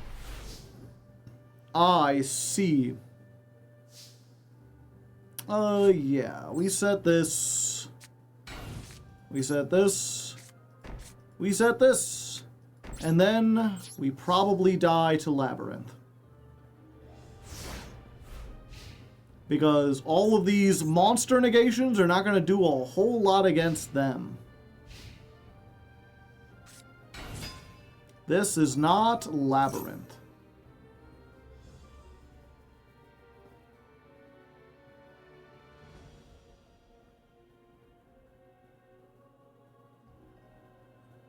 Trying to think of what the white forest spell traps are. I think we have to let this go through. They have ways to like special summon and get other things. Yeah, we were never getting out of that alive. We just wait for them to get into like a synchro, and then we hit them with the Divine Wrath.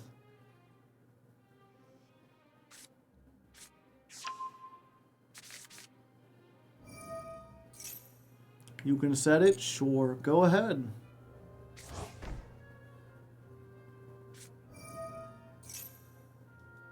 Add a white forest from your deck to your hand. Dia Bells. Oh, is this a rematch from the person we faced earlier? This seems like a similar deck.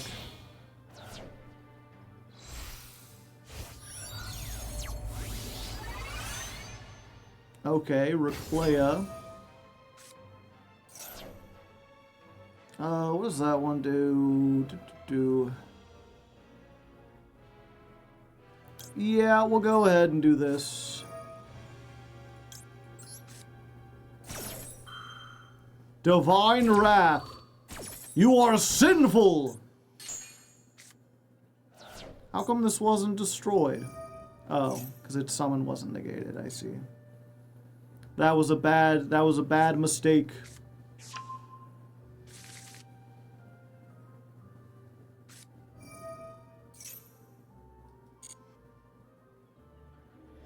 You think you could do a video where you try to get Fluffle to master? Maybe for Jankmas, or if they add new support. At the moment, it's pretty behind the power curve.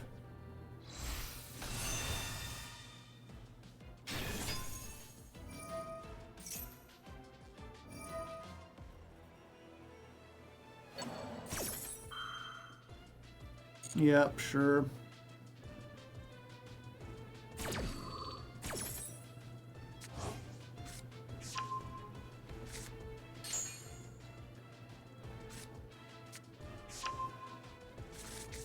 It's crazy that a deck like this can, like, search 12 cards in a turn and not even be in, like, the top 10 decks. It's like rogue at best.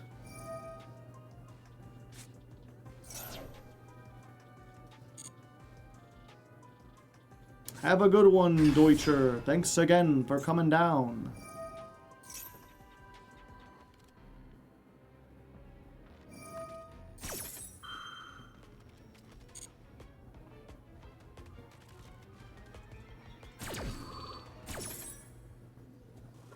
Yeah, I guess everyone is on Maxi and Droll.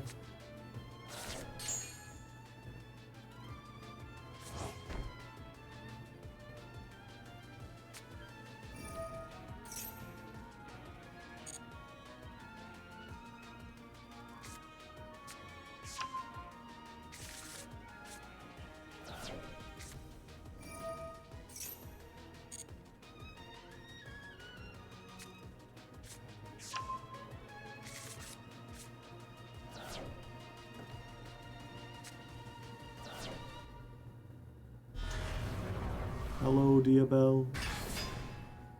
Hello, Diabell, my old friend. I've come to Diabell you again. I should probably just get out of this, but there's still a dream that, like, they can't get over this. I hit them with the Lost Wind. They take half damage. We get, like, 5 or 6 heads in a row with Origami Goddess. And then we just, like, kill them in half.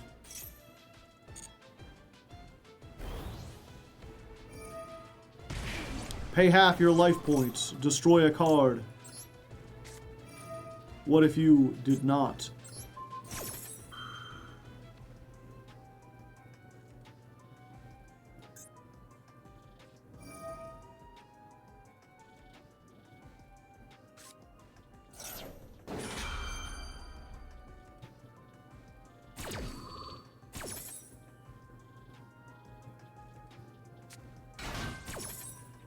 Oh, and now they get Poplar, the White.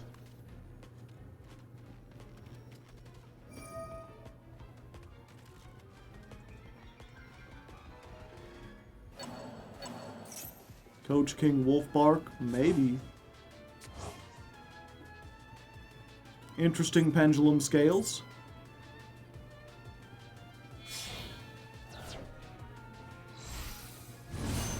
Hopefully Vengeance Dragon is only face-up monsters, right? Yeah, it's only face-up. Maybe they don't know, chat.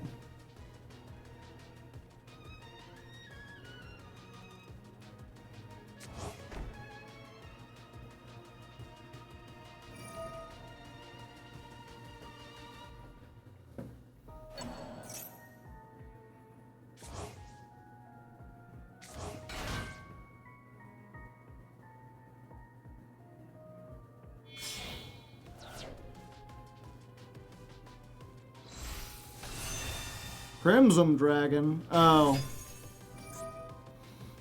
Oh, I forgot that this deck can also do the bullshit thing. Yeah, if they get out,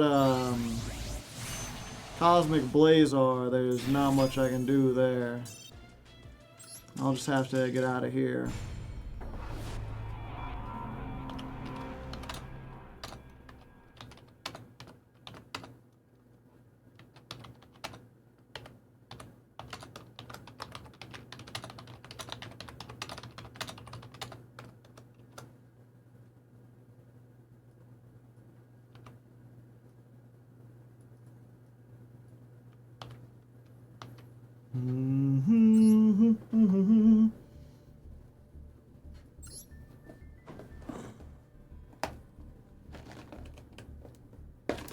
It's a future ban list card. Isn't it on a ban list now somewhere?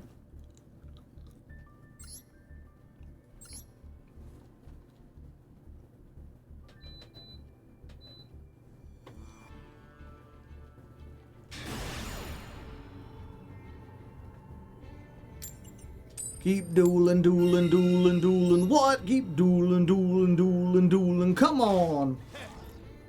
Now move in, now move out. Hands up and hands down. Back up, back up. Tell me what you want to duel now. Oh, come on. Don't quit just because I won the coin toss. Okay, good. Okay, good, we're here. Oh. Okay.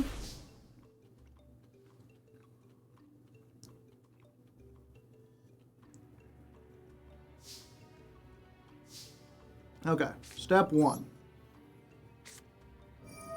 No Maxi. Step 2. Rescue Rabbit. Activate Rescue Rabbit. We ballin'. Step 3. 2 Kabuzals. That's twice as many. And there we go. It's just like the old Dino Rabbit days. We did it. We finally resolved it. We didn't actually get to the Logia, but, you know, we here. We doing stuff. I wonder what our opponent was playing that they couldn't get through that. Oh yeah. If you're playing Fabled and I activate Dimensional Prison or Dimensional whatever, Fissure, probably can't do anything against that. Unless you draw exactly this. And I'm willing to bet they didn't draw exactly that.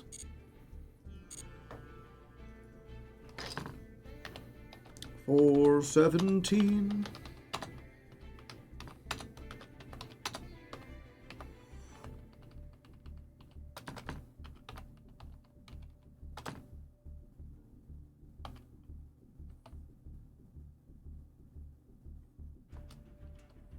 Oh. No, the duel was 328. 328, there we go.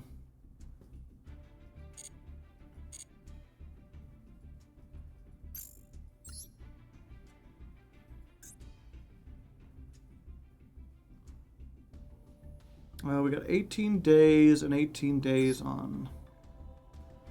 How long does my special ticket last?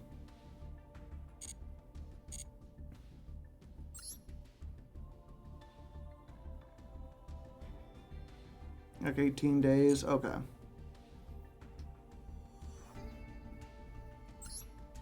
Alright, so since we won another one in gold, let's go ahead and open our other bonus pack that we had saved up. 1 copy of Blazing Vitality. I mean, we did get a bunch of cards that have, like, stuff with Flame Swordsman, so maybe we can get something that we can summon for free out of the extra deck. That would be neat. It doesn't look like we're getting anything rare. Remember, only half of these packs are actually the cards they talk about. The other half is a master pack, like Battery Man D, not in the Flame Swordsman pack. Your opponent cannot select Thunder-type monsters as an attack target, except Battery Man D. Whip Crosser, he whips it. Spiritual Forest, this isn't very good.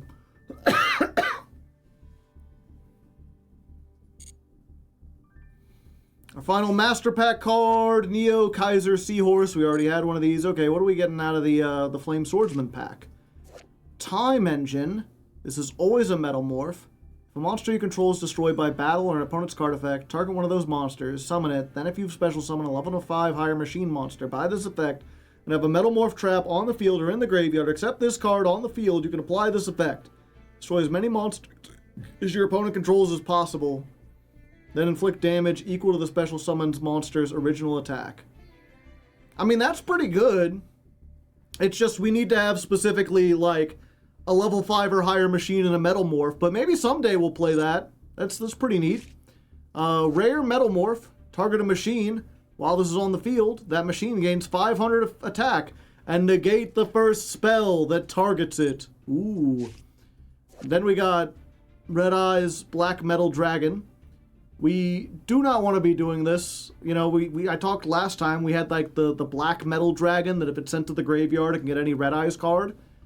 Cannot be normal summoned or set. Can only be special summoned from your deck by attributing a Red Eyes Black Dragon equipped with Metal Morph. Awful. Just dreadful. And our last card, Gilta the D-Knight Soul Spear. Control no monsters. Normal summon this without tributing. This is normal summoned. Banish a monster your opponent controls with attack higher than this card. You can discard one card. Add one of the following monsters from your deck to your hand. A level 7 Dark Dragon, a level 6 Dark Machine, a level 5 Water Warrior. I guess that's all the stuff that has to do with the Metal Morph cards. I mean, this is not terrible. It might go into like any kind of go second deck we have because it is a free normal summon. Although it is still a normal summon. If it was a special summon, it would be a lot better. But being able to just like immediately banish something bigger than this is pretty neat. Might bait out some stuff. Otherwise, let's go ahead and look at our master pack.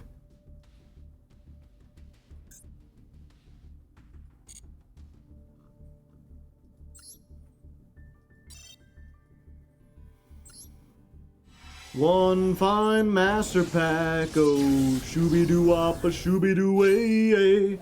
One fine master pack, I wonder what we will find today. Hedge Guard.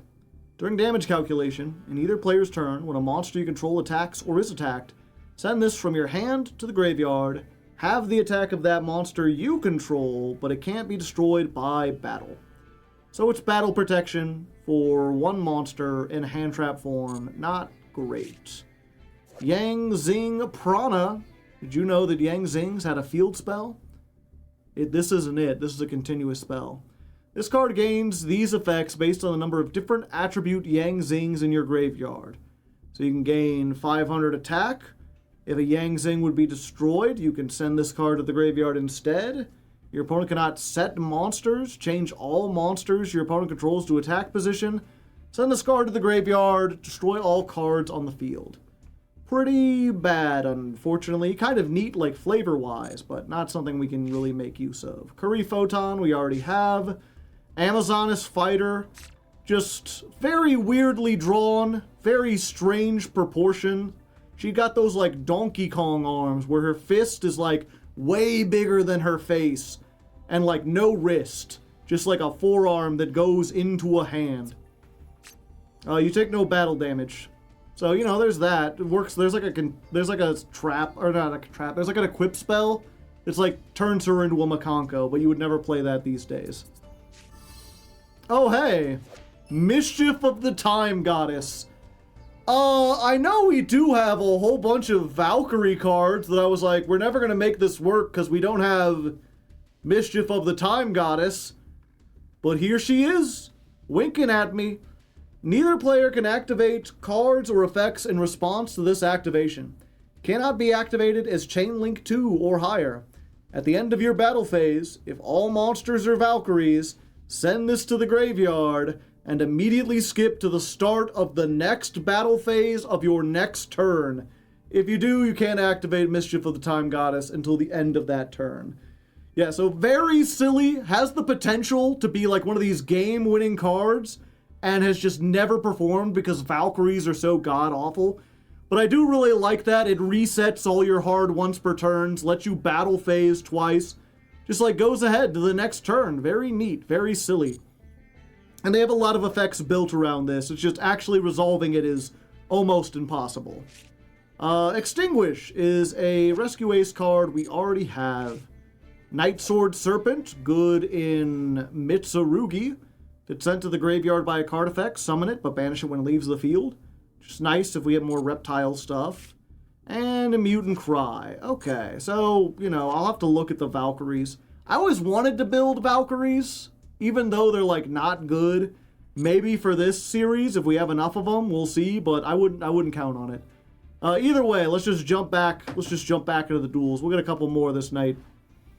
Miku's a time goddess, apparently. Yeah, I just now noticed that. That's just Miku. Miku's a Yu-Gi-Oh card. Who knew?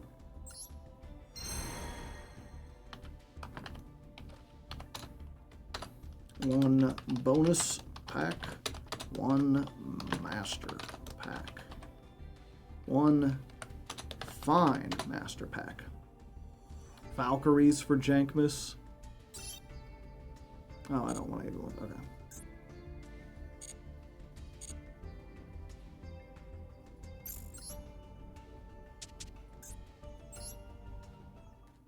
I'm a Sleepy Joe.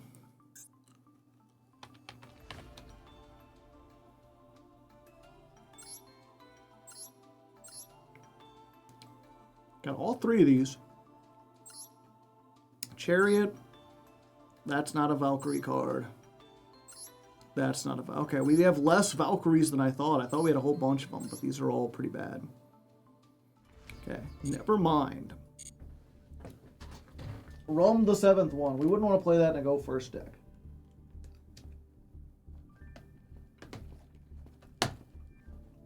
Hopefully we win before it gets that far. Give me a moment. My water is out. Let me grab some more water real quick. Or here. While I remember, I'm going to play another one of those ad things you've heard so much about. You remember those? We had a big long chat about them. It only lasts a minute. If you're subscribed, then you don't have to watch the minute-long ad. Hooray for you. Ooh, another incentive to subscribe. I'm a Barbie girl in a Barbie world. Life in plastic. It's fantastic. You can brush my hair, undress me everywhere. Fascination, life is your creation. Come on, Barbie, let's go party. My voice is already the really low one. The Evangelion Barbie mashup. I didn't really get to that one as much. We're back. Welcome back, everyone.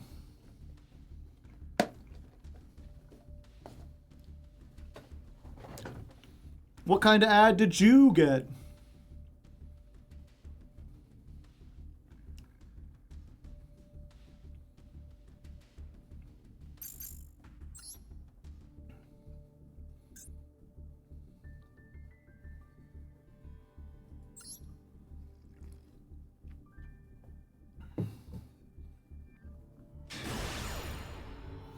We're dueling, we're fooling, we're ruling around. We're schooling our opponents, 'cause they are a clown. I said we're dueling, we're fooling, we're schooling around. And if you don't like dueling, then you don't hear sounds. No! This would have been great if we were going first. This would be an amazing go first hand. No, come on, be cool. Why are you so cruel? Why you gotta be so rude? Don't you know I'm human too? Yeah, I mean, maybe if they start doing Link stuff, we can like soar in here at an appropriate time. Otherwise, this is bad. This is real bad if it succeeds.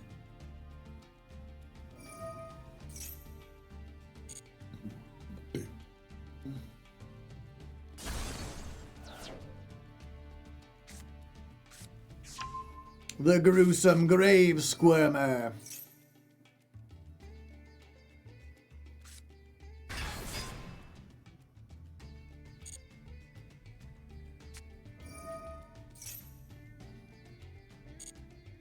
Alright, they're doing a bunch of stuff. I forget exactly what you... I mean, it depends, really. We've got like the Dinomicious. It depends on how many U-Bells they end on, what kind of things they consolidate into. We might be able to maybe defeat this. We'll see, we'll see. I'll come back when something happens.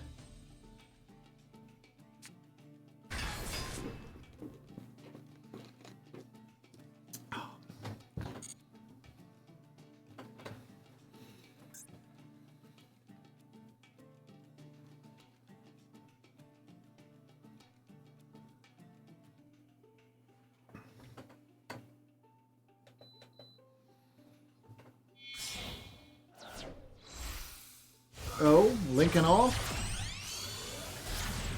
Verte? What in the Sam Hill?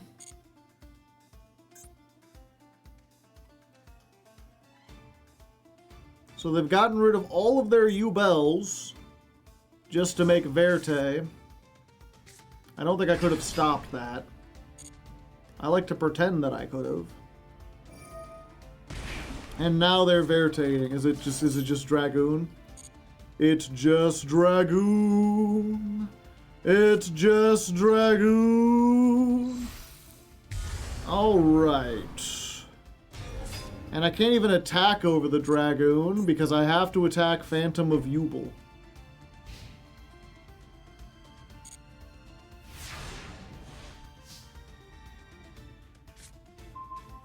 Yeah, can't beat Dragoon. I could. My only hope was like, if I Origami Goddess and got enough heads to beat over it, then I could get rid of it. Otherwise, we just get out of here.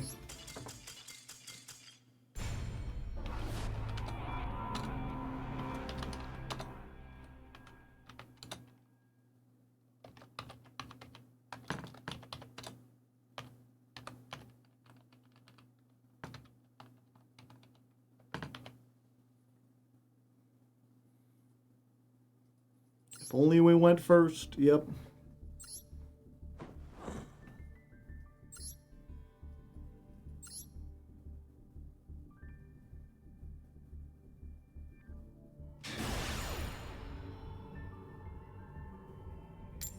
Thoughts on combat sports?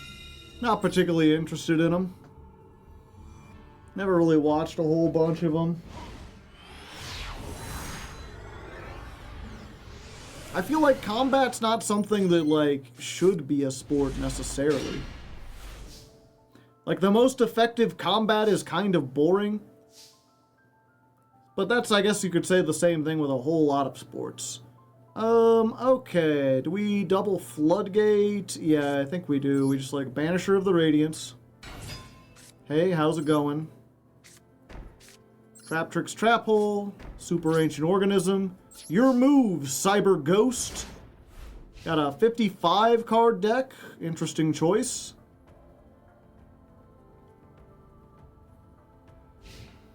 Is Joe into sports in general? No, not really. I mean, I enjoy playing a good sport from time to time. The thing about any kind of game is that it inevitably falls into the same problems you have with Yu-Gi-Oh, right? Where, like, there is an optimal way to play, and once that gets discovered, then there's not nearly as much interesting things you can do with it. I gravitate towards Yu-Gi-Oh! Specifically because new cards are always being added, whereas, like, a game such as baseball, you just have the rules and you play it. There's, I suppose, interesting, Gagaga Gardener. You don't have quite enough attack to get over me. Okay, free card, PogChamp. Z-Arm Ascendant Sage. Add a ZW. My Grave of the Super Ancient Organism will not be useful here.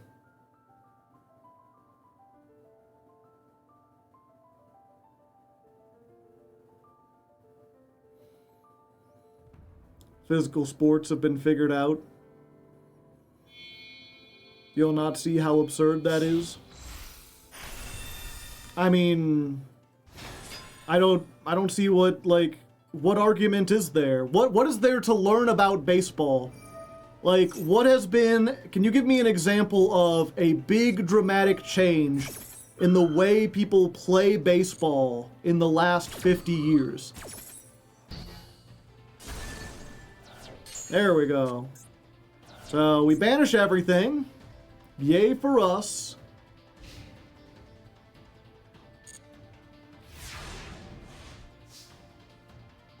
Literally the biggest star in 20, making 500 mil. That hasn't explained anything. Because he is revolutionary. How so? Perhaps explain instead of getting angry. When you just, like, yell at people, you look like an uneducated idiot, you know? You look like you're just, like, a salty kid who doesn't like being told that the thing they're into isn't as exciting as other thing. I mean, don't get me wrong, if you like baseball, that's good for you. I don't really care all that much. But acting like I'm some plebeian for not enjoying the same thing you enjoy is just childish. I don't go into, like, baseball forums and talk about how great Yu-Gi-Oh! Is and how people don't understand it. I just let them enjoy their baseball.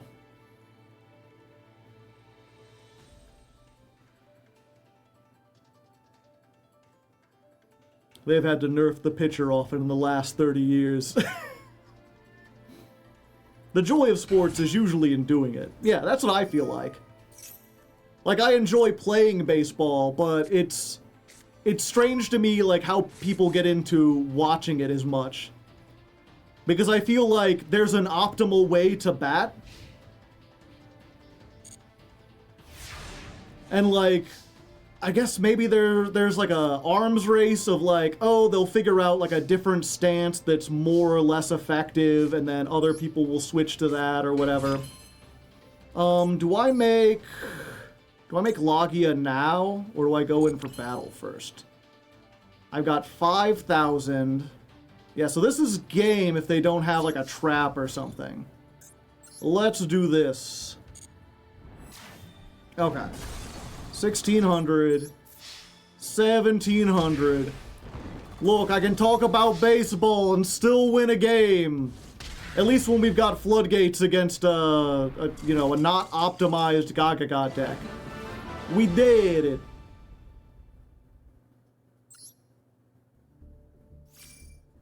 Okay. Was that a rank up? No, that wasn't a rank up. Okay, we good.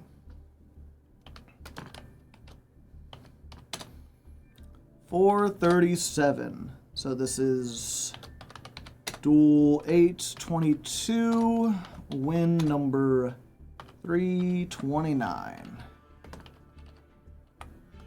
Okay, now I can take a look at chat here.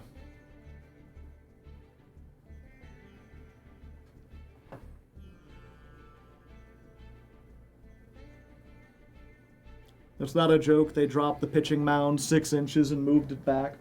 Yeah. I know that they occasionally change the rules. I know, like, basketball, they were talking about changing something up. I forget what it was. Maybe, like, changing the free throw line or whatever.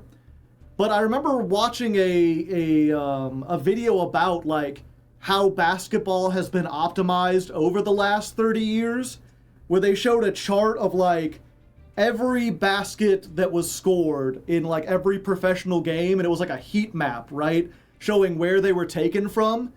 And it's like, 30 years ago, there was much more variety, and now it's like 4 spots that have most of the throws are taken from, because everyone's just realized that those are the optimal places to try to get a basket in. All the strategies, all the focus has been on, like, okay, we know that this spot is, like, the best to throw it from, so pass, get in that position, block the position, like, do it. We won a game, we did. Should I let him up? Oh, did you, like, silence him or something?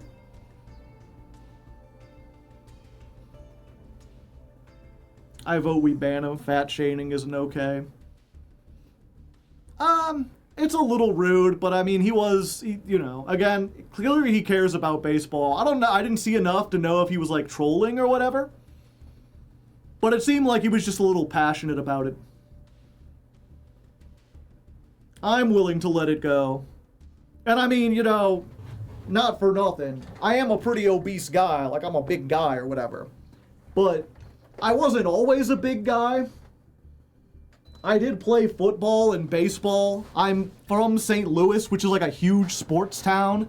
So even when I was a nerd who wasn't really into sports, like because of my dad and my brothers and my uncles, I've still watched tons and tons of football and baseball.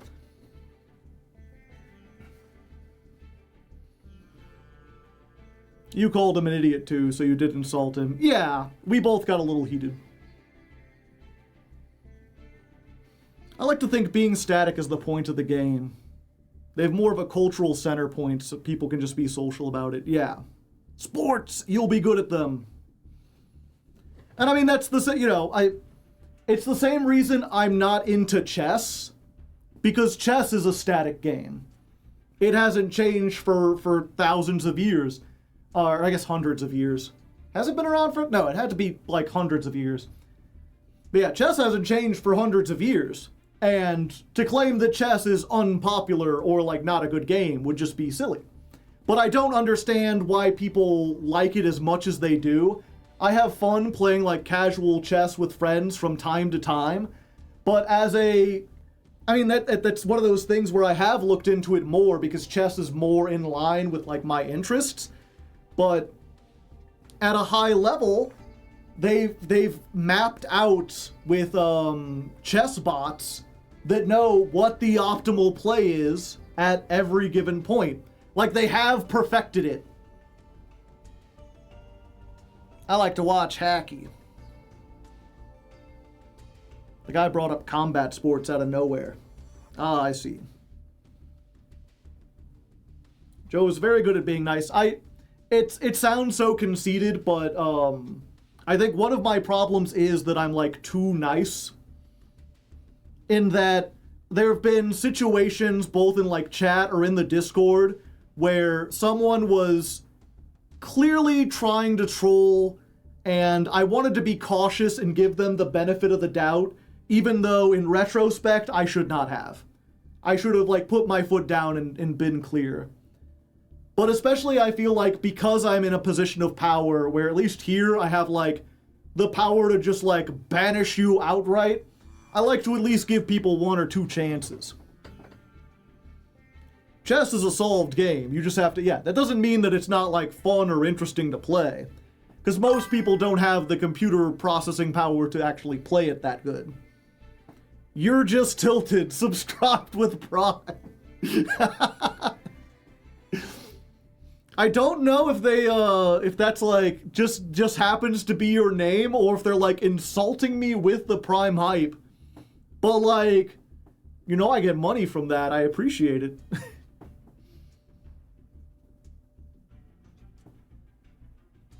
I wish I could be as nice or as patient. I try my best. I'm not perfect by any means. At least on Discord they paid you $1. Yeah, true. But I mean, here they're part of the audience.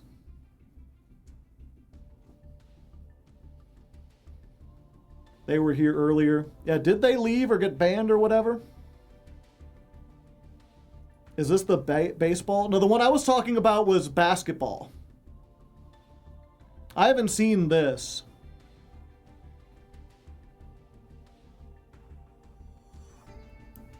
But that's, I remember, like, I have conversations with my dad because he gets angry about the local baseball team. Because he's like, it seems like all they do is swing for the fences. All they ever try to get is a home run. They need to just hit it inside the park. And I'm like, well, the thing about a home run, right, is that if you can hit a home run, then you completely nullify all the fielders, right? Like, then you don't have to worry about misplays. You don't have to worry about speed. Like, hitting a home run is the safest, most optimal way to score points, I feel like. Small ball is dead, yeah. They got their rage bait and left, I see. Was someone rude to Joe? Just a tiny bit. He called you a fucker for no reason. Oh, okay. Their to-do list for today. It's a pity because I am kind of interested, like it, because they were like talking about some guy revolutionizing baseball, and I'm curious, like if you did revolutionize baseball, what would it be? Would it be like, oh, he's pitching in a way that like people have to adjust how they bat? Is he like such a good hitter that people have to adjust the way they do the field? Like, it doesn't feel like you can do anything that changes a whole lot. Joe is a middle, yeah. It's weird, like, someone said Joe is a mid-sized streamer. The weird thing about it is I am in the top 1% of streamers because so many people stream to, like, less than 5 viewers that if you have, like, 100 consistently, you are, like, the top of the top of the top. It's just weird to think that like 130 is like top 1% when there are people who consistently stream to like thousands upon thousands of people.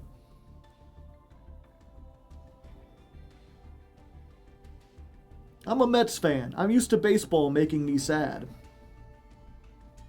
It sounds like an interesting topic. Yeah.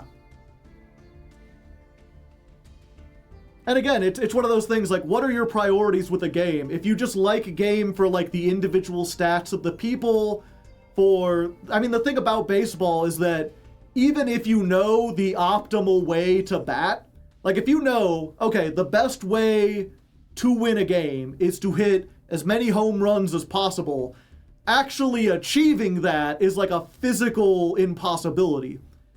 If you know the best pitch is this pitch, even if you're doing it over and over and over again, you can never do it consistently.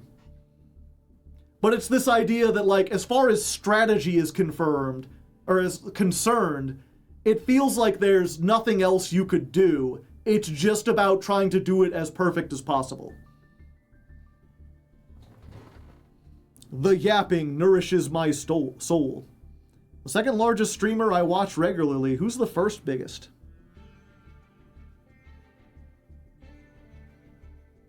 Didn't the Mets win a World Series? Yeah, you are here a lot, Lensban.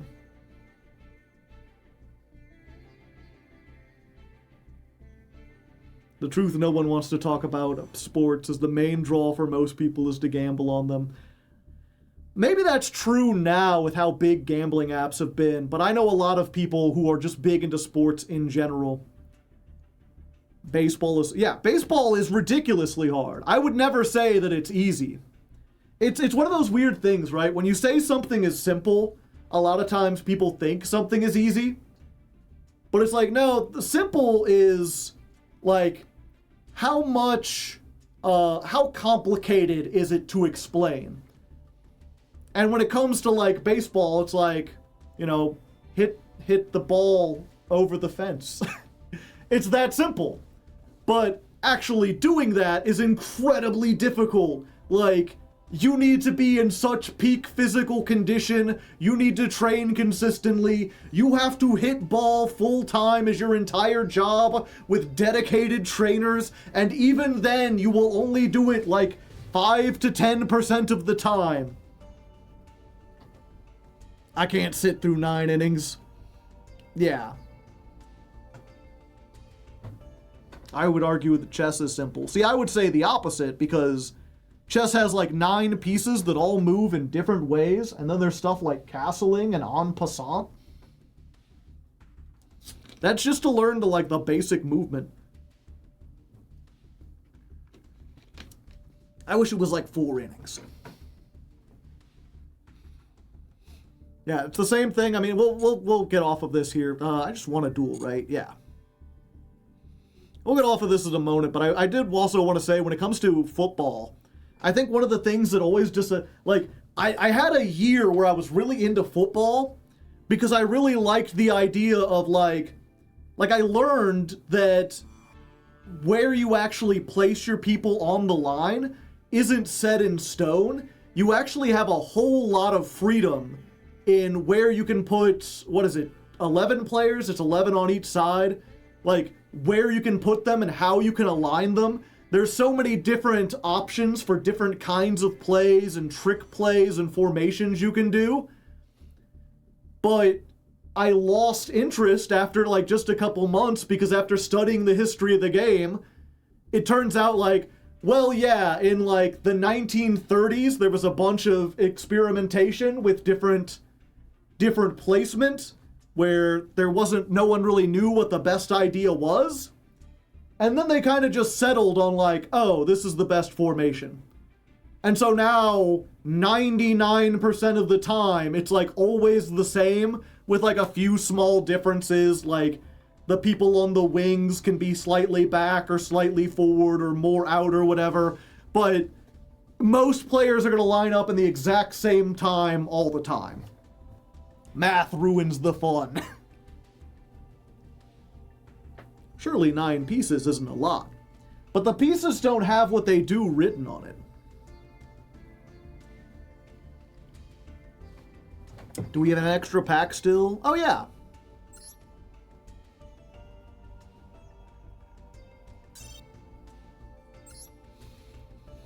Okay, I thought we were done with our extra bonus packs, but it turns out we have a special ticket because some kind of thing is going on. So let's go ahead and open this real quick.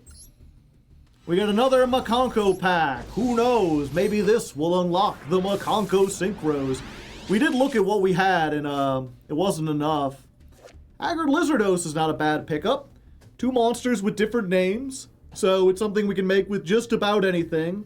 Obviously, Scapegoat can't be used. We can use one of the tokens. Just a nice generic thing, and I mean, it can also lower, it can also draw us a card, so pretty nice. Crawler Dendrite, good for the flip deck that we're never going to make.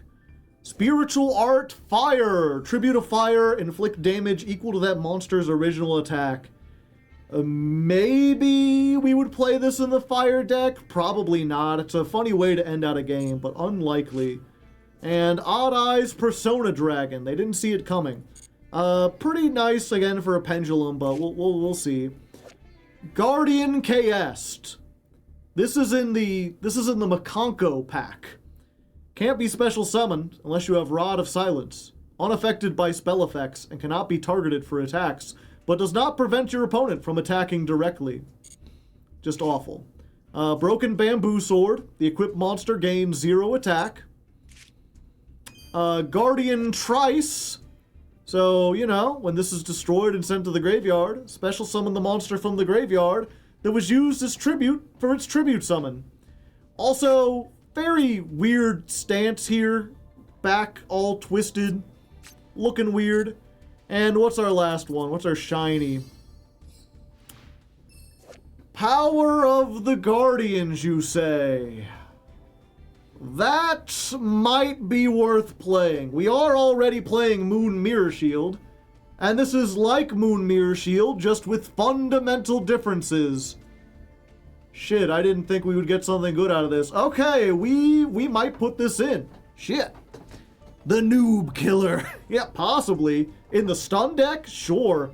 I mean, being able to put this onto, like, a Banisher of the Radiance is pretty decent. Alright, now let's go ahead and we get our Master Pack as well. Power of the Elements. Did I say the wrong one? Oops. Stun keeps pulling us back in. Alrighty, and then we got our Master Pack, which has a shiny purple card. What manner of secrets do you hold from me? We got a Lightsworn Dragon, which is not very good. We've got Trojan Gladiator Beast. Special summon a Glad Beast from your hand to your opponent's side of the field, and then draw a card. Awful. Just awful. Blue Thunder T-45. It's a B-17 bomber. This card destroys an opponent's monster by battle. Summon a token with 15/15. Cannot be tributed for a tribute summon. Not especially good. Beginning Night we already have. Metal Foes Combination we already have. A big Sub-Terror that we can't use and already have. A Drag... This is like our 3rd copy of this, so maybe Drag Unity Synchro might be worth looking into. And our Ultra Rare... Ooh, that's a good one. A generic level 10, you say? Unfortunately, I cannot use can I use what's it called? Psi Reflector to make level 10s.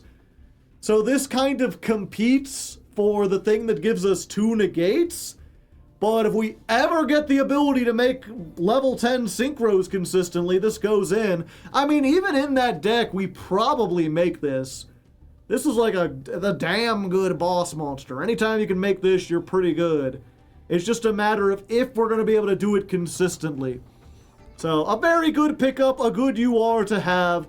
Let's go see if our deck will change at all.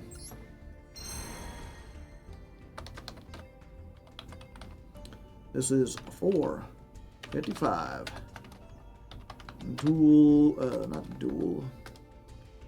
1 Mikonko pack, 1 Master pack. We have some Sword Souls, I think. None of the, like, good ones. None of the playable ones.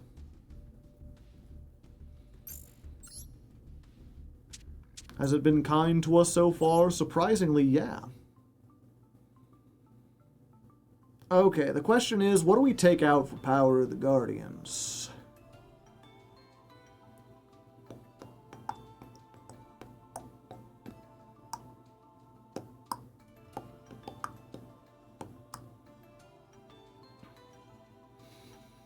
Fuck it, we just put one of those in.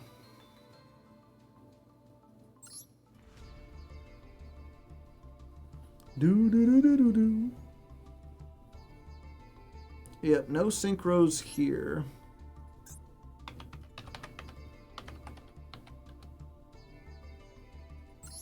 Oh, we have a long wand. We have 2 long wands. That just makes Chen Yang.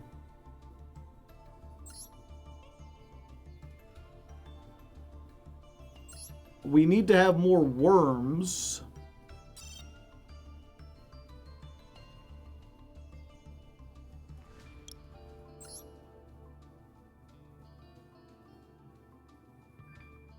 And we don't have a lot. We have a bunch of Yang Zings and shit. We have a couple normals. We have this. I really want more Tenyis. We might be able to make this work. Worm deck soon? Maybe. Okay.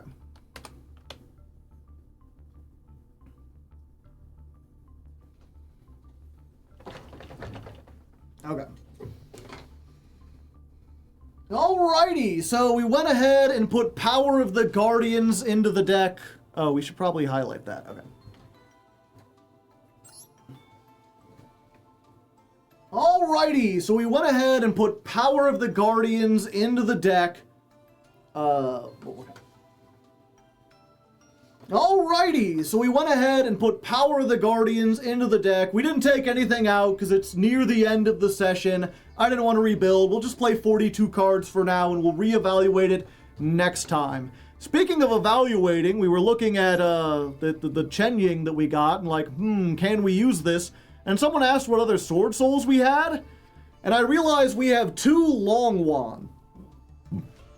If you don't know, this can discard any Sword Soul card or another worm monster, summon itself, and a token that's a tuner, and it's just the perfect levels to make this. I don't know if we have enough playable worm cards to make this work.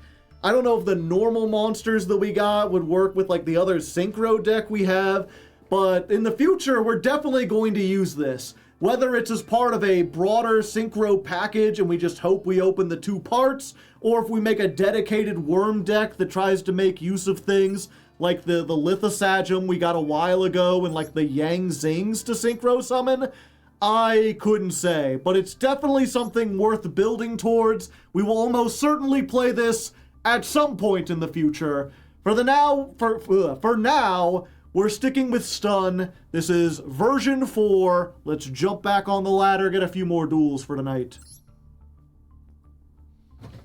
459.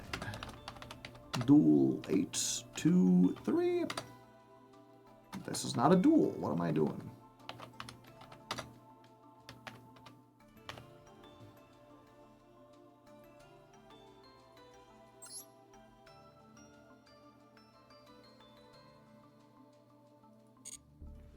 A monk would break this open, yeah.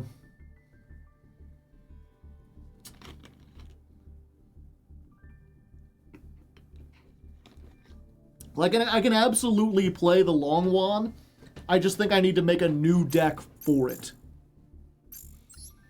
Like, I need to design a deck around that and figure out exactly what I'm doing.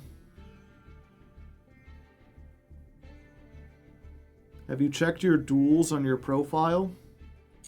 I'm not sure what you mean.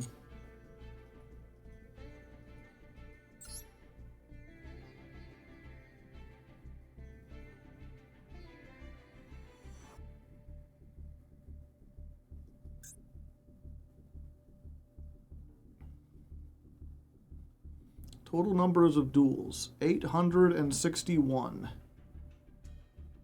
Standard duels. Huh. What's the difference between these two? You mean the stats? Yeah. That's weird. So I have it written down that I have 822 duels. So if this is right, I'm off by like 40. And Mr. Metal is closer to being right. But what's weird is that I have 329 wins. So I have more duels won than I've actually won, but less actual duels.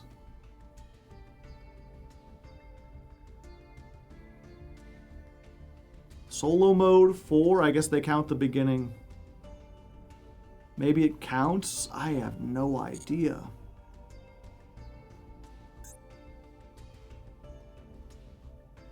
Server weirdness, yeah.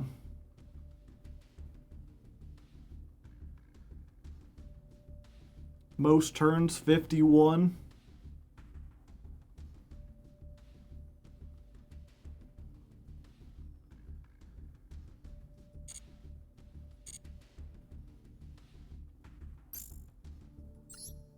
It feels like a pretty... Yeah, I don't know how it happened. We've never ritual summoned. Yeah, that's why we can't get to the next level of the quiz or whatever. We need to ritual summon.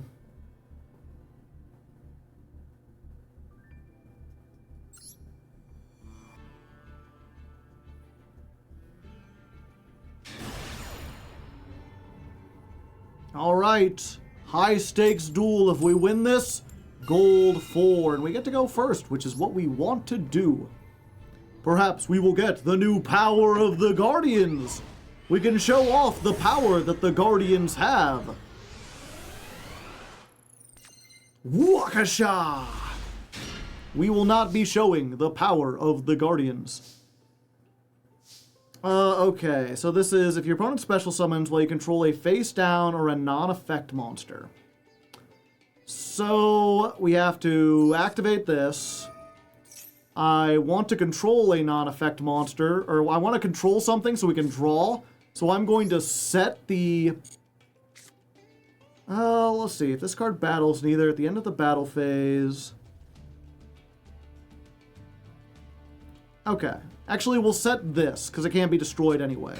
It's like a Marshmallow. And then Defissure. And then we can't actually activate Fist of the Unrivaled Tenyi, but we're going to set it. And that way, if they hit us with Feather Duster, we'll at least get a big dragon. I think? Do we have 5-headed dragon in here? No. We need to put 5-headed dragon in here. I keep forgetting. Ah. Stand up, Centurion. I think they might run into a little trouble with Dimensional Fissure, though. I don't think they want to be banished. Hard to say, hard to leg. I guess we'll find out.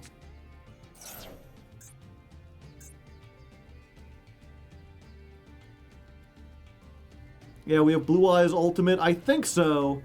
That might have been something that we got out of, like, an early pack that we can't use. But I think we actually pulled, like, an Ultimate Dragon or something. Yes, I would like to draw 2 cards. Ooh, Tiamaton. I forgot about that. Shit. Well, they got 2 cards in the same zone. All we need to do is get a 3rd one, and then Tiamatan can tickle their pickle, if you know what I mean. I don't know what I mean.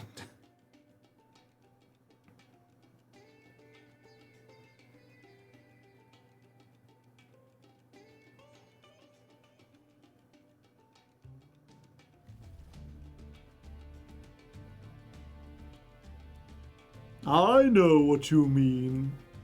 I hope not.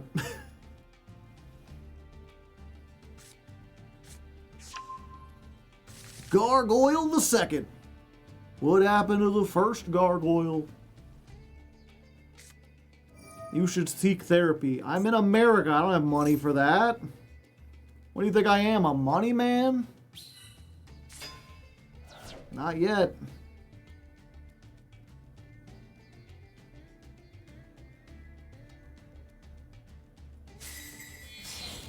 Christmas time.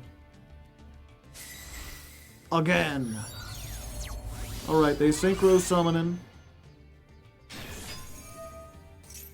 You can destroy 2 cards, 1 on each field. Okay, what they going for? Alright. The Floodgate. The Floodgate was good bait.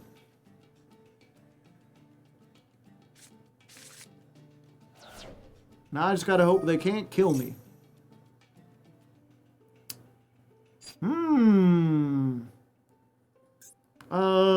Cannot be destroyed by your opponent's card effects while you control during the main phase. Oh wait, I can't summon this in this realm, unfortunately.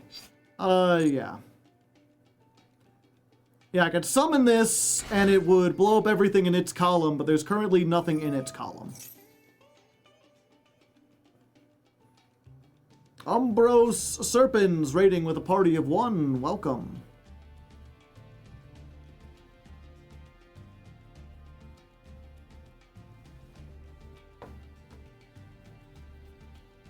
They're probably wondering, they're like, what the fuck was that pause that they were thinking about?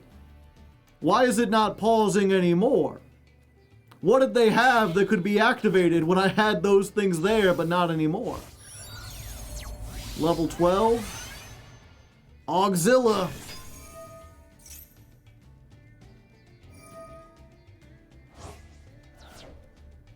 I wonder how they'll react to the emissary from the House of Wax. You think they'll wax philosophically?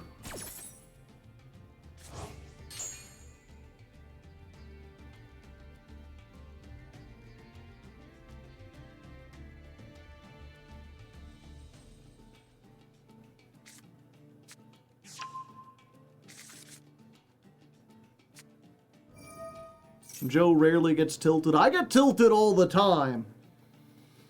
I just rarely stay tilted for very long. I can usually pull it back after a few minutes or a little yapping or, you know. Yapping or whatever.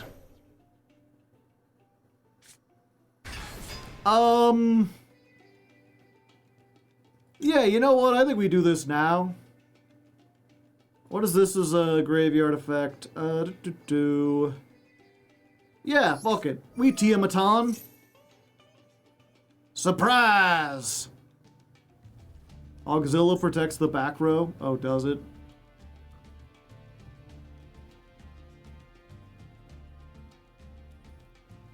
This card, during the main phase, if this card is a continuous trap. No, it doesn't. Oh, Auxilla, wrong one. Face-up spell traps cannot be destroyed. Is it worth it just to take out the gargoyle then? It keeps them off another 12, hopefully.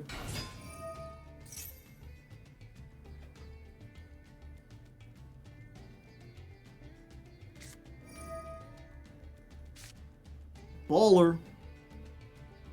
They ballin', baby.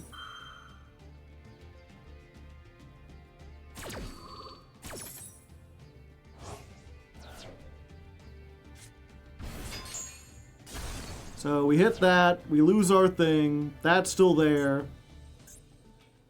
This is absolutely getting destroyed. Oh, a face up, okay. Yeah, that was probably a waste.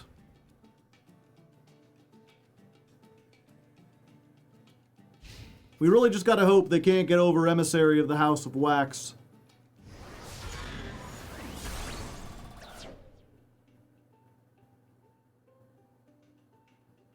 Welcome, everyone, to the House of Wax!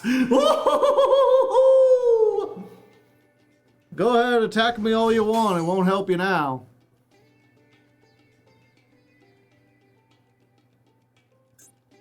Wax 'em, boys! Those are some nice monsters you have there. Be a shame if they had no effects and couldn't be used as synchro material until the end of the next battle phase.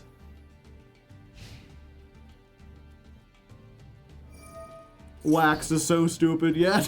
The end phase? I don't think so, Johnny. Ooh, a mimicking man-eater bug, you say?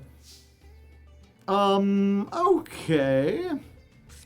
It's if you control your opponent's special summons while you control a face down. Yeah, so I just control another face down. And then if they special summon, we're good. I thought I would have to put out the one-time passcode. But I think this is fine. Yeah, and I believe this is... They cannot change their battle positions, nor... Oh, well, thank you. I appreciate you summoning while I control a face-down monster. You can draw one card, but I'll draw two. Oh, baby, continue your main phase. Why, yes, I will. Set that little one down there, you know. There we go. That's extra. That can stop even some other thing. Now, you're still negated.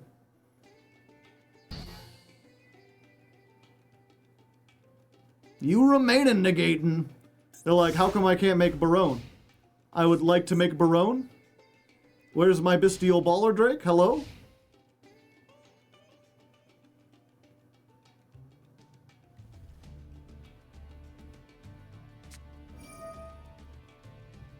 Ah, that might be able to get rid of the Emissary of the House of Wax. Unless it was in the graveyard! Yeah, I think we just send this off at this point. Do we stop that? Yeah, I think we do stop that. Because if we don't, then they get it on the field, they use that to make Barone, and then not only do they have, like, a level 10 synchro that does something good, but also this that I have to worry about, so they'd have two things that can get rid of the Emissary, and we don't want them to get rid of the Emissary. Etude of the Branded. You can immediately synchro summon using monsters you control. While you control a bestial, banish any monster sent to your opponent's graveyard. Okay.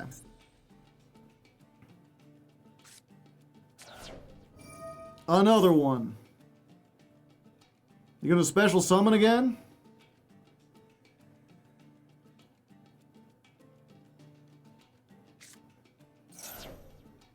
You set Emissary. Can this only send... Oh, only special... For some reason, I always thought it was just one monster. I misremembered. Okay, yeah, so it would have been good. Yeah, I'll draw another 2 cards. This deck is great when you can draw 4 cards every turn.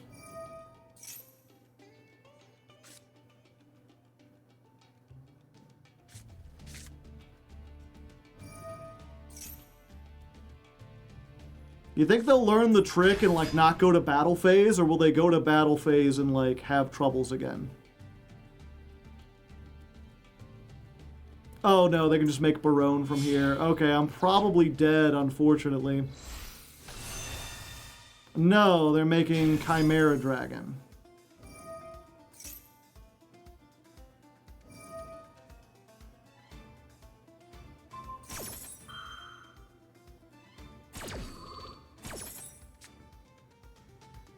To make an Omni.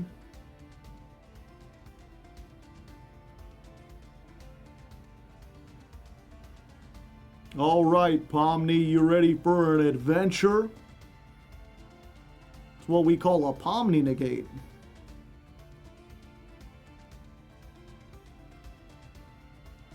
You do have a man-eater bug, that's true.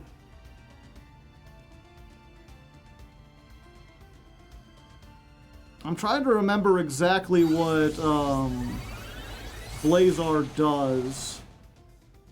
Defense mode. When it activates a card or effect. Okay. They are going to the battle phase. They are attacking into the emissary again.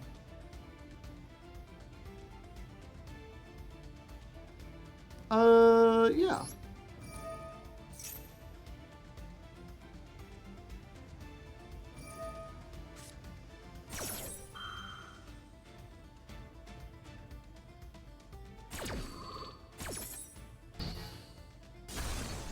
Okay, so Emissary of House of Wax is negated. They can now do the things they want to do. But I think I might have it. If I can normal summon a Watto and then flip this, they can't negate it with the Cosmic Blazar, because it just turns them off. And then I can get a 4,000, like a Mimicking Cosmic Eater bug. Oh, the bug wouldn't activate either. Yeah, good point.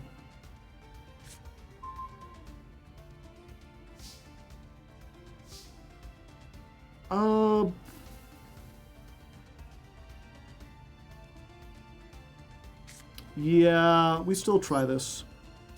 Hello.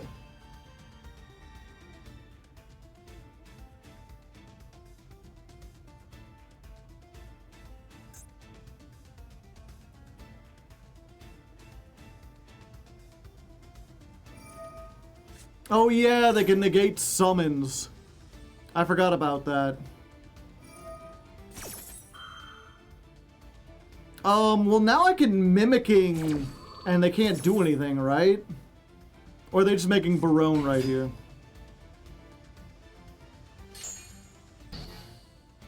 So that's deleted. I do get to draw 2 more cards. They're gonna Synchro.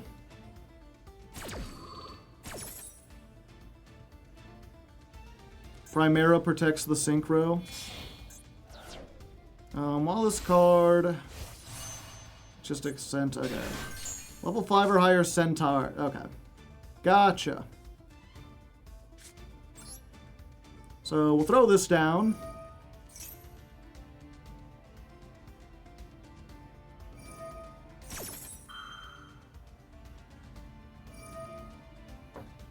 We're gonna make a second Blazar Dragon.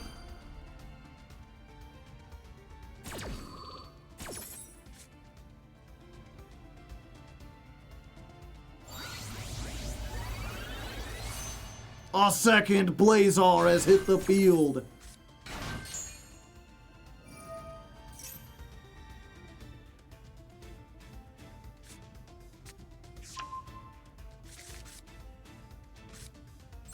We'll set... Unfortunately, we got all our, like, normal monsters.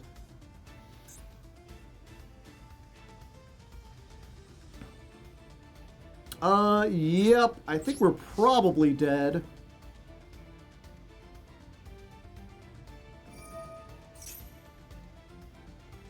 Immediately Synchro.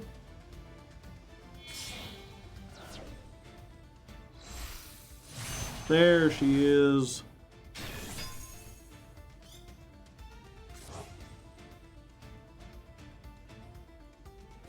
So my one hope is that they use this on like the Floodgate or the Back Row or the Flawless Perfection. And then I don't activate the Mimicking, and maybe they don't have a way to get over it. Oh wait, it's automatic.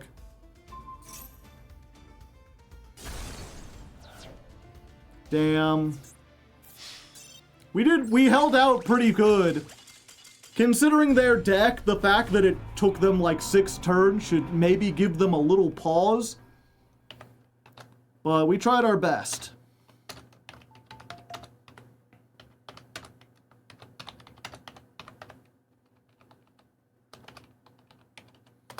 It's unfortunate we just drew so many, like we got so many draws and they were like almost all monsters. If we got some more traps, we might be good.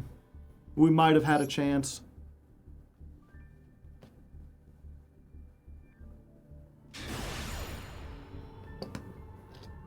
Alright, let's try this again. This time we lost the coin toss. Although, now that I'm looking at it, we might be good. Or it might just not go through.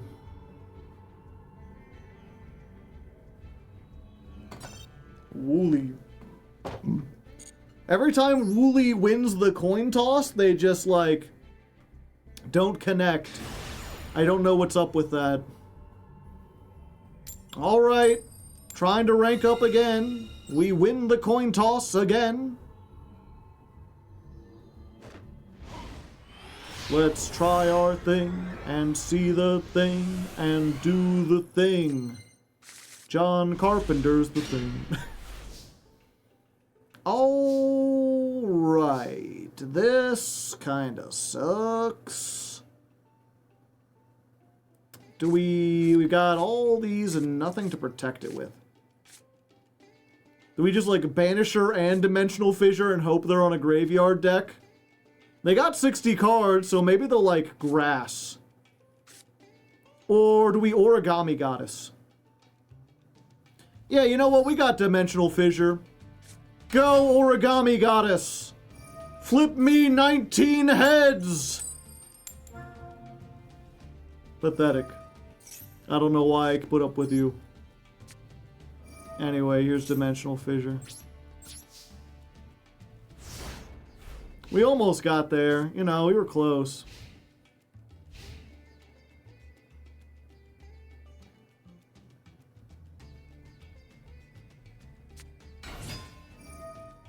Popular.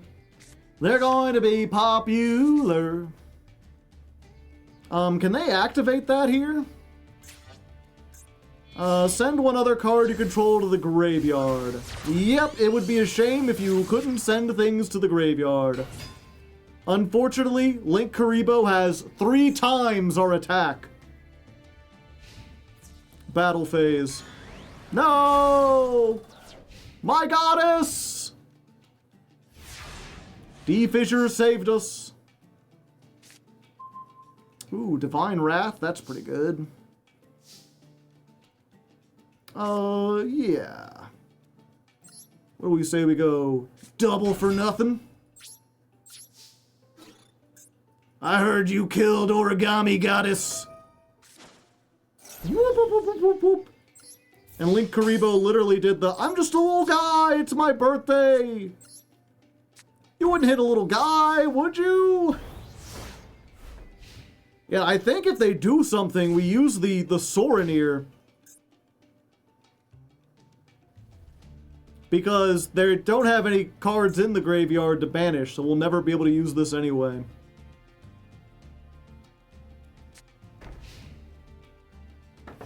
Set 1, pass. They've got no gas. Oh, time-tearing Morganite. Well, don't mind if I do. And let's go ahead and put out Banisher of the Radiance. Now they wouldn't play Mirror Force in a deck like this, would they?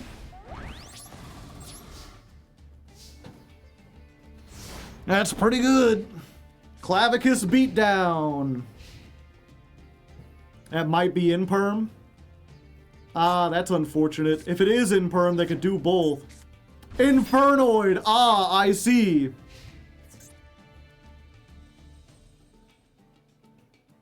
You could send one random card in your opponent's hand to the graveyard.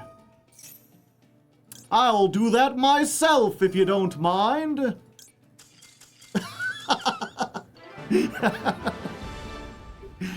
Try to discard from my hand, eh?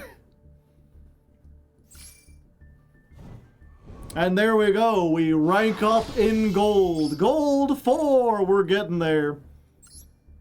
Slowly but surely. Let's take a look at that deck real quick. Yep, a grass deck with Dark Fusion for some reason. And one Lightning Storm, just in case. Void Breach? Never even heard of that one. Interesting indeed. Unfortunately, I went first and had the floodgates. Let's open our packs. 5, 25, that is dual 8, 20, 4. Win 330, at least according to my records.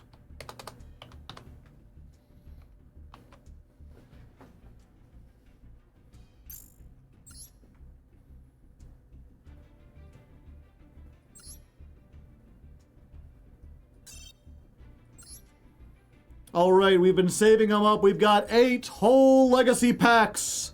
Let's see what the hell's in here. Ha, hoo, hey! Elemental Hero Plasma Vice. It's not good. It does piercing. You can discard a card to target an attack position monster and destroy it. If the materials weren't that difficult, maybe. Coach Captain Bearman.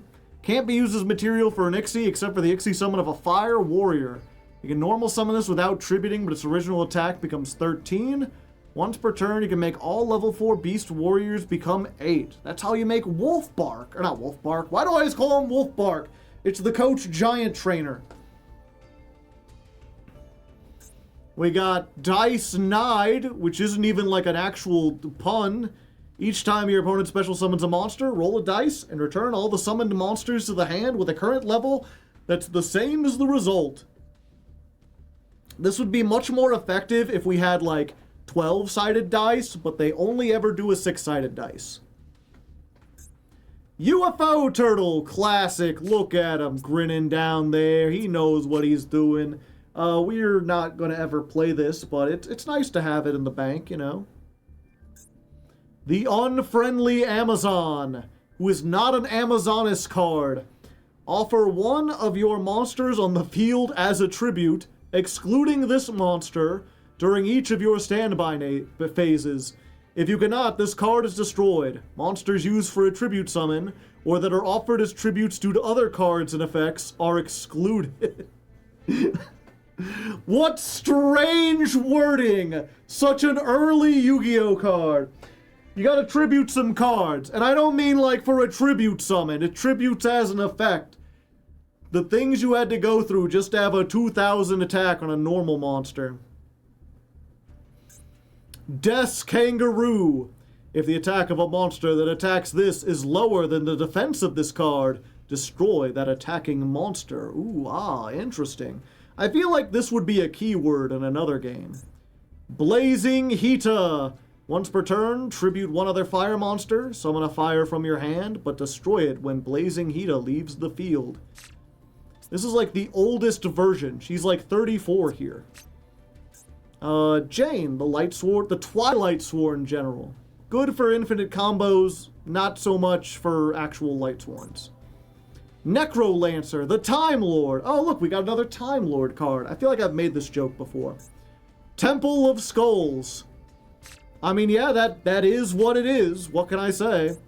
Sonic Duck, a duck that can walk at sonic speed. Sometimes he cannot deal with his incredible pace and loses control.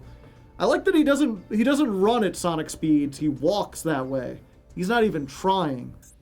Bubble Illusion. You can only activate this card while there's a face-up Elemental Hero Bubble Man on your side of the field. During this turn, you can activate a trap from your hand. What a weird, strange card with weird, strange art. Counter Cleaner. Pay 500, remove all the counters from the field. Light Laser. Equipped to a Light Warrior. Remove from play any monster that battled it at the end of the damage step. D-Time. Not today. Sinister Seeds. When a monster you control is destroyed by battle and in which you took damage and was in face-up attack position at the start of the damage step, when it was destroyed, summon a token with 100/100. Awful. Just dreadful. Is that it? Okay. So garbage. Garbage all around. Some of it not even new garbage. Let's open our master packs.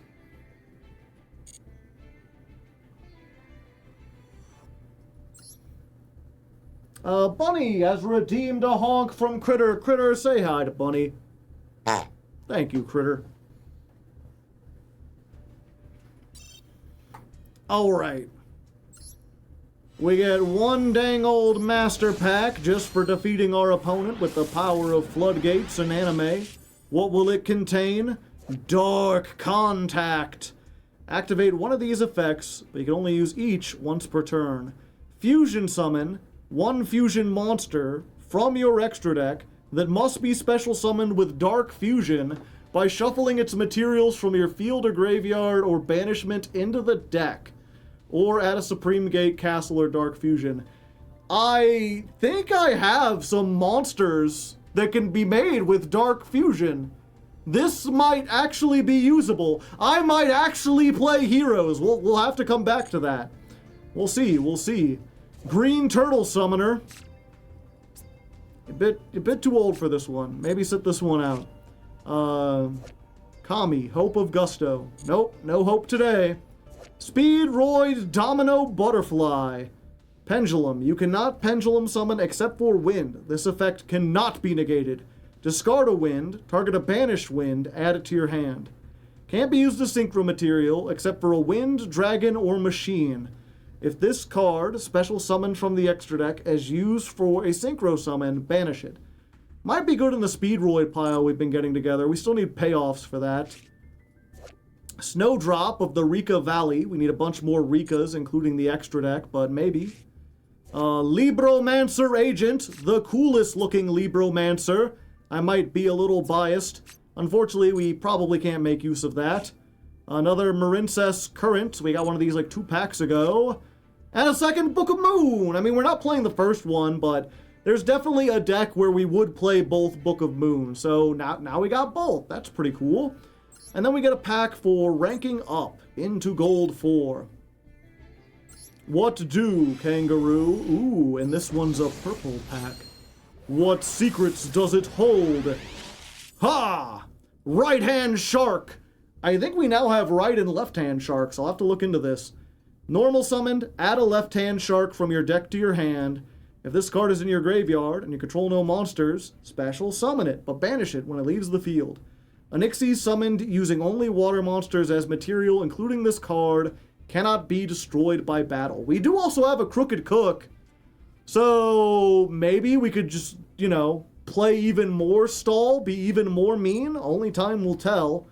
Next up, we've got a second Assault Beast. Considering how often we draw the fucking Assault Beast, I might play a second one in the Synchro deck. Just to make sure we don't have to worry about it. Dragon Maid Tinkek. Not bad. We needed more Dragon Maids. Not enough to play it yet, but we've still got some. Trade Places! If your life points are higher than your opponent's, switch your life points with your opponent. I feel like there's a couple cards we're not playing that are like, if your life points are lower, you could do a thing. It's probably not worth playing. This should be a Legacy Pack card. FA Pit Stop is an FA card we already have. Exodius we already have. Although this does make it easier to make like the rank 10, possibly. We've got Gear Accelerator. He's driving around, and what's our UR? Probably just garbage. Probably nothing good. Probably like the worst card. Nothing that's going to revitalize anything. Well, I would say that our worm deck just got significantly better. Holy shit. I could not have been more wrong. I mean, this seems like a pretty darn good card to get.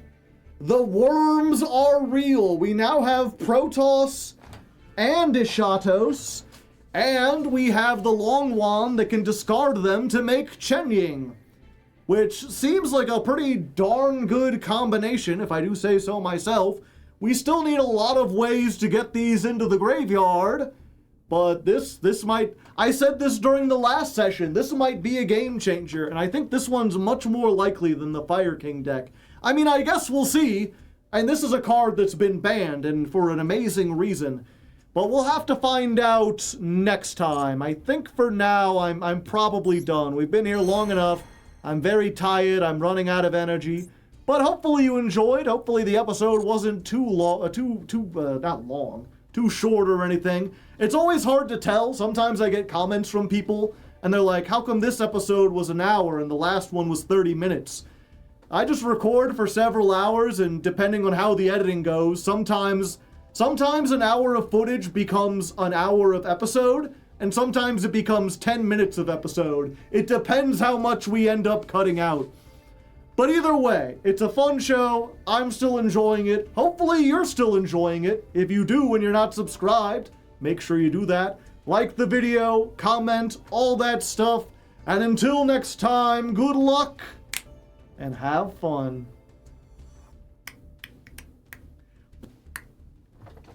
We have every nemesis other than Flag, do we? Well, Flag's the one we really need.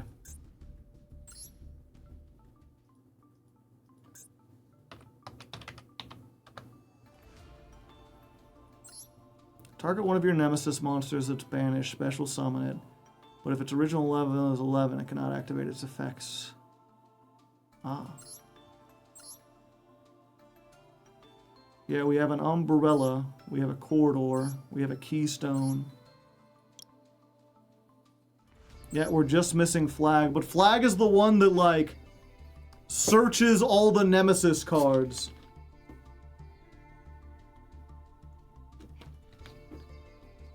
We have any Tenyi Searcher? I think we do.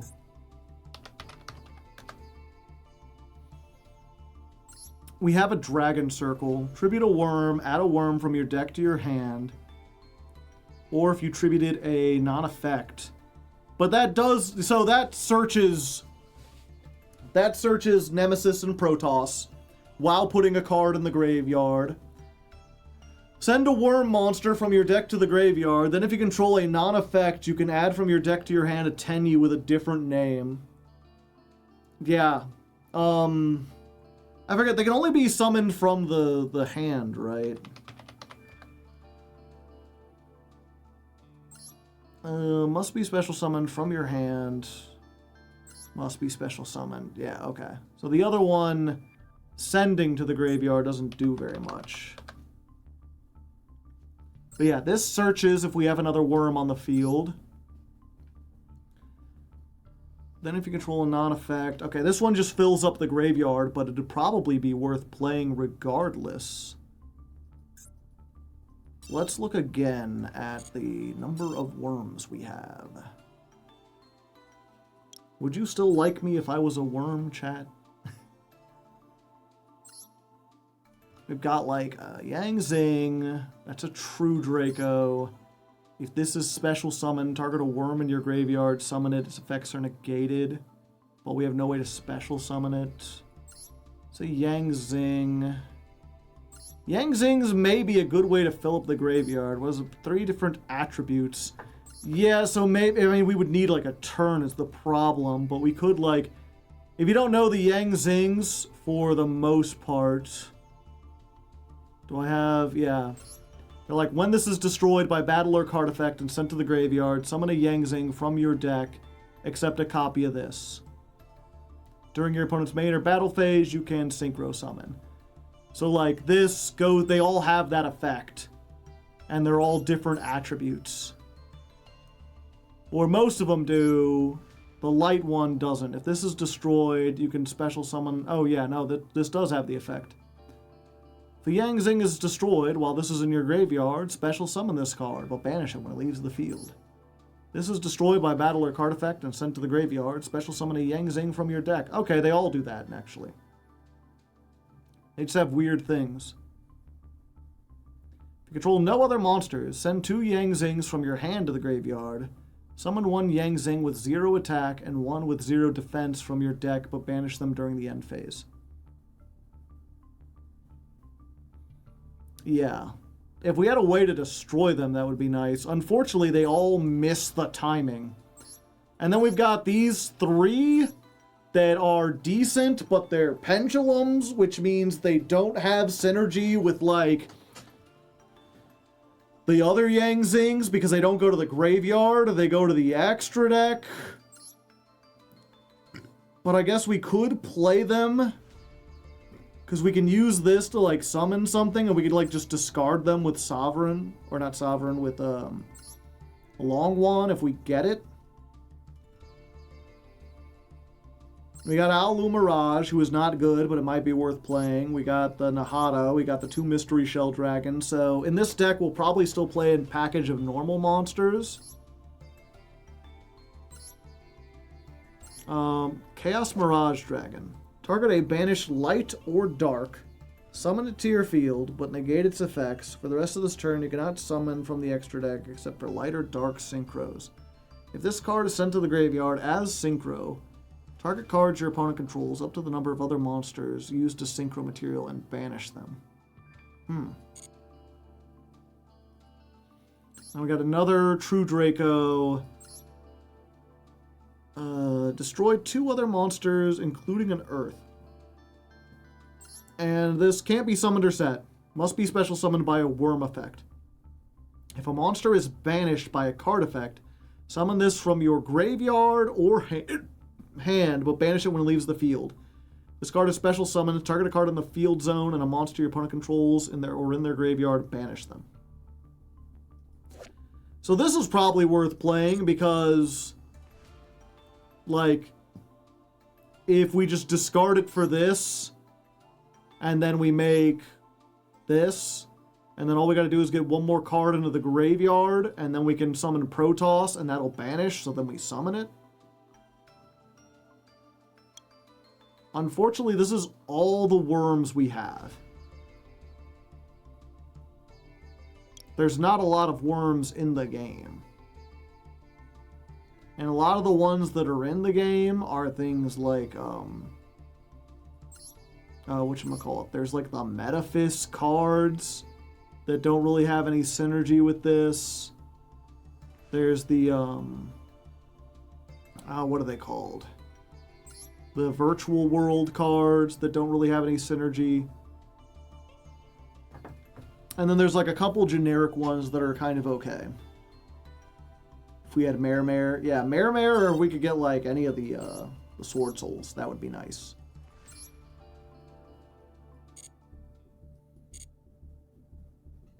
Okay. How are we doing on the dual pass? How many days? Oh. Sure. Why did I receive all those? Is that from the previous dual pass? I guess that's good of them. Yeah, and I guess we'll just go ahead and take it. 100 gems. If you're wondering why I have dust, even though I've never broken anything down, it's because of this.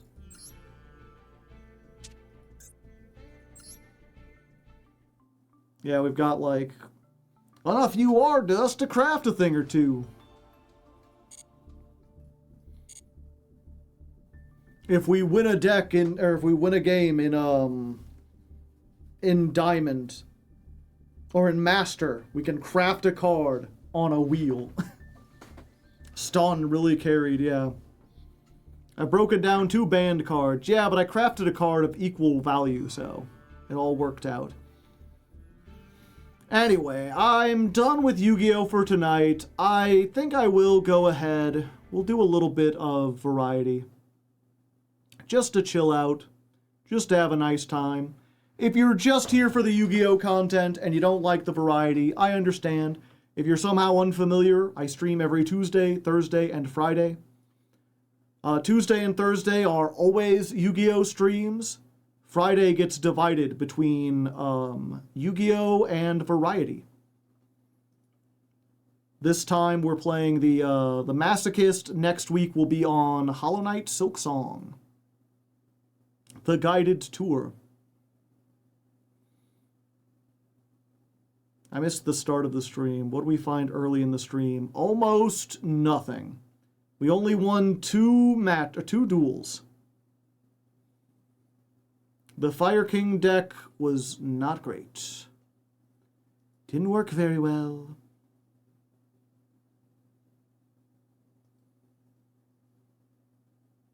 Yeah, otherwise we're switching over.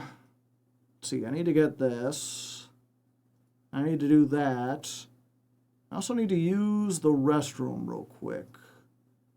So I will run one more ad to round off the night as I'm switching over. Boom. Yeah, obviously if you want to stay, I appreciate it. Comment in the comments if you're a frequent Blueprints watcher.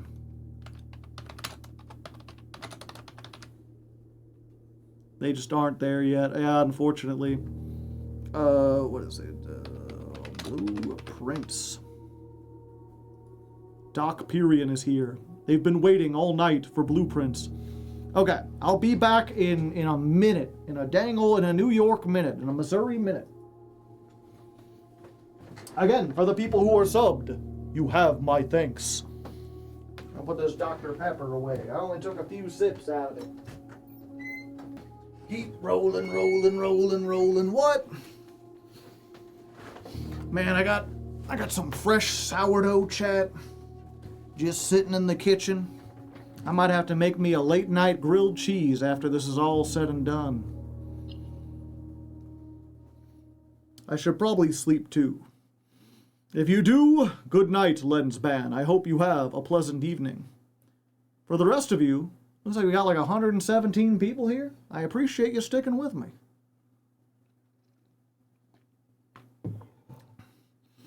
Let's make some food. No, after this, I'll make some food. For now, I'll just have sourdough pretzel. Delicious. I will be lurking while sleeping. Ugh. I want to catch a full Blueprints stream for once, starting from the beginning, to see what the fuck is happening. See, last time, we got the moon pendant. If you call it a day while wearing this, tomorrow you will start with 2 items in your inventory. Unfortunately, they picked the ornate compass and the key card, which were like the 2 worst ones. Wait.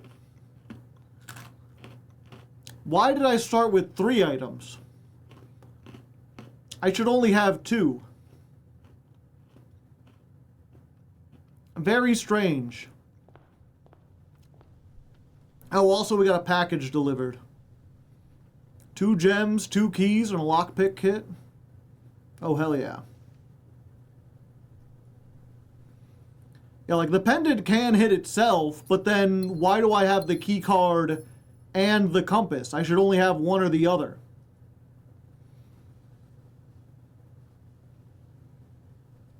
While drafting, you can draft or rotate the first 3 floor plans.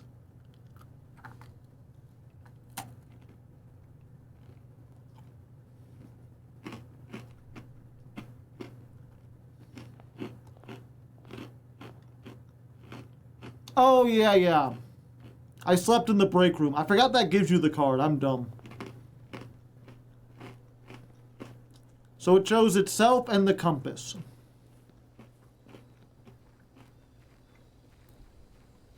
Poo pants? No. You keep asking. The answer's always no.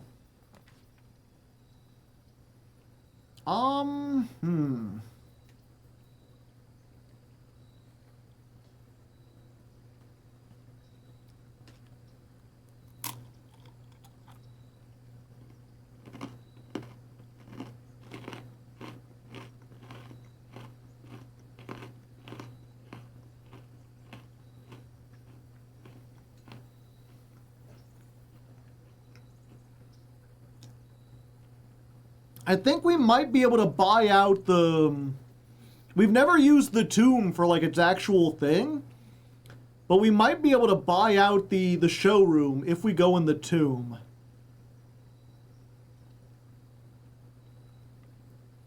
So let's try that. $5 for every dead end in our house. We'll kind of casually try to do the dead end challenge. We're not going to spend all our stars on it, though, unless we start getting close. Hallway right off the bat. No, I think spare green room's probably better.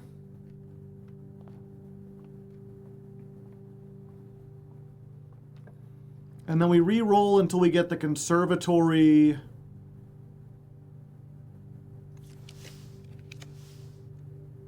Ooh, the office.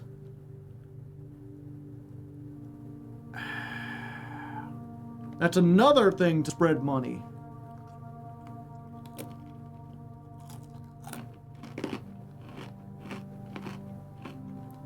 Yeah, let's do it.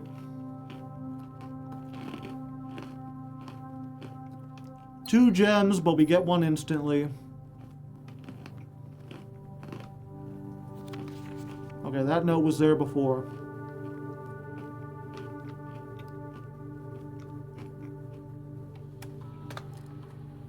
We're going to log into the network. We're going to go ahead and start an experiment. See if we can get one that allows us to do some cool stuff. Yeah.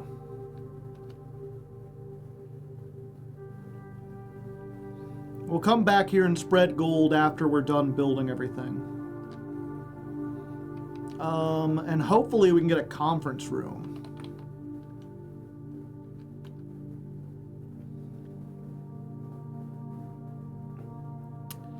Gain 3 gold for every red room in our house. The next 3 times you open a locked trunk, each time you find trash, if you draft a red room.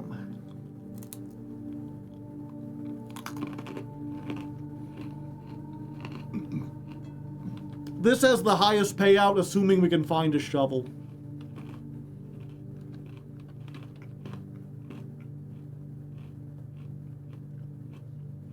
Lose 5 steps, then immediately gain 3, yeah. Okay. So it's one of the weird things where I'm like, hopefully we can find a bathroom in this next open area. Make this a dead end. Yeah, we just get the closet. Running shoes, that'll help if we're going to run back through everything to get the money. Ivory dye helps with re-rolls. How's the music sounding? Is it too loud, chat? Or too quiet? Do we just corridor here? Yeah.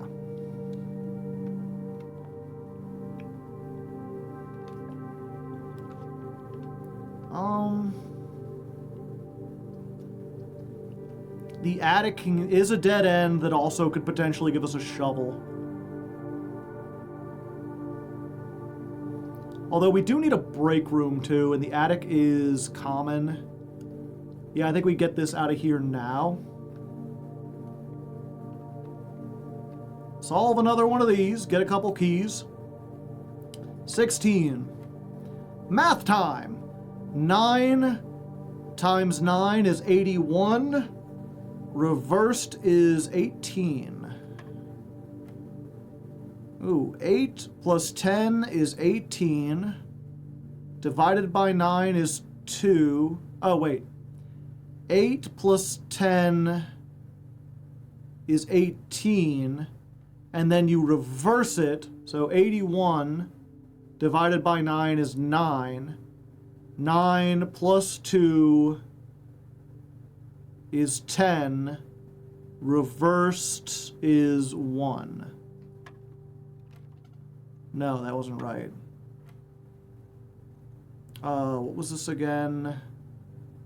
9, 81, 18. Okay. So 8 plus 10 is 18. Spin it around is 81. 81 divided by 9 is 9. 9 plus 2 is... Oh, it's 11. How did I get that wrong? 11 rotated is still 11. Okay, 8 plus 6. 14. 14 times 2 is 28. Yeah, 28 reversed, 82. No, that doesn't make... 82 minus 1. Oh yeah, 82 minus 1 is 81. Times 1 is 81. Reversed again is 18. Got it. Does me working these out, like, out loud, does that help at all, chat?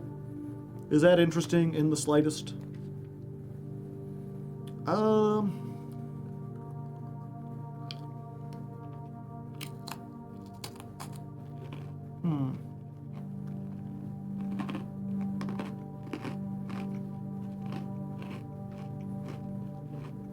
Math is always fun.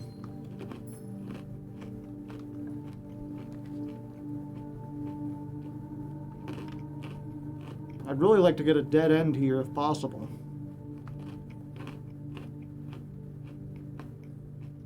I guess this also works.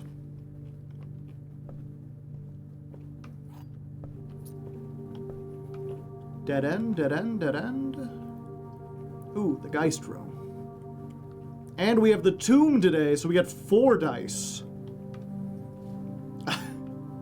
Die! I get it.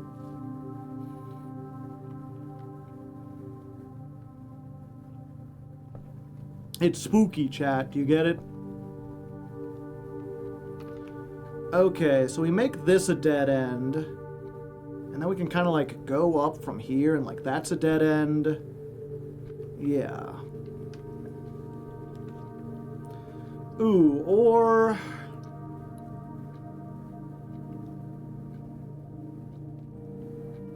Yeah, we're gonna spend one of our die. Yeah, we're gonna spend one of our die. There we go, red room. And a dead end.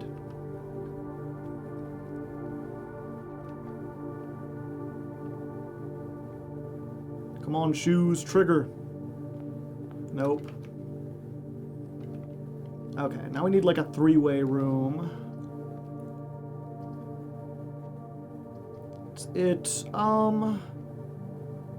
The sauna is another dead-end room. Yeah, we're going to rotate this. Ooh, but the chapel is another red room. So then once we get to the thing... Yeah, we'll do this. One gold is not much. Storeroom is another good dead-end room. We'll get that dice, or we'll get that gold back that we spent.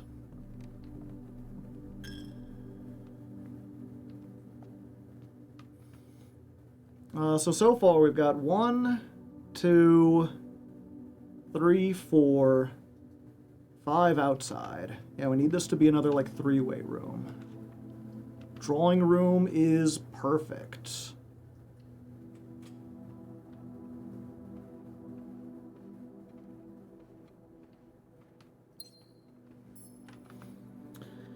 And then, let's see. We want this to be like a 4-way intersection and this to be another 3-way intersection. Although it could also be a curve up and then we'd go over and then, no, we want this to go straight forward. And just get on like all the outside. So this needs to be a straightforward room if possible, or maybe like a 3-way room.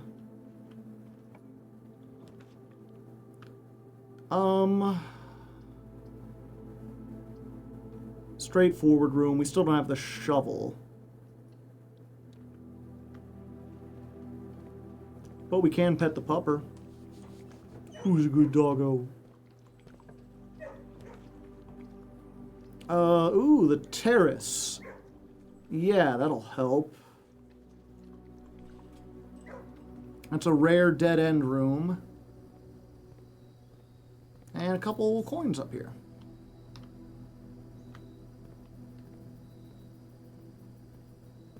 Bow wow. Ah woo. Okay.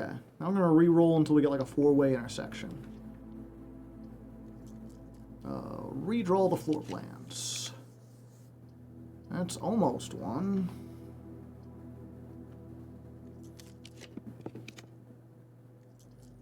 Dark room kind of sucks. Do I get a boiler room? It's 6 gold if we get to that. No, we need like a 4-way intersection.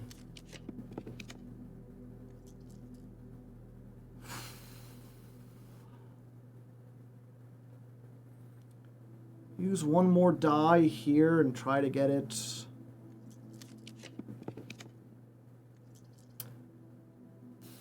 I'll take dining room, because even if we go this way, the foundation, plus we make sure that we got stuff. Can grab our lunch. We get to rank 5, and we're on 4. Oh hey, key, just hanging out. Okay, we need a straightforward or a curved room if possible.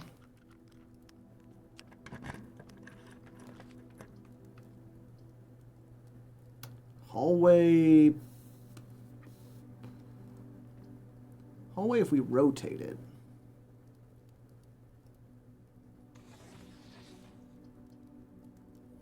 Yeah, that's acceptable.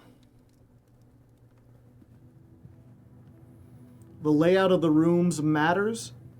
It matters in general if you're trying to build towards something specific. What we're trying to do is there's a trophy you can get, like an achievement essentially, for designing a room that has 20 dead ends in it. Getting the right layout of room so that you have 20 dead ends is actually pretty difficult. We might not make it, but there is also a room that is, so there's 2 achievements. One is for getting 20 dead ends. The other one is there's a rare shop that spawns with just expensive items. And if you can buy out every item in that shop, then a trophy spawns in that shop, which costs an additional 100 gold. You need 310 gold to buy everything from it. So our secondary goal is to get enough gold and get that to spawn and do that. This is helped by the fact that today the outside room is the tomb, which says every time you draft a dead end, you put 5 gold in the tomb. So by drafting as many dead ends as possible, we're not only working towards maybe getting that achievement for all the dead ends, but also we're spreading gold. So even if we don't succeed there, hopefully we can get enough gold to buy out the showroom. We started with 2 items from that shop. That doesn't matter. There's like 7 items that can be in that shop, so if we have 2, they'll just replace them with 2 other ones.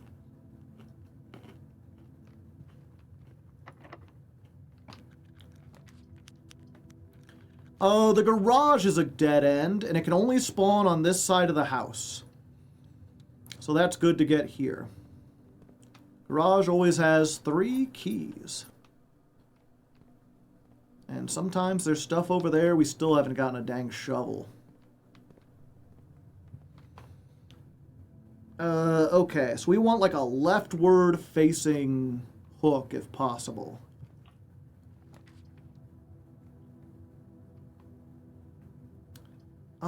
Utility closet.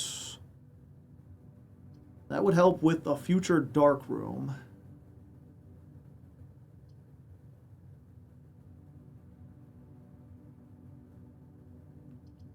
Oh, or we could rotate the boudoir. Yeah, I think that's probably the best. Rotate the boudoir. Boudoir contains 2 dice, which lets us re-roll rooms. And there's a gem in here.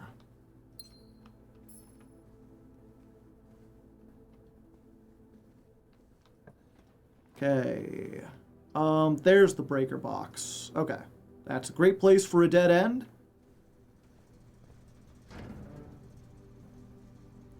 And we also got... Okay, so turn on the garage. Turn off the gymnasium. And we'll have to come back here for the dark room eventually. Yeah, we've also got a thing. We did what's called an experiment. Every time you find trash while digging, you get 5 gold for every red room in your house. The red rooms are bad. They usually have some downside to them. So spawning them is not good, but we get more money for it. And then we, on a previous run, got a blessing that lasts 3 days that says every time you get a mechanical room, you trigger whatever your current experiment is. So by going into this, even though we haven't dug anything up, we still got paid 6 gold.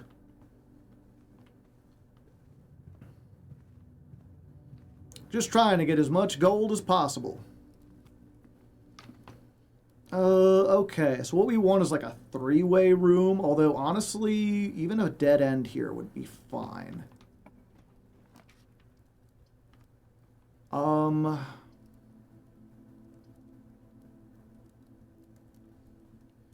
Secret passage.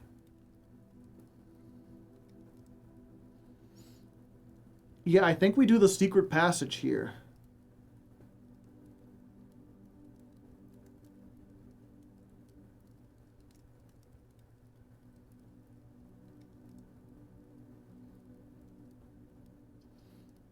A coat check. Actually, coat check is another rare dead end, and the night shield might help us deal with something. Yeah, let's do the coat check. Coat check, you can retrieve, you can put an item here to store until the next time you play. The night shield lets you ignore the negative effects of 1 red room. Is there a room with a computer here? No, unfortunately. Okay, but it's not that far to get out. Okay, so we've made ourselves a whole bunch of dead ends. 1, 2, 3, 4, 5, 6, 7. And we would be completely out of everything, but fortunately we can get into the foundation by going through the basement because we have a key card. So we're going to do that.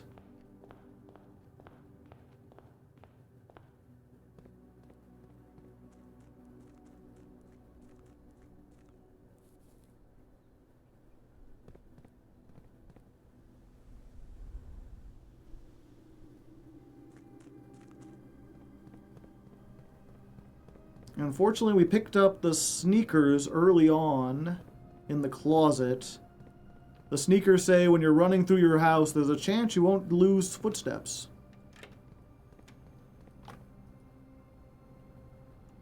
Get that. Call the elevator.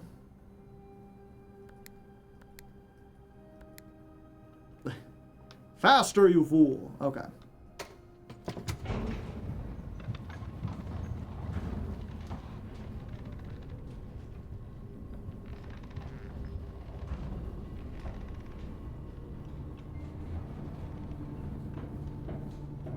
Okay, we come out in the foundation.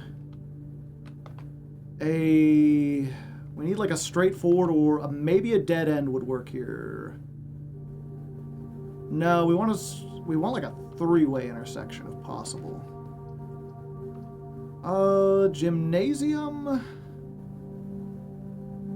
Rotated gymnasium? Yeah, we can do that. Yeah, we'll do that. Yeah. We've turned the gym off with the power, so that don't do anything. That sucks. The parlor.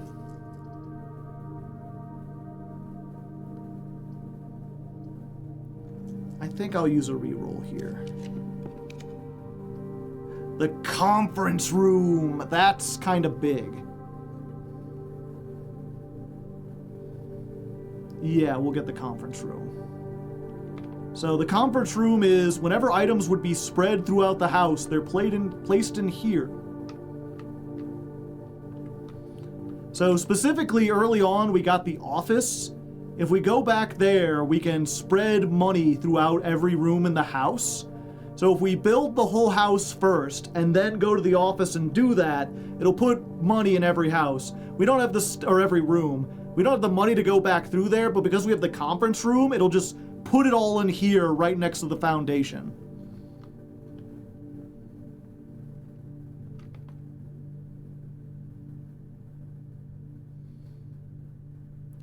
And I guess the money there's already money in the tomb, but if we get more, okay, we need a dead end here. Dormitory? Sure, dormitory works. We don't want the freezer, that would kill us. Have I been in the dormitory before? Oh, hey, a key. Yeah, it's just drafting strategy.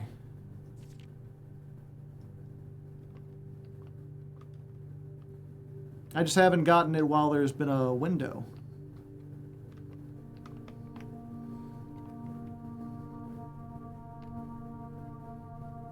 Yeah, now there's a pile of coins here because we drafted... Okay, so all the stuff that would go to the tomb is now coming here. Okay, we need another dead end here. Solarium is just fine.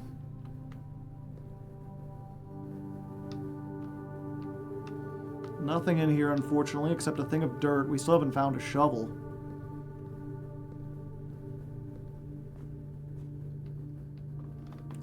Getting a commissary here would be great. That's what I like to see, and we can rotate it. Please have a shovel. Please have a shovel. Please have a shovel. Yes! We will take the shovel. Is it worth spending 10 on the metal detector? How many rooms potentially do we have left? 1, 2, 3, 4, 5, 6, 7, 8, 9, 10, 11, 12, 13, 14, 15, 16, 17? No. Because, like, there's a 50-50 chance that the metal detector puts, like, 1 or 2 gold in a room, but I feel like it wouldn't pay off. We will be spawning... How many bedrooms have we gotten so far? Hardly any. Hopefully this spending 8 here doesn't come back to kick us in the ass. Okay, so we're immediately going to go back a little bit and start digging. I think. No, we want to draft more red rooms first, and then we'll go back and dig. Hopefully we can get a big,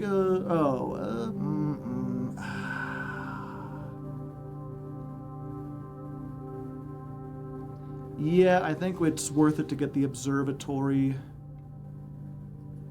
Yeah, we'll get the observatory here. That'll let us re-roll the stars. Give us an extra key. Not that we need them, we have like 1,000,000 keys.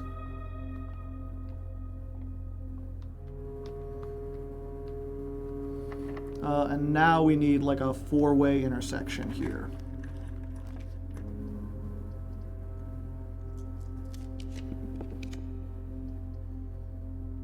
The Hall of Mirrors does not count.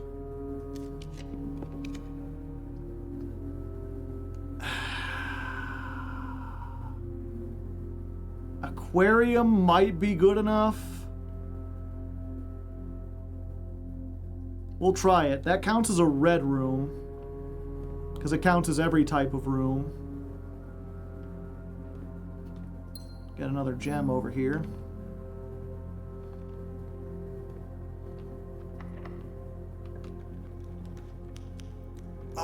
not the vault. The vault, but it locks us off. Counts as a bedroom too, yeah. I don't think I can do these.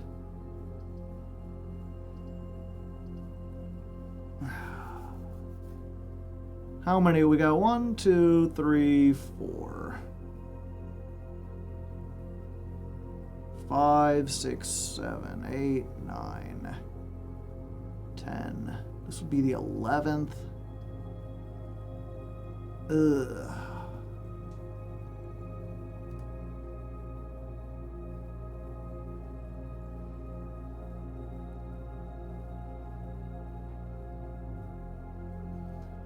Yeah, unfortunately we can't take this because it just cuts us off from this entire... Then the only thing we would be able to... We'd have to, like, come through here and get up here and go around it to get more dead ends. We can't afford to do that. I have to use a star. The showroom is... It's man... We need it if we're going to buy out everything in the showroom.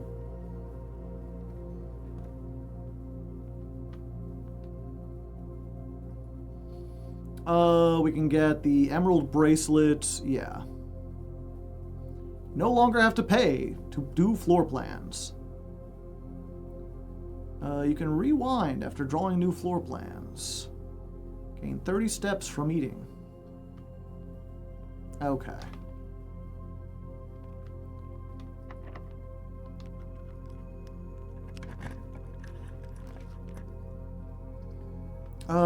Dark room? Yeah. We're in a dark room here. The problem is, if I want to run back to the utility closet to turn it off, it takes forever. I think I just used the night shield. Oh. Oh, I can't. I have to use it while drafting.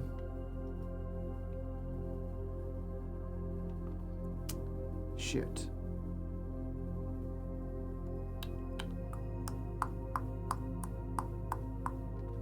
Okay.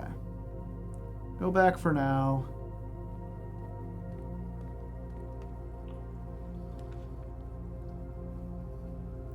Parlor. We do need to go up from here. We'll rotate it.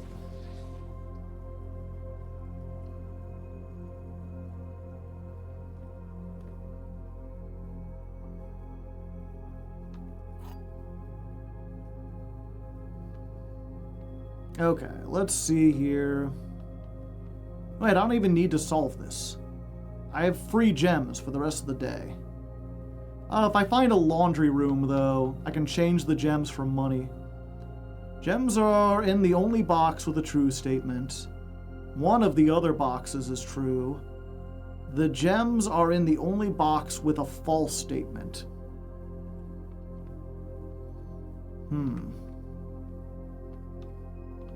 One of the other boxes is true.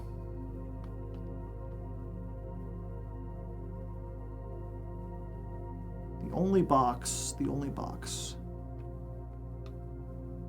So I guess this is true because they can't both be true.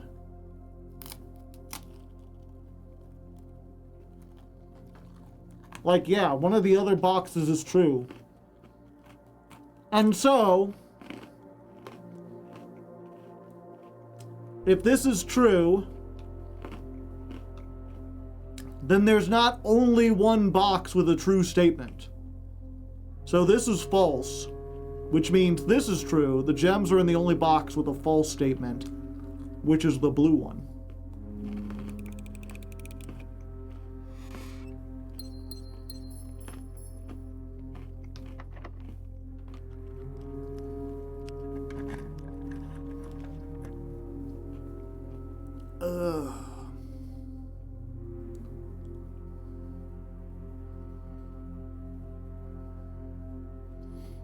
Yep, I hate using my stars, but I'm so close to doing the thing I want to do.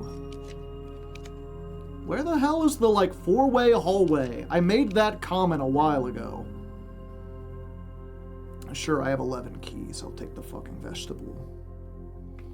Vestibule. Yeah. Dinner has been served. Okay, so this needs to be a dead end. The vault! We got it. What is this? Like the game, or what is the vestibule specifically?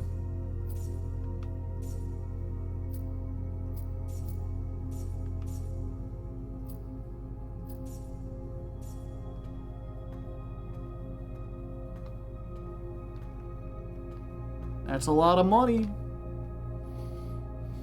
What is the game about? When you start, it's your uncle was an eccentric guy and he left you his house. But in order to inherit it, you have to find the 46th room, and there's only 45 rooms. And every day the rooms reset. And it's kind of like a roguelike where every time you try to open a doorway, there's a deck of rooms that get shuffled and you get 3 random ones. And also it's full of all sorts of puzzles and secrets about the lineage of your family.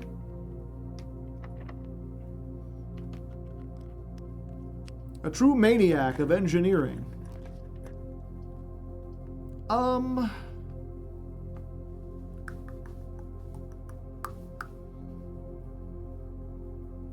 So like...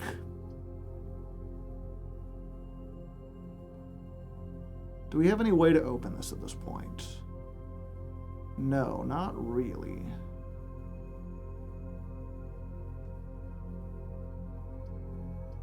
So maybe getting the locksmith. Like there's really no difference between closed exhibit and putting a dead end here than just putting a dead end here. How many dead ends we got? 1, 2, 3, 4. I need to do it another way. Okay. Start at the bottom. We got 1, 2, 3, 4, 5, 6, 7, 8, 9, 10, 11. Ah, we're still not close.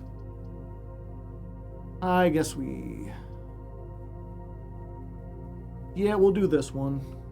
We can re-roll the corners because we've got the, like, night thing. So there's a chance we can make this into a really good dead end. Like the laundry room. Aw.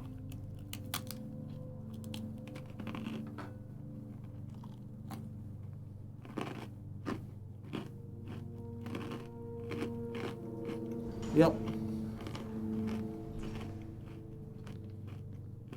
We'll come back to that.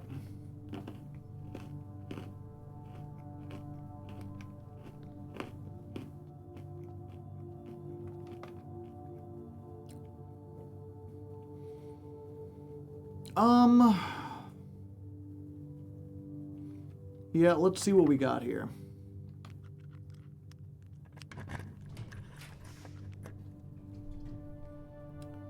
Library, study. The study is a rare room. Drafting has extra stuff.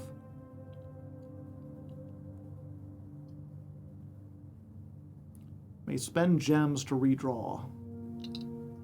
I think that's worth it. They leave me a gem. And $3. How goes the puzzling? We're going pretty good. Okay. So I gotta go back through everything. Hopefully I have enough steps for that.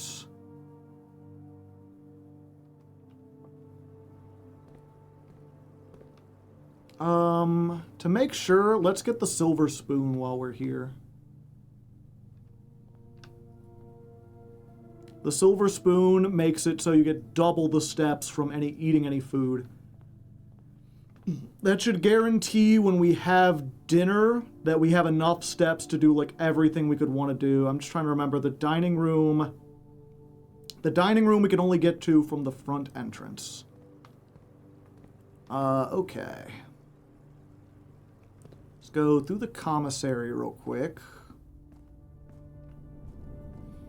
Yeah, and if you're just joining, right now we're specifically trying to do a quest where we get a whole shit ton of money and then buy out like everything. We still need to find the one legendary room, but that's fine. Okay. Just a rock. Yeah, that gets us so much money.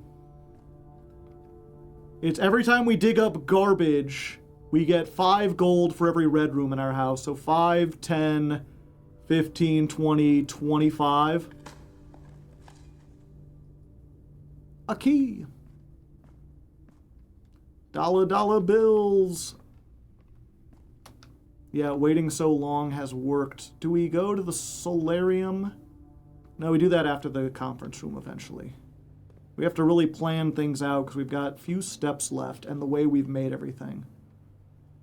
Okay, we need to make a dead end specifically, and unfortunately the greenhouse isn't a dead end anymore. Spend a gem to redraw. Spend a gem to redraw. Planetarium will work.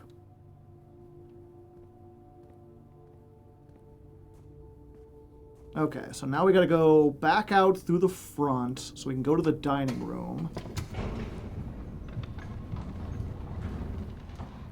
We gotta go to the dining room. We've got to go to the office to spread coins throughout the building. And we have to turn on the power for the dark room so we can see where we're going.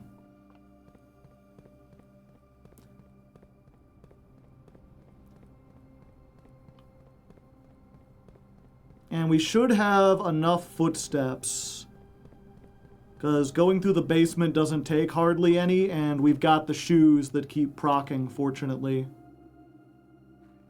I believe the shoes are more likely to proc when you're, like, outside. Okay, so going through the front, we need to go to the office and the closet first. Yeah, we'll have more than enough. Okay.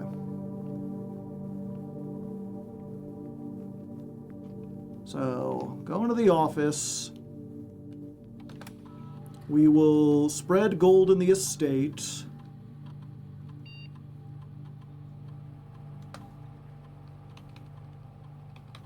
Exit. Purely aesthetics. Do you have a favorite room? I'm sure I do. I just can't think of what it is at the moment. This is a closet, not the utility closet. The utility closet's up there by the dining room. Okay.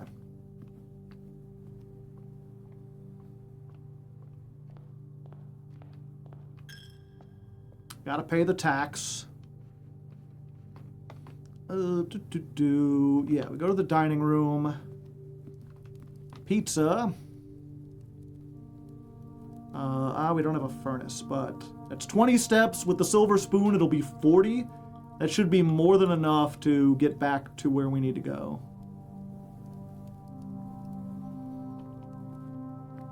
All right. Okay.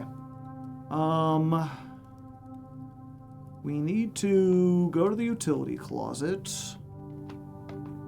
It's through the boudoir, yeah. Oh yeah, we have the sleep masks. That helps. Turn off the dark room. Turn the dark off. Let's see. We also should go to any places we can dig. I don't think there was one on the terrace. There was one in the kennels. I think that's it. Just the kennels. Okay.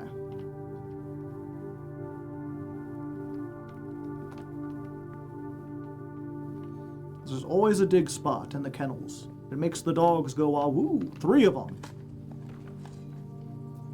Nothing of interest. Damn, that's not garbage. Give me garbage. 1 coin? I wanted many coins. No! It's okay, Pupper. You did your best. I can spend 2 steps to check up here while I'm here. No diggy holes.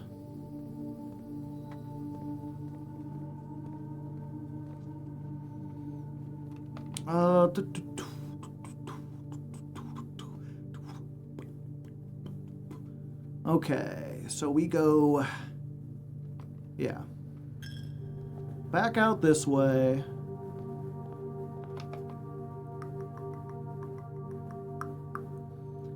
Yeah, while we're here... I think we go down into the tombs now. There was a bunch of gold we got before we got the conference room. And it should still be down in the tombs.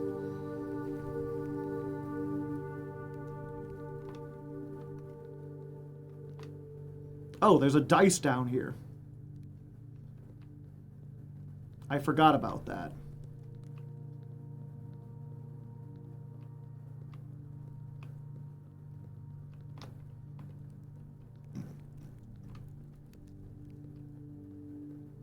I forget where it spreads gold down here.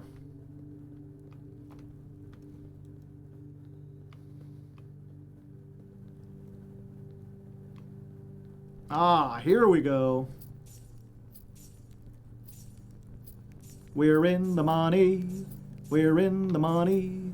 We've got the money and we're gonna do it right. There's no money down there, right?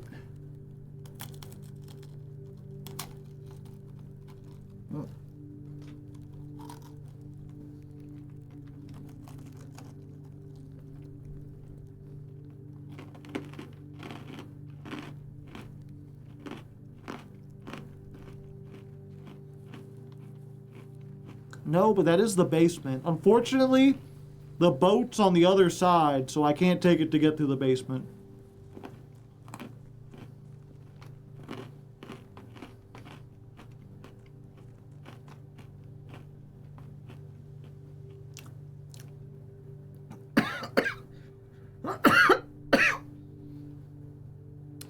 It's like, do I pick up the money outside here? I think we've got enough steps to come back if need be. I don't want to use it unless we're certain. Ugh. Ate those pretzels too quick.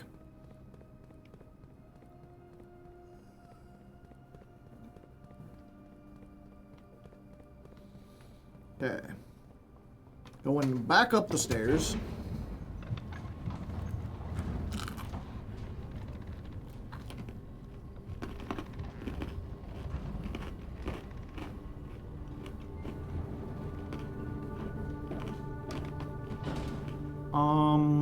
Yeah.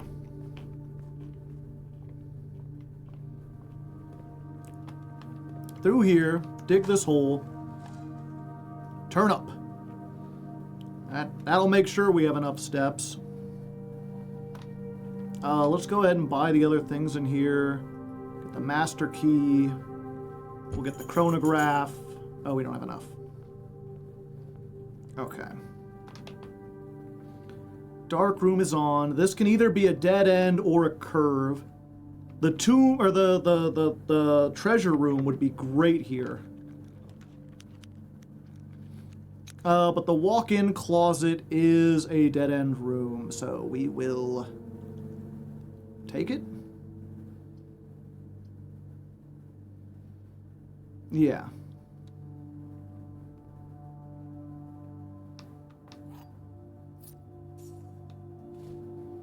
The telescope. Another gem. Yeah, and then this needs to be like a three-way room. Hopefully, if we can get the, what's it called? The workout room or the gymnasium or whatever. Courtyard is a three-way room.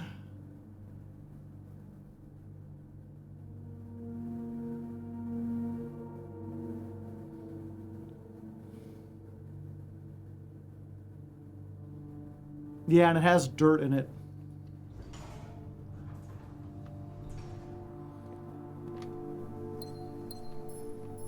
And a chest. Yeah, I'll use one of my many keys.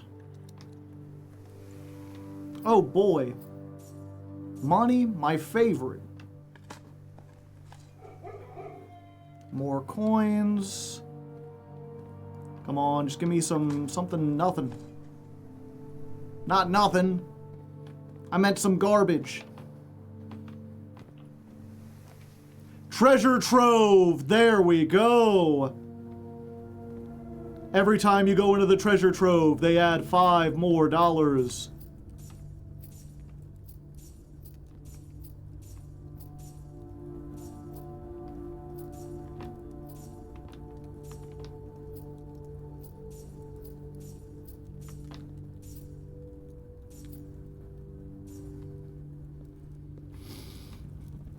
And we'll go and open this real quick. Fen Ares Borders, a poetic realm. Huh.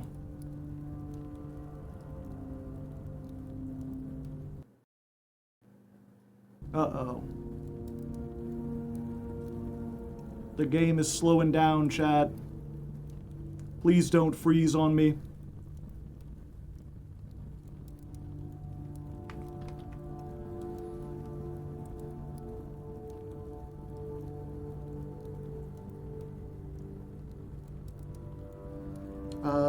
Task manager.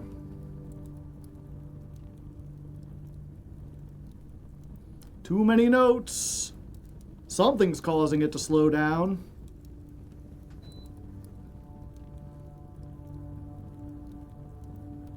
Like big time.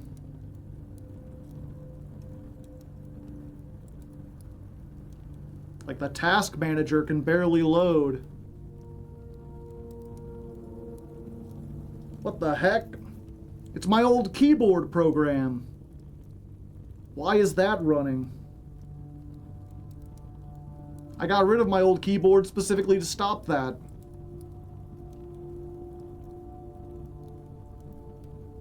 Let's shut down Firefox.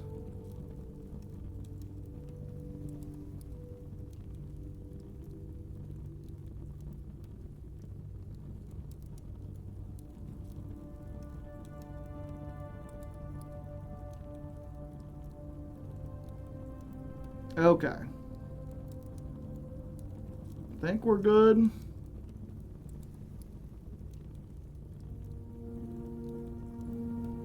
This is note 14.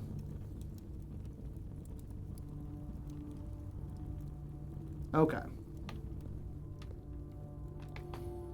So this needs to be a dead end and the other one, or does it? Okay, how many dead ends can we possibly have? 1, 2, 3, 4, 5, 6,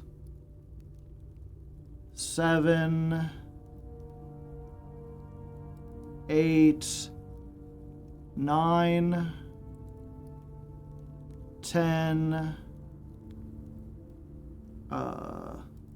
11, 12, 13, 14, 15. It would only be 17. So we just need to focus on money. I got special keys. Oh yeah. The master key.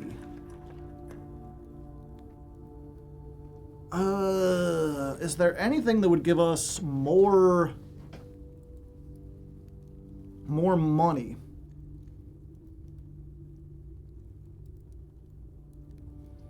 Well, the dead end would. Yeah, we'll just get the dead end. Dig spot? Dig spot? No.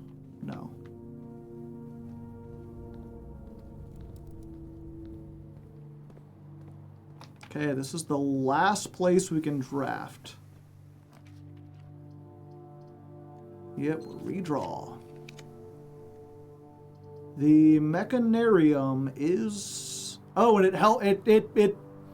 it counts as digging up a spot because it's a dead-end room. I believe. Oh no, because it's a mechanical room. Experiment successful.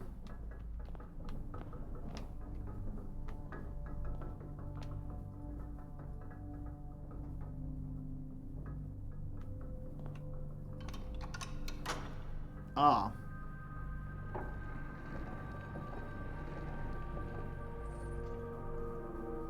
Can't get in there now.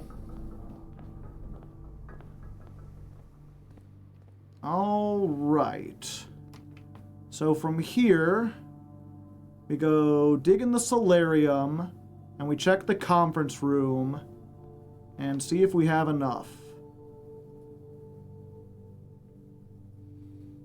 I think we do. The trophy is only 100, and we're 10 away.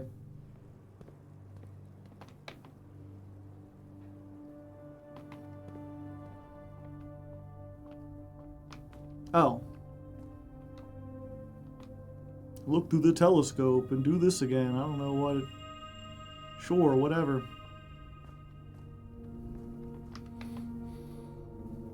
Yeah. Solarium is through the gymnasium.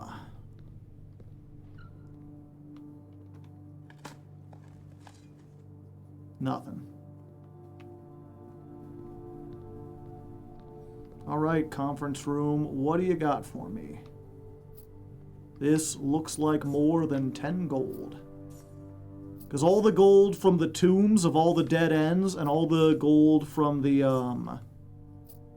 whatchamacallit, the office that spread out all the gold is all being sent here. Oh yeah, this is way more than enough.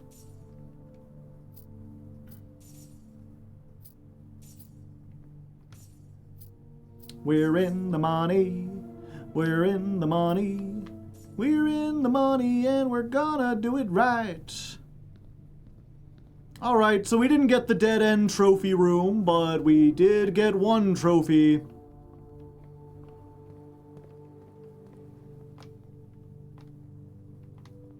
Give it to me. Give it to me, I deserve it. The trophy of wealth! For buying the entire showroom stock, including this trophy. Ladies and gentlemen, we got him. And yeah, this is really putting in how difficult it would be to do this.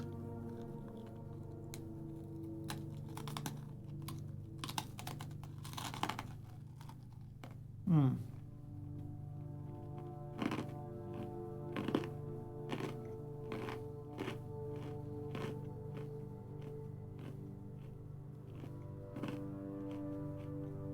Eight. 9.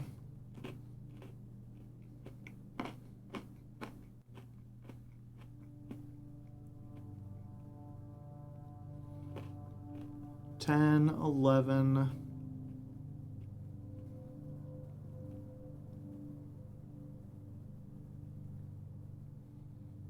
12, 13, 14, 15, 16, 17. Plus 8, the tomb is 18. The antechamber doesn't count unless we can reach it, but if we did, one of these wouldn't be a dead end. If we didn't go to the showroom and instead got something that faced down, we could have one more there.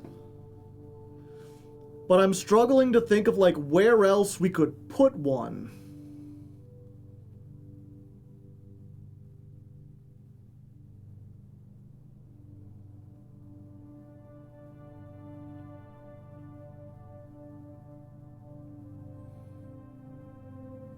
Maybe, no, if the conference room was one, we wouldn't get there.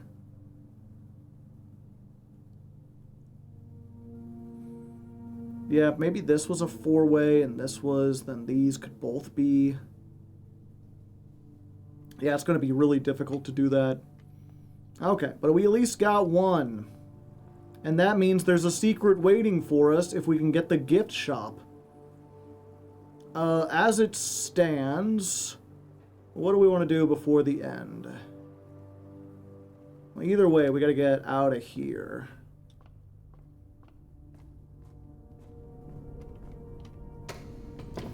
We want to put something in the coat check. Have we done room 8? Yes.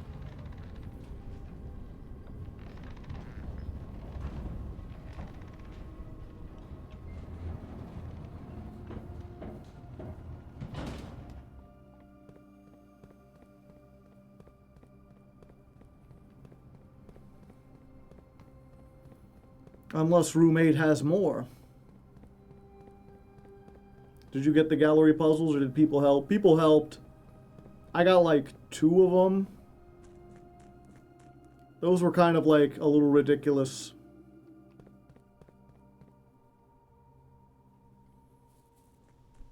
They are quite silly.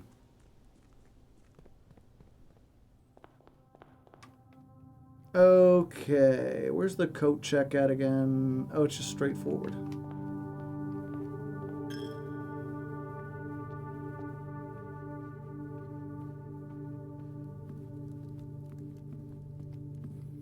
Okay, so now that we've got the coat check,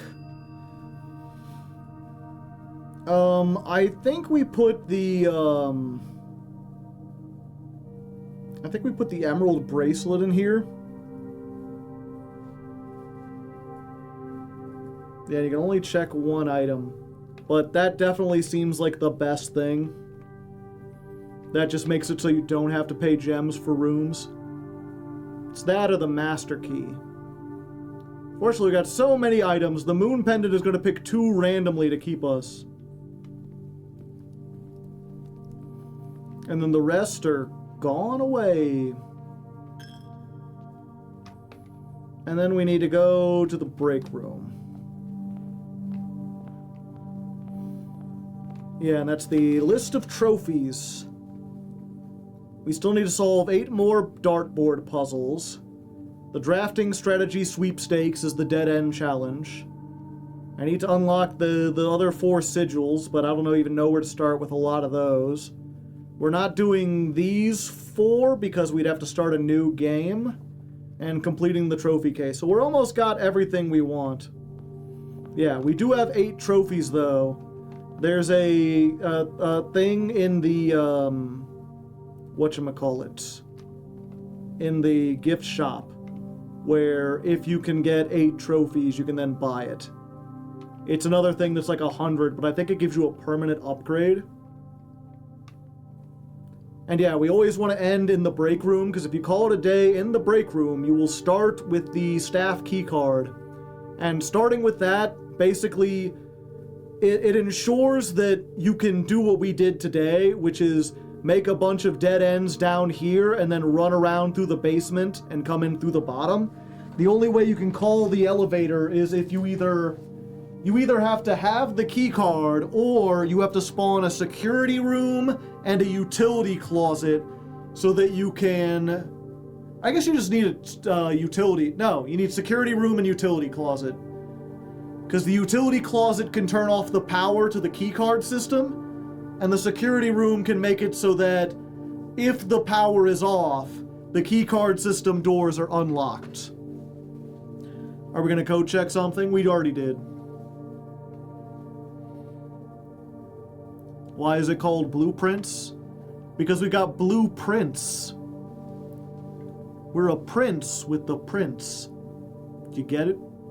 Do you get it? Okay, so yeah, we're gonna call it a day here.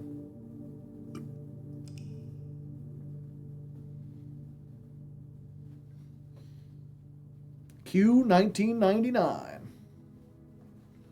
17 dead-end rooms. We were close. We could have gotten 3 more somehow.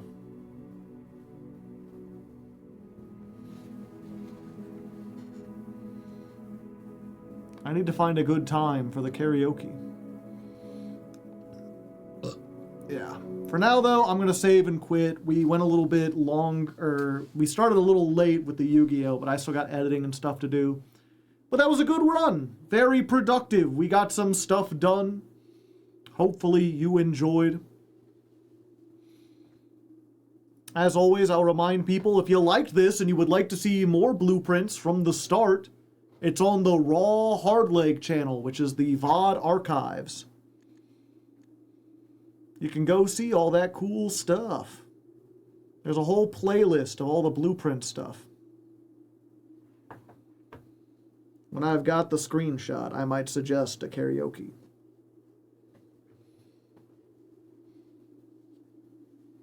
Take care, boss. Thanks, you take care as well. I'll find you someone else to raid real quick here.